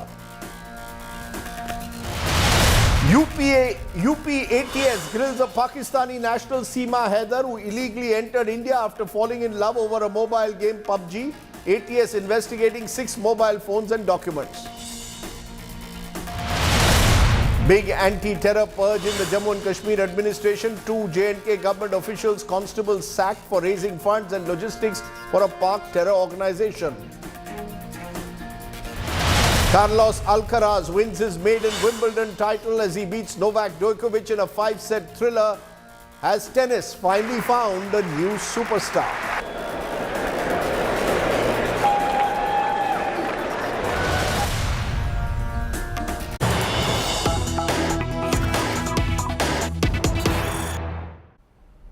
But the big story coming in tonight is from Bengaluru, where 26 opposition parties have met at a dinner hosted by the Karnataka Chief Minister Siddaramaiah as a prelude to their attempts at opposition unity ahead of the 2024 elections. While that opposition dinner has taken place in Bengaluru, in Delhi, Prime Minister Modi is all set to attend a meeting of NDA allies that will be taking place in the national capital. The big news coming in from Bengaluru was that Sharad Pawar skipped the dinner meet, but then set at rest speculation over his future by saying he will join the opposition meet tomorrow. Mamata Banerjee, who was also expected not to attend the dinner, has finally chosen to attend it, along with other opposition leaders, including Uddhav Thackeray. Sonia Gandhi was present at the opposition meeting. The BJP has called its own allies on Tuesday with 38 NDA allies, according to party president JP Nadda, set to join the meeting in Delhi. Let's go across to Rahul Srivastav, who's been tracking that meeting in Bengaluru for us. Rahul, all eyes were on Sharad Pawar and Mamata Banerjee attending that meeting. Mamata has chosen to attend it, Sharad Pawar staying away. Is there a sense that tomorrow's meeting will lead to some kind of a new name and possibly even a common minimum program? Are all these parties willing to set aside their differences and work together? Or is this, as the BJP says, a photo op? See, Rajdeep, your question is more heavier than I think the meal they have served inside, because what you're talking about is a giant leap. I don't think that's going to happen. I think it is going to be incremental in character. And since I think dinner diplomacy should never, and reporting on that should not ignore what happened. It was a sumptuous meal, Rajdeep. But interestingly, Rahul Gandhi, Akhilesh, Tejaswi, Omar and others stuck together. Mamata Banerjee stuck together with Kejriwal, Kharge and others. Sonia Gandhi was sitting with Lalu Yadav, Siddaramaiah and others, but she went around meeting almost everybody. So if you can imagine that Mamata Banerjee, there was nothing between Mamata Banerjee and the left. And one very strong word which is emerging is that the possibilities of a common minimum program, which was being talked about, are very low. Primarily because there are so many contradictions, Rajdeep, that political leaders are saying that we can identify common issues that can be raised. So there could well be a committee which will look into that, and a common agenda for governance later. But a common minimum program, very difficult to achieve. Will there be some kind of a convener? There are discussions still on, but I think the incremental attempt from here would be, Rajdeep, to build on it. See, there were Mamata Banerjee, others were reluctant to come to a Congress-ruled state. They have. Congress was not being accommodative. It has accommodated and become inclusive to Arvind Kejriwal vis-a-vis the Delhi ordinance. These are positive steps, Rajdeep, and this is what is required. But if one expects that a lot can happen, difficult. But yes, definitely what they will try tomorrow, Rajdeep, from their meeting is to give certain signals that at least a template for unity remains intact till the next step is taken. Okay, Rahul Srivastav telling us don't expect too much from that opposition meeting, but a small step forward has been taken once again. As you can see, Mamata Banerjee there with Uddhav Thackeray at that dinner. Mallikarjun Kharge, one of the hosts. The Congress playing a central role, it appears, in those opposition unity efforts, which leads us to raise the big question, because while the opposition was holding its meeting, or is holding its meeting in Bengaluru, the BJP is now preparing to revive the National Democratic Alliance. And that will happen in Delhi tomorrow. Among the new entrants into the BJP will be Chirag Paswan, the leader from Bihar. Clearly, it appears that the battle lines for 2024 could well be a Congress-led alliance versus a BJP-led alliance. Take a look at our top story.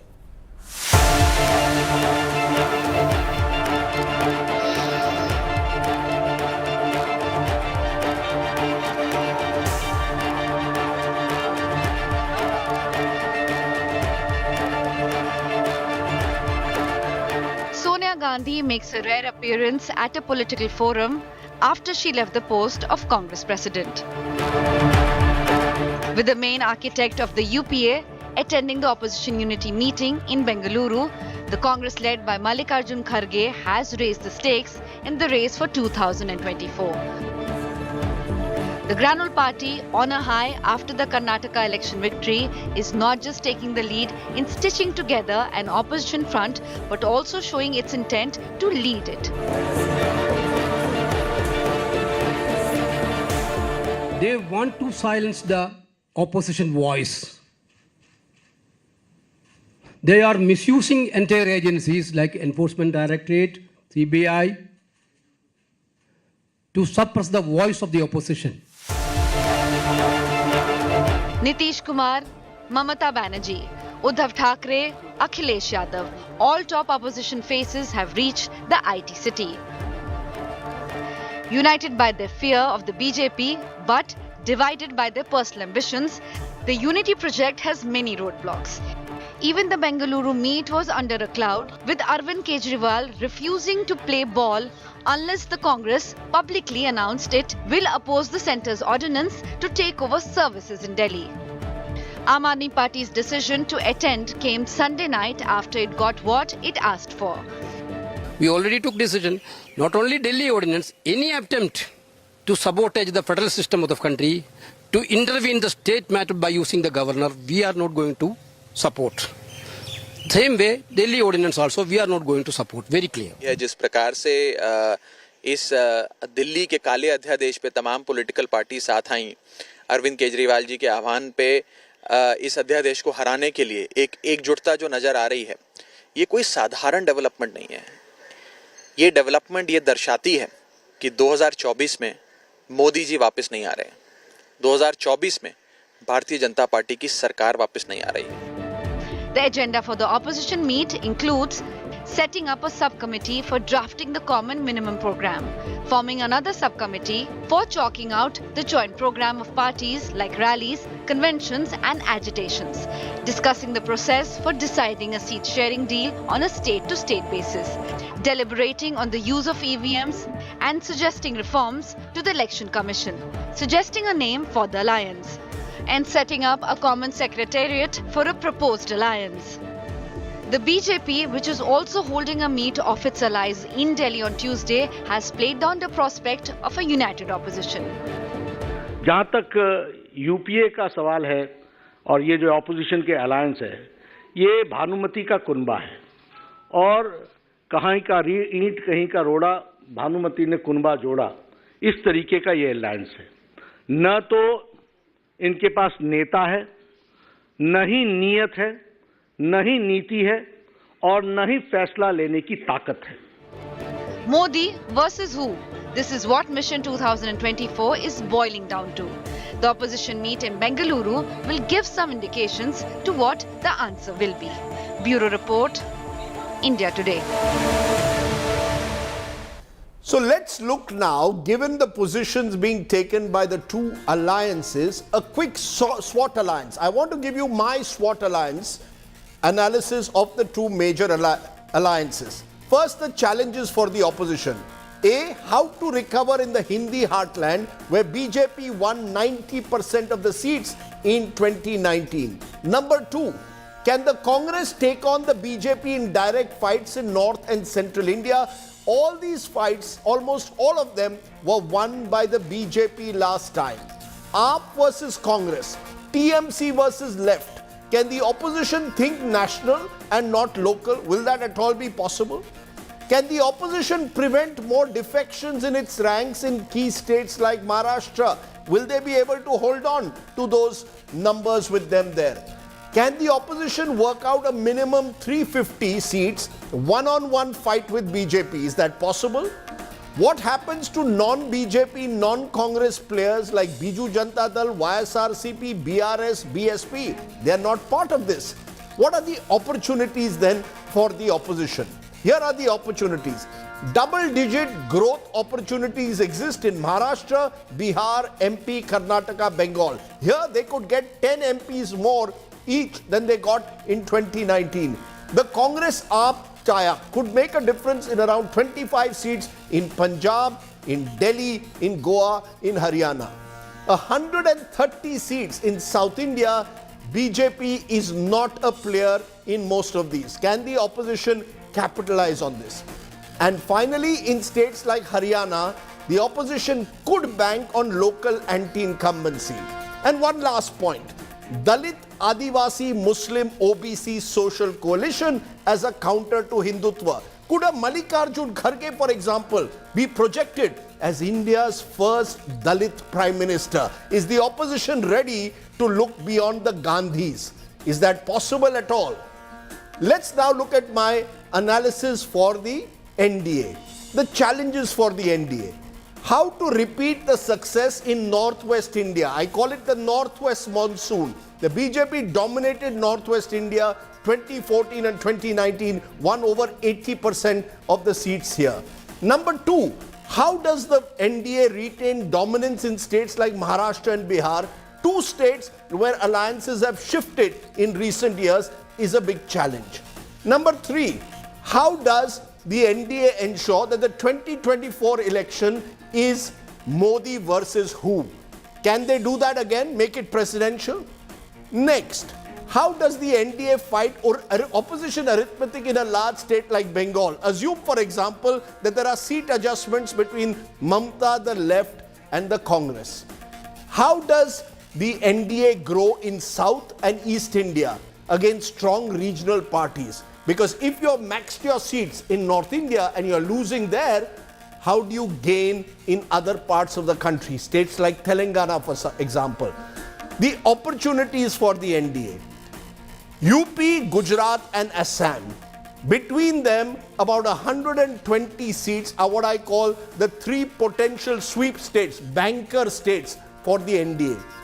Rely on voters in states like Karnataka to vote differently in Vidhan Sabha and Lok Sabha. It's happened in the past, it could happen again. They could woo smaller parties as they are, Chirag Paswan today, and break restive allies as they did with the NCP in the opposition camp last week. Use emotive issues like Ram Mandir to consolidate core vote. We believe that the Ram Mandir will be inaugurated in January, just on the eve of 2024. Make 2024 a leadership contest. As I said earlier, Modi versus who will be a central theme for the NDA. These are some of the challenges and opportunities that lie ahead of the two main alliances. Let me then raise the big questions. You've heard my side, now let's hear from the politicians. 2024, is it a battle of alliances? Is BJP versus Congress going to be the real deciding fight? Those 180 odd seats which are one-on-one. Will the Congress now drive opposition unity? Sonia Gandhi is playing a central role, we are told, in Bengaluru today. Will the opposition accept the Congress's leadership? And has the BJP put all its eggs in Mr. Modi's basket? These are some of the questions I'll raise. Syed Zafar Islam is the BJP's spokesperson, former MP. Salman Soz is Congress's spokesperson. Clyde Castro is NCP spokesperson. Krishank Mane is BRS, KCR's party. They are away from all these alliance bids at the moment. Priyanka Kakkar is AAP spokesperson. Appreciate all of you joining us. To you, Salman Soz first. Is the Congress now convinced that they have to be at the center of opposition unity to the point that you're willing to compromise with parties like the AAP? You may have differences with them, but you're ready to have them on board. Is this the new Congress mantra? Let's be flexible with the one aim of winning 2024. Rajdeep, our President Kharge ji has been very clear that the Congress party will do everything possible to make sure that all opposition parties, who are like-minded opposition parties, who want to protect India's secular democracy, who want to fight what has become a totally unaccountable government, an anti-people government. So as far as the Congress party is concerned, whatever we can do to facilitate that, we will do that.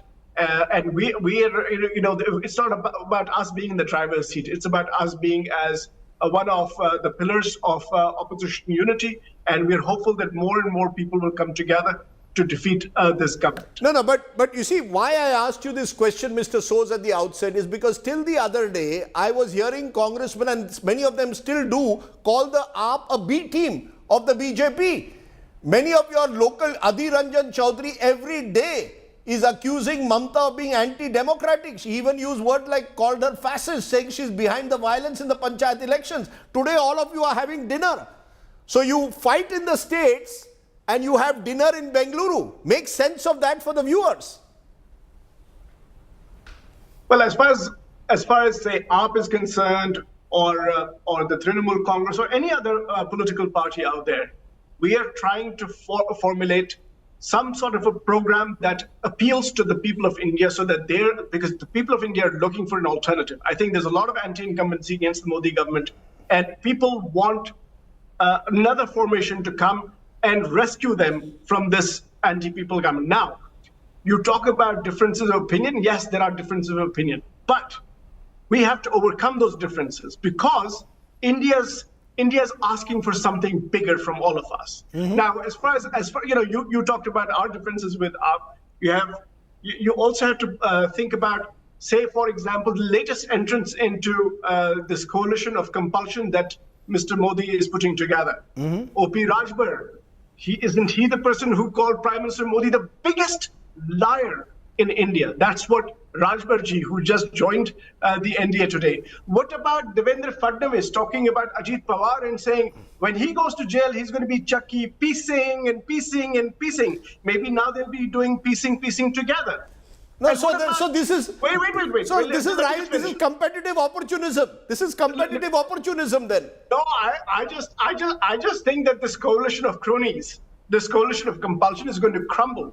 These 38 parties that are coming together, they are coming together because this compulsion, because the opposition has set the narrative, and Mr. Modi is reacting. Okay. This is one of those rare times when the BJP is no longer able to set the agenda. We are setting the agenda. They're following. Now you'll see this compulsion, this coalition of cronies, which has, there's this rampant corruption and cronyism in this country. We're going to dismantle this. And this opposition unity that you see today is going to prevail, I think, in the end. Okay. We are talking of coalition of cronies versus coalition of the corrupt. That seems to be the language being used. Quick response from you, Zafar Islam, to what you just heard from the Congress party. Your leadership is calling them a coalition of the corrupt out to protect family Raj. They are saying you are a coalition of cronies out to protect the Modi-Shah combined.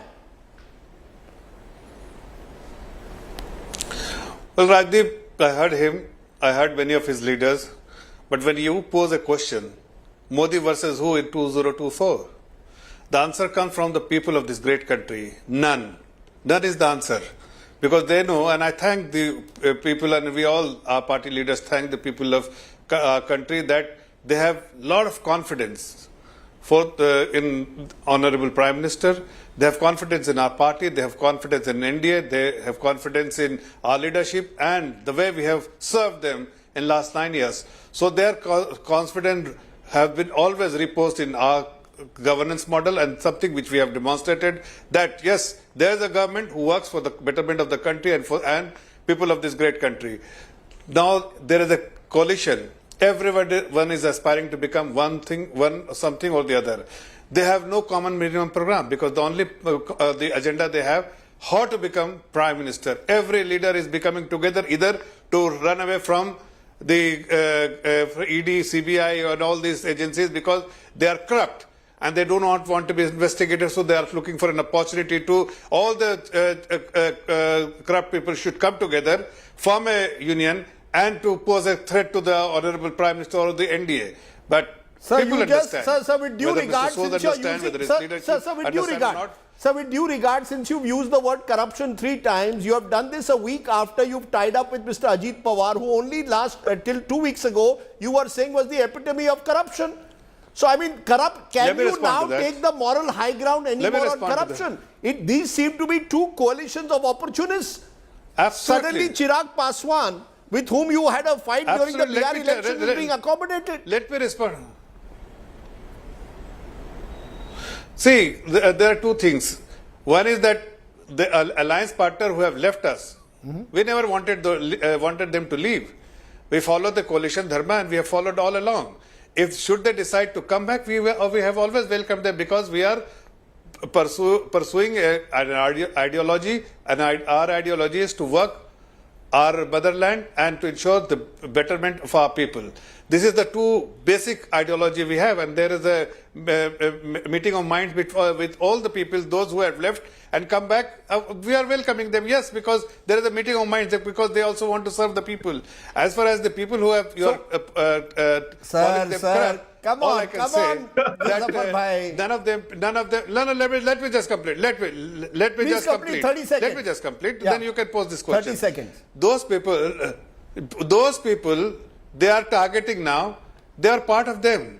As long as they were part of them, they were perfectly fine. Had they been really corrupt, they would have fired them. But now they just have moved to another party. So, or they have formed a separate party, or joined another alliance. They become untouchable for them. But let me tell you, these agencies will work independently. They are working independently. They are pursuing case independently based on evidence. There is no interference. Okay. It is the law of the land which will decide who is corrupt, who is not. Anybody who is convicted will be untouchable for us. So there are 5 guests. You made your point. Let a quick response from Salman Soz, and then I'm going to the other 3 guests. Quick response. I just want Rajdeep to say to. You get I just want to say to Rajdeep. Sir, please do not intervene, Mr. Islam. Zafar bhai, anytime you're saying that the opposition is uniting, please put down Zafar Islam's voice. Yeah, go ahead. So that there is no investigation of opposition leaders. That's what you're saying, that we are doing this because we don't want investigations. My friend, the entire country knows that if you do not want an investigation, then you go and join the BJP. That is what Mr. Ajit Pawar, that's what you seem to have done with him. That is what you did with the Chief Minister of Assam. As soon as people join the BJP, there are no more investigations. Salman Soz, we've heard this narrative of you all claiming that the BJP is a washing machine. We've heard their narrative that your coalition is a coalition trying to protect family Raj. These are the two narratives. Now, I want to understand beyond that what these alliances mean. Priyanka Kakkar, you're in our studio. While I want a simple, straight answer from you. You are tying up with the Congress party. In Gujarat 7 months ago, you were taking on the Congress party. You were saying we will be equidistant from both the Congress and the BJP. Have you made a choice now? Am I to understand Arvind Kejriwal there in Bengaluru for a second meeting? Does that mean that you expect now to have a seat-sharing alliance in Delhi, Punjab and other places with the Congress party? Straight question, straight answer, please. Rajdeep, I believe that today the muddas are how to save this country and how to save the democracy, how to save the constitution. From whom? Anybody who's not living under a rock has seen how the constitution has been trampled upon, whether it is the Delhi ordinance case, whether it was the dismissal of the governor, dismissal of a minister by the TN governor, whether it is the raid on a TN minister today. It's a matter which is pending since 2007. It's an allegation of 2007 that they've gone out to investigate today. So everybody knows that the constitution is constantly trampled upon by this government. That is one thing. What becomes of opposition unity? What becomes of seat sharing? How will it unfold is for all to see in time. So it's naked self-interest. Because an ordinance has been brought in Delhi, suddenly you realize that the BJP is anti-democratic. Suddenly you've realized that BJP is enemy number 1. It's only now that you've woken up to this reality. Listen, Rajdeep ji, we are a political party. It is our right to contest elections, and we will contest that against anybody. And people, the citizens of this great country, are very well aware that there's a difference between state and assembly and Lok Sabha elections. But the question today is not that. Look at what has happened. We've just met, and because we met, the BJP is so rattled that 38 unknown, unrecognized parties come together today, of which the two most popular ones you're talking about is Chirag Paswan, who said, I'll come if you give me 6 seats. And the other one is O.P. Rajbharji, who says that, who calls PM Modi the biggest liar and also calls him a sand. Not my words, calls him a sand. Jo tomato char gaya, jo pyaz char gaya, jo aloo char gaya, jo mooli char gaya. His words, not mine. Today, the BJP is in such a bad state that they've gone and allied with these parties, and they're the only 2 names they can boast. Before I come to you, Clyde and Krishna Mane, just hold on. Because of what was said, and what she says is not wrong, these were words used by Om Prakash Rajbhar. Quick word from you, Syed Zafar Islam. The allegation will be that this 38 parties you are trying to create is reactive. Because the opposition is coming together, suddenly you are looking around the country, kaun aayega? Northeast ki choti party le lo, kahin se le lo, lekin le lo to sahi. First NDA meeting since 2014. That's true. She's not wrong. It is your first meeting. Suddenly, the last 5 years, suddenly you remembered the NDA. Is it a sign of desperation or is it a sign of confidence? Naturally, dhokebaz. 1 minute, madam. 1 minute now. No, Rajdeep, it is neither a sign of frustration or confidence. It is a sign of the commitment with our alliance partner, our commitment for to our motherland and the people of this great country, that we will do every possible thing to ensure that the people of no, so are you saying anyone who joins you is committed to motherland and those who don't join you are not committed? No, 1 minute. You know, this motherland argument has to stop. Are you saying that those who don't join you are not committed to motherland? Only you have the take on motherland? You had said a few minutes ago you have said, these are the, see those political parties. Are they working for the people? Are they working for the country? Who they prioritize? None. They prioritize their own family and their own cronies. Nothing beyond that. Okay. And there is a party where nobody is supreme. Supreme is our ideology. Ideology is what? The good governance model to ensure the common man on the street is their interest is safeguarded. That is something we have demonstrated in the last 10 years. Can I just stop you now? Okay, you made your point. Admiration for the Honorable Prime Minister. Sir, I want to give equal time. Let Clyde Castro has been waiting. Clyde Castro, you have been putting your finger up. It's very interesting you are putting your finger up because Sharad Pawar is not there at the dinner meeting to put his finger up. He's only going there tomorrow. And the biggest shift since your last opposition meeting in Patna and now is the NCP, which seems to have imploded in Maharashtra. So is the NCP now also struggling to sort of make itself relevant? Will the NCP really be relevant when a large section of your party has already gone with the BJP? Well, we'll always be relevant. We are still relevant. That's the reason you are discussing us. The point here is very simple. You know, the BJP spokesperson talks about, you know, the others not be capable or anything. It's one man against everybody else. The point here is very simple. If it's one man against everybody else, then why doesn't BJP take up the challenge and fight the forthcoming general election in 2024 alone? Why is it suddenly regrouping again and bringing the NDA together? No, but they have every right. Going ahead in the next election. No, but what they have every right to fight it as an alliance. They have the right. No, but they have. So Rajdeep Sardesa, only they have the right to regroup. The others don't have the right to regroup. That's what you're trying to say? No. So the opposition is coming together. They are coming to it. They are calling themselves invincible. That's what I'm trying to say. Also, the fact is, it's the sign of fear. The BJP, if you look around the country, the south, up the north, northeast, lot of places they're losing out. Just in the central part of India, you see they've got some places, fine, but the times to come, things can change. So it's not that, the opposition, in a democracy, what is the role of the opposition? The role of the opposition in a democracy is to come together and show the mirror to the ones who are in government. So the BJP wants to rule just once alone. They don't want anybody in the opposition. What's the point? Why are they so afraid? If they are not afraid, then take up the challenge and go and fight the 2024 elections alone. Okay. They are the ones who are saying it. And let me tell you one more thing. This whole thing about, one last 30 seconds. I've been waiting patiently throughout this whole debate. The point here is, just before 2014 elections, right from there, till about a week ago, 10 days ago, they kept calling all the leaders from the NCP, whether it's Ajit Pawar, whether it's, Dilip Walse Patil or Dhananjay Munde, anybody, all of them, they were calling Chhagan Bhujbal, they were calling all of them corrupt. Okay, they were calling them. We did not call them corrupt. They were calling them corrupt. And suddenly when they joined them, lo and behold, they are all right. I mean, all these people, including the people, the MLAs in the Eknath you made the point, when they were in the Shiv Sena, they were raising questions on them. Okay. Just to give our viewers... The point is that, if you join BJP, it's all right. That's what the point is. Okay, you made the point. I just want to give, Mr. Mane, I'll come to you in a moment, but I just want to give a map of India in terms of how all these parties which are there, this mega opposition meet, when it comes to actually the total number of MLAs that they have, it's about 140 odd MLAs.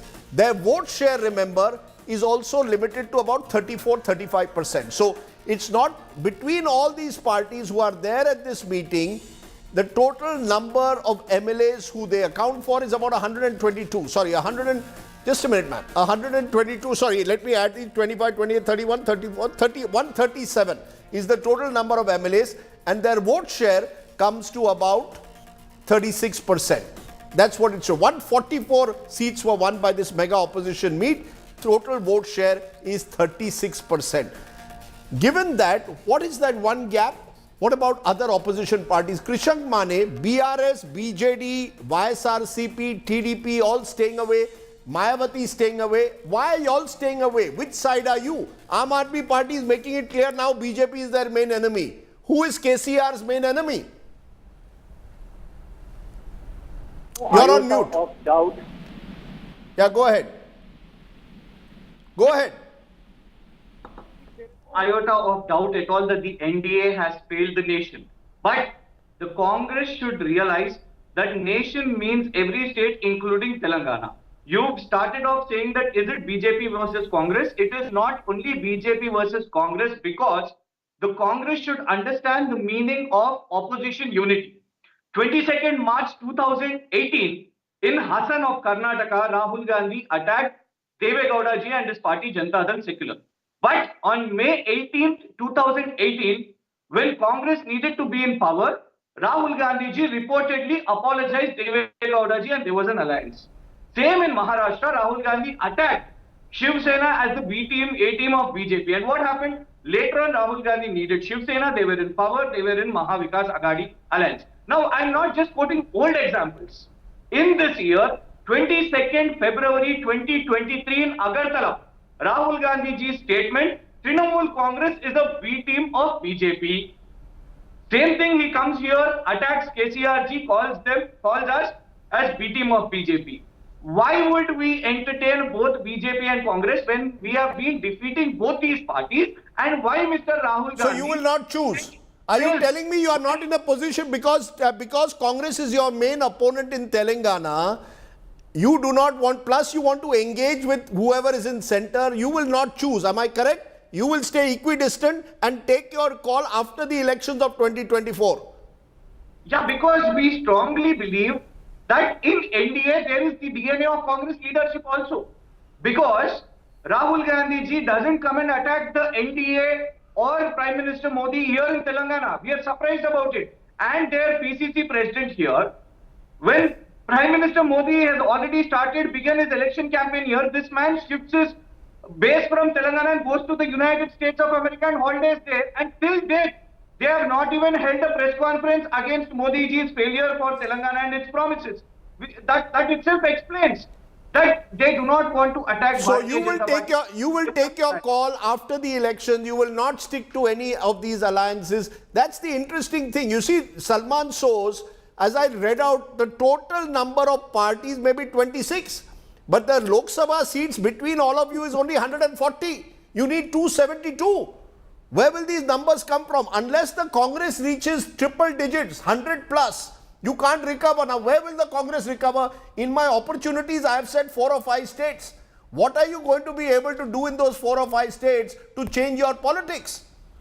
You are the Kamzor Kadi. I think Rajdeep, you're talking about a playbook that is from 2014 and 2019. This is a different time. This is a different election.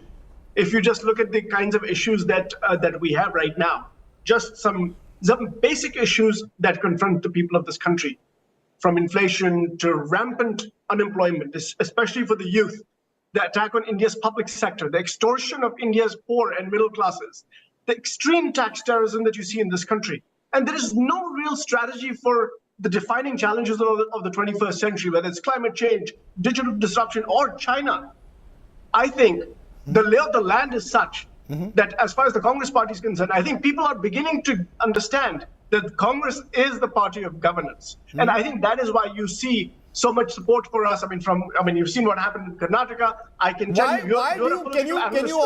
Can you also answer Salman Soz, why is Sonia Gandhi there this time? Is it because you realize that she alone can bring some of these parties together? Well, as far as Sonia ji is concerned, she's the UPA chairperson. She's the leading light of the Congress party. Even though she's not our president, we all of us look up to her. So I'm not surprised. And of course, she has deep relationships with senior leaders of the opposition. So I'm not surprised. But who is your given that? Okay, you're saying she's going to continue being a key part of our. But who is your face? The question that will be asked: who is the face? Is it Rahul Gandhi? Is it Mallikarjun Kharge? Is it Mamata Banerjee? Who's the face? All of this will become clearer, Rajdeep, but I want to tell you just a little bit, because you're a political analyst yourself. Think about, you said, where will you get the seats from? Rajdeep, after Karnataka, after Himachal Pradesh, look at the other states that are going for elections. You have Madhya Pradesh, and you know it, and I know it, that BJP is losing. You have Telangana, they're not going to win. Rajasthan, which seemed like they would win because of this alternate reality that happens in Rajasthan every time, that is no longer clear. Okay? Chhattisgarh, we are winning. Mizoram, they're not going to win. So out of these 5 states, please tell me one state that they're going to definitively win. Okay. Nothing. In Haryana, they're going to lose. So they are, I think, remember Modi ji in parliament saying, "Main ek insan in sab pe bhari ho gaya." If he's so confident, why does he have to bring in a man who called him the biggest liar of the country? Why does he have to now bring in a young, dentist, as Mr. Modi likes to call them?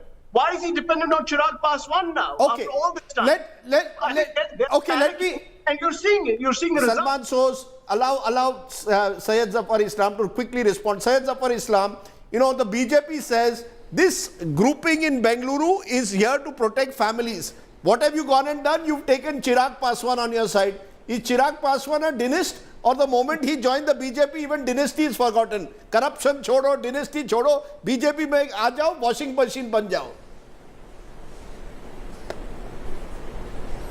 See, Rajdeep, you can't see the correct perspective. Correct perspective is that they believe in ideology. And ideology, as I said, is the governance model. Governance model is what? To serve the people and serve the country. That is the differentiating factor between us and the rest. Because they are only protecting their family, while we are all, whoever join us, they also have to understand what is the ideology. They are joining an ideology and the governance model that they have to work for the people and for the country. Secondly, these people are talking about these elections. They must go and see wherever they have won, whether it's Himachal or whether it's Karnataka. Modi ji is the most popular leader when it comes to 2024 general election. None of them, I said none of them from the opposition parties would have liked to or would want to have a direct fight with Modi ji, because they all know that they will be absolutely mismatched. So you're saying, okay, you made that point. You're saying, you've answered my question. You've answered my question that while this is an NDA alliance, all its eggs in a way are in Modi's basket. Clyde Crasto respond to that. You see, because that is the BJP's narrative now for 2024. We've got Modi, tumhare paas kya hai? No, but that's exactly what my point is. If they think that they can win in the name of just one individual, then they fight the elections as an individual party. Why are they regrouping together? What is the fear? Why are they bringing 36 parties together and then going ahead and talk about the other parties that are coming together in Bengaluru? If they're so invincible, fight the elections alone. They keep talking about other people's corruption while they take the people that they are accusing of corruption. Then they speak about dynasts. They have all the dynasts in their party, starting from Anurag Thakur, the Sindhyas. In Maharashtra, you have the Ranes, the Mundes, the Fadnavises. All the dynasts are there in their party, and they are protecting those dynasts also. They are protecting those families. So, by saying that the others are doing so, they are trying to hide what they are doing. But the fact of the matter is, an open challenge to the BJP. If they are so invincible, then they should fight the elections alone, Rajdeep. Okay. Simple as that. Okay, Priyanka Kakkar, this point is going to be made. Modi versus who? You see, Arvind Kejriwal is going there. He also has ambitions that he wants to be Prime Minister one day. What is his, he seems to be there to protect himself. Your ministers are in jail. You've got an ordinance that the BJP government has. This is about self-preservation for you. If it was self-preservation, we would have gone and joined the BJP. This is about saving the country, one. Secondly, taking it from Mr. Clyde's, taking further. The RSS organizer very recently wrote and said that Mr. Modi's charisma is now dropped, his popularity is dropped, you cannot win on his name alone. That is why there are 38 parties that are meeting today. Unknown, innocuous parties meeting today. This is the reason. What is the word you use for the NDA? Naturally Dhokebaz Alliance. Naturally Dhokebaz Alliance. Okay, one side you've got a naturally Dhokebaz Alliance. Other side you've got, according to the BJP, a coalition of the corrupt. Is this what the country is going to have to deal with in 2024? Krishank Mane has already said, "Hum to dono ke saath nahi hai." We've got a BRS alliance on their own. We leave it. At that point, we'll have plenty more such discussions. Picture abhi baki hai. I thank all my guests for joining me here on my talking point tonight. The battle of the alliances. You can look at that SWOT analysis that I've done on our YouTube channel. Let's take a break. When we return, we are turning to the latest superstar of tennis. What makes Carlos Alcaraz so special? Back in a moment.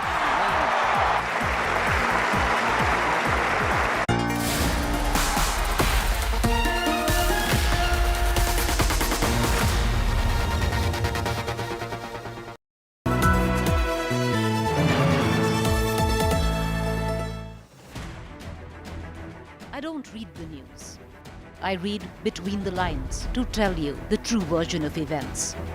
The true story of our times. To document grief, the toughest assignment for any journalist to be